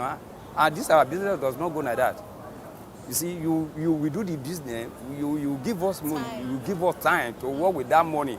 So by the time maybe 7 months, 8 months, we started to pay. You know, we have produced something that by the time we carry the market where we want to sell, return that money back will not be a problem for us. But when you give me money today, tomorrow you are coming to, you are trying to keep the business in my hand. You are not making my business to this. We are not buying and selling. It's not this buying and selling this thing. So it's something you produce before you can sell.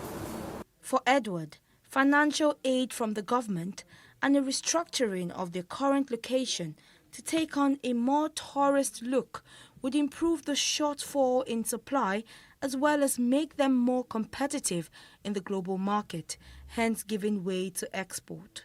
Like this place we come to now, government can come to this place and turn it to tourist center as cane industry. So whereby they build a good structure and whereby people come and make their daily bread, whereby government can get sort of out of it. It's the looks of this our work now. You have to finish them to export them. It's another problem because we don't have the financial background to carry this work outside for people to buy. We only look at this rata work now. Before we don't know how to do them, but now we are now named them and we know how to do them. So all those things that are even we are going for abroad for, we have them. We have the knowledge, the people who are so intelligent to do this craft work here in Nigeria, in this cane industry. It's just what the government should come and ask us, how can we do it? And we tell them the other side of it, where we need their help. Macaulay was gracious enough to take me round the cane village on a tour. This is dining for 4. 1, 2, 3, 4, 4 chairs. There's going to be a glass of 10 mm on it, which is this. This is a glass. This glass will be on it. If I'm to produce this one now, to do this one alone, it's going to take me about 1 week to produce just one of this. But if I'm to do it in the rattan, it's going to take me maximum of 2 days. I'm done with this. This one cannot withstand the outdoor. It's not something that can withstand rain. And that one can withstand rain. This one is made with raffia. We'll call this one raffia. This material is sort. This material, we get this material from Cotonou. Something like this one now is about 2,000. And how long would it take you to make it? This one takes about 1 hour. So that's the reason why during the Xmas period, people don't even do chairs. Amazing, amazing items. I certainly had fun here, and I did get myself some take home as well. For Plus TV Africa, I am Irene Ubani.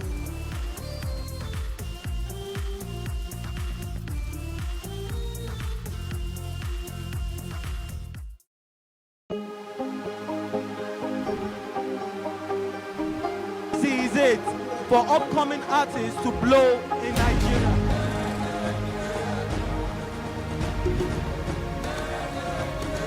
Welcome to Plus Trending. I am Buki November, your host, saying thank you for joining us on today's episode. Welcome back. It's Tea Time on Plus TV Africa. Practice makes perfect. I'm not perfect yet, but I'm a lot better than I used to be. He's a king. He's entitled to marry 100 if he wants to.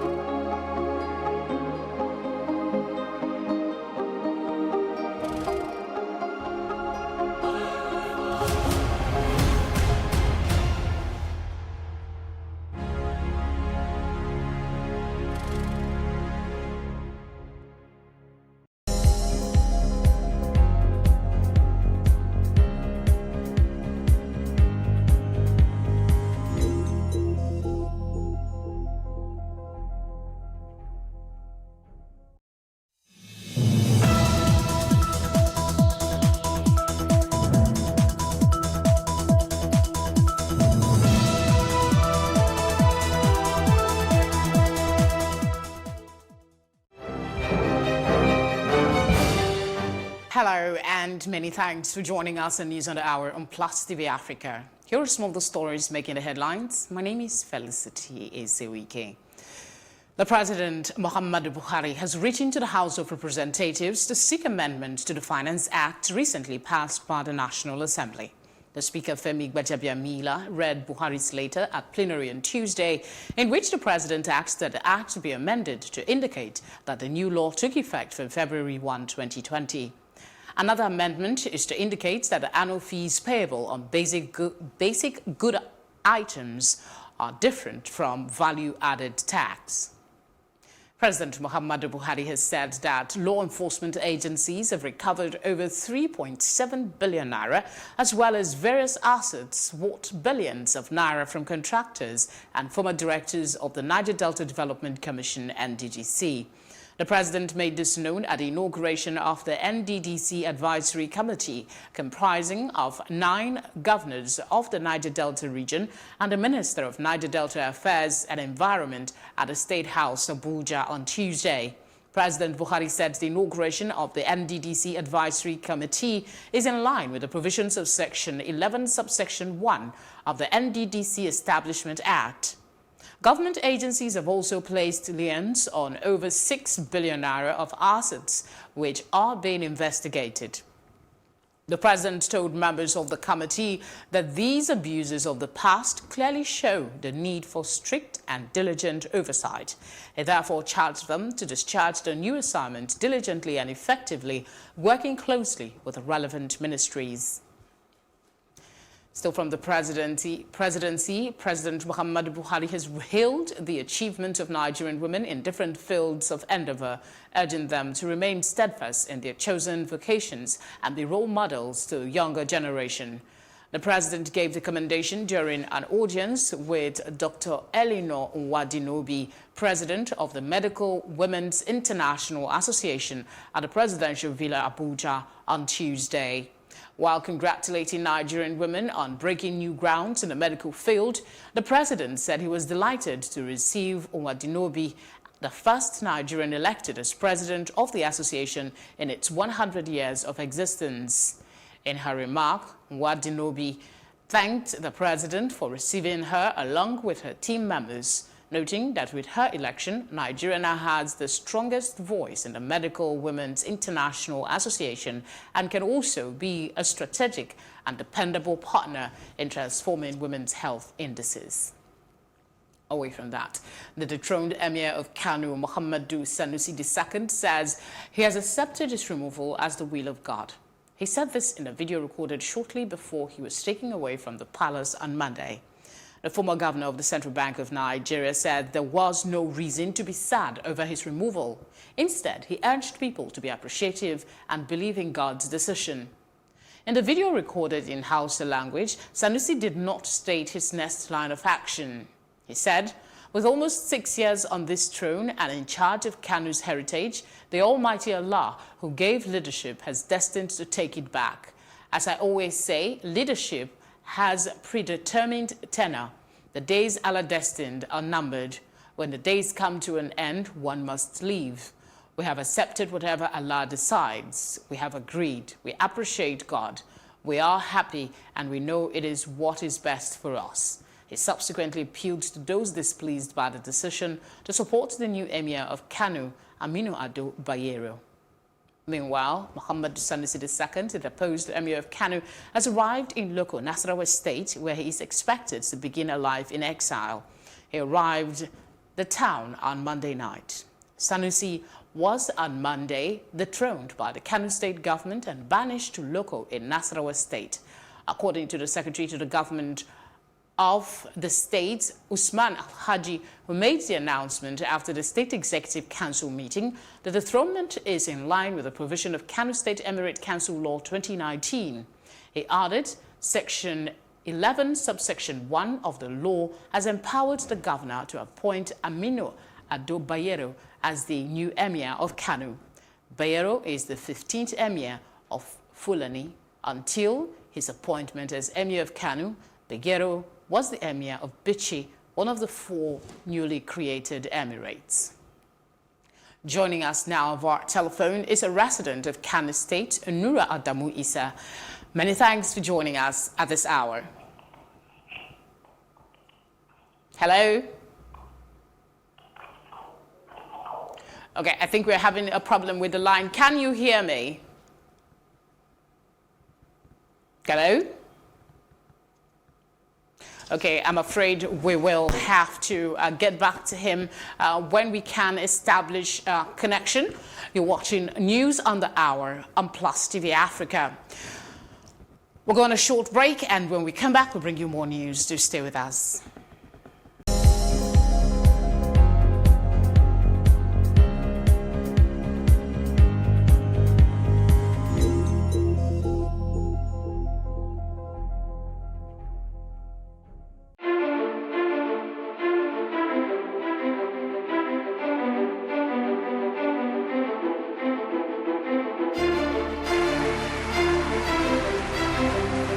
This medal has been directed to empower 1,000 persons with disabilities in each state in the next 12 months. We now start hearing the shoot of gun.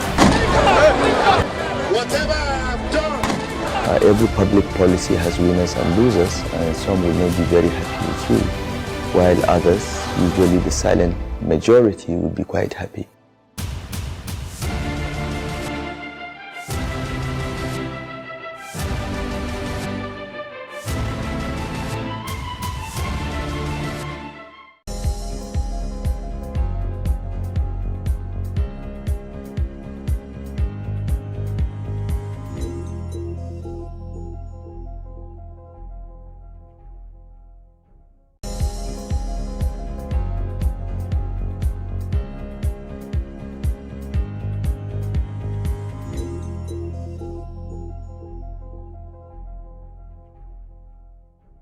It is time for the African superhero.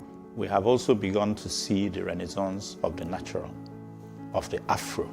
And what a thing of joy. Imagine if we broke down that 40 million per lawmaker into how many families? I am not for anybody in that sense. I'm for everybody and I'm for nobody. But I'm for people who, at that point in time when they're being oppressed, I'll key into that thing. But I'll never go and sign up for life and say, I'm your paddy, because I've seen women oppress women more than men. A woman in church who preaches women rights, feminism and the rest, and maltreating a young small girl that is staying with her, who is even younger than her own daughters. That's the and you know, and then the way, if you see the slap she gave this church, the young girl, because she couldn't do sign of the cross, and I was like, there's a very, very strange madness that's coming from a clique of people that have come into power with Buhari.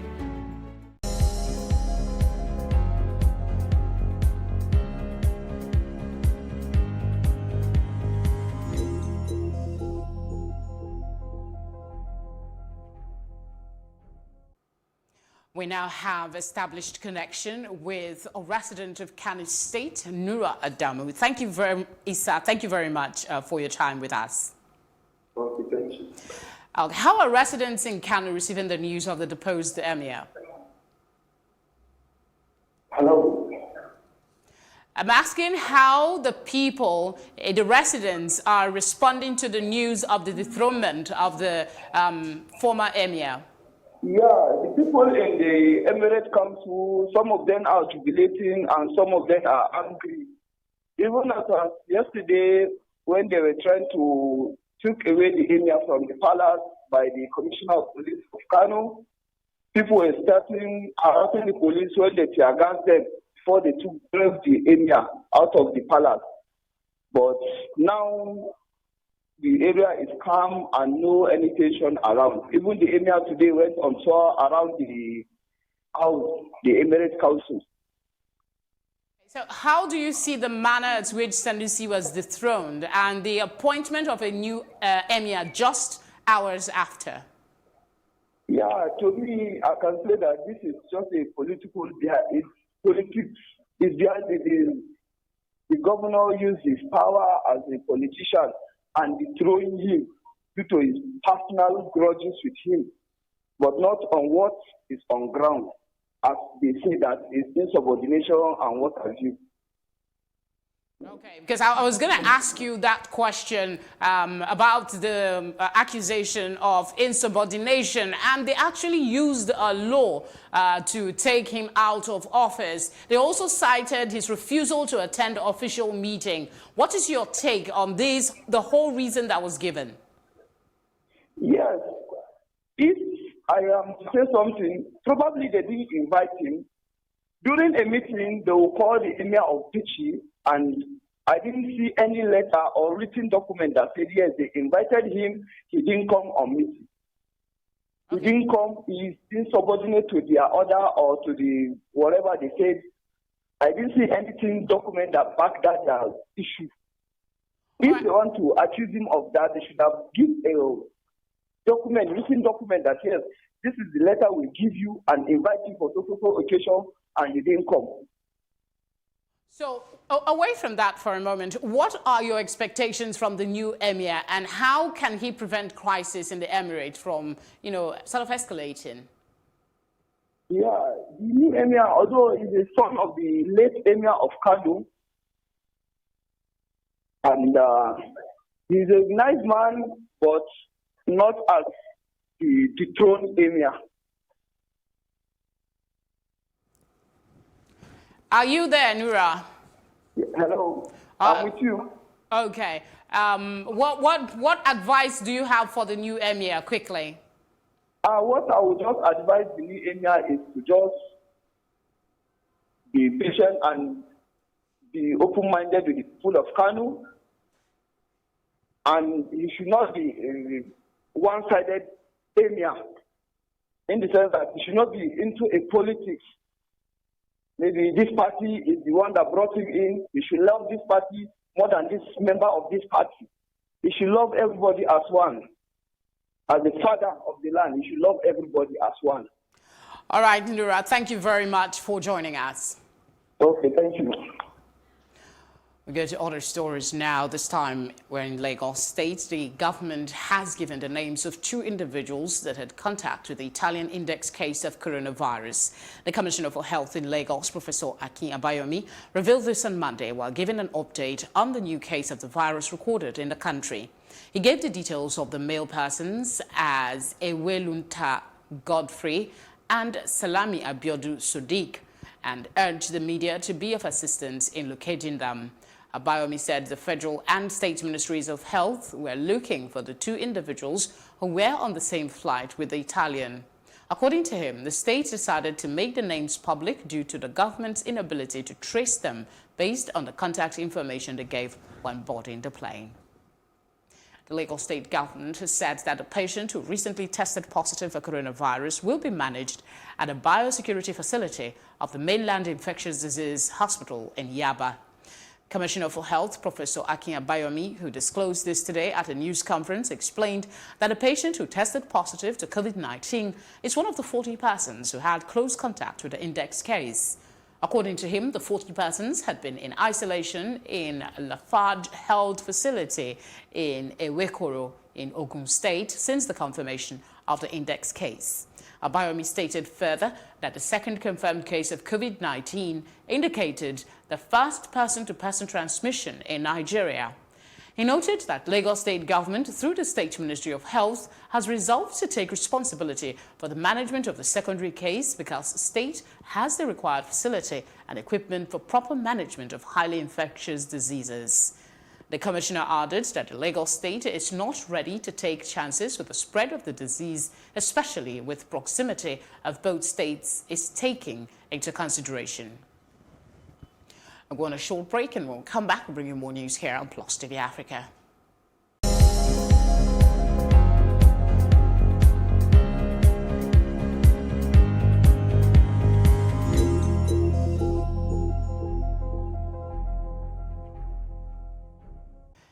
Ethiopia Airlines on Tuesday marked the one-year anniversary of the crash of Flight 302 by bringing relatives of the dead together for a ceremony at the crash site southeast of the capital, Addis Ababa. The crash of the Nairobi-bound Boeing 737 MAX 6 minutes after takeoff on March 10, 2019, killed 157 people on board, triggering the global grounding of the MAX and the worst crisis in Boeing's history. The victims hailed from more than 30 countries. Friends and families gathered in Ethiopia from all over the world to honor the memories of their loved ones. And South Africa's High Court on Tuesday declared President Cyril Ramaphosa of lying to Parliament about the source of donations to his 2017 campaign to lead the ruling party, setting aside a potentially damaging report by a powerful anti-graft watchdog. The High Court judges describes the watchdog's approach as based on a mistaken and fatally flawed reading of the law. The case was seen by many analysts as a proxy of the bitter power rivalry inside the ANC between supporters of Ramaphosa and his predecessor, Jacob Zuma. Public Protector Busisiwe Mawebane had alleged in July that Ramaphosa deliberately misled Parliament about the 500,000 rand, that's about $32,500 donation for his campaign to succeed Jacob Zuma as head of the ruling African National Congress. Up next is our foreign news.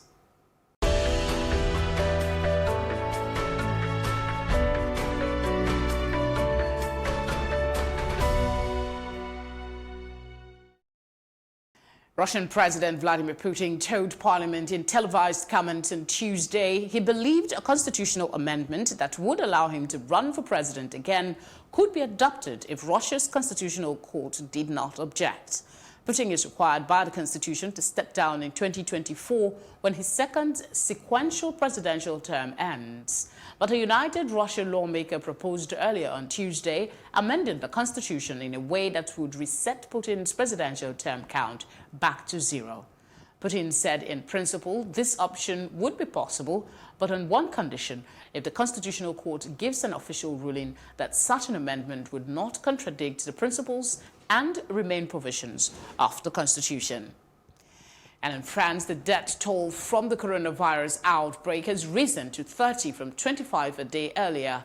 The French Public Health Authority said this on Tuesday. Coming up next is our business news.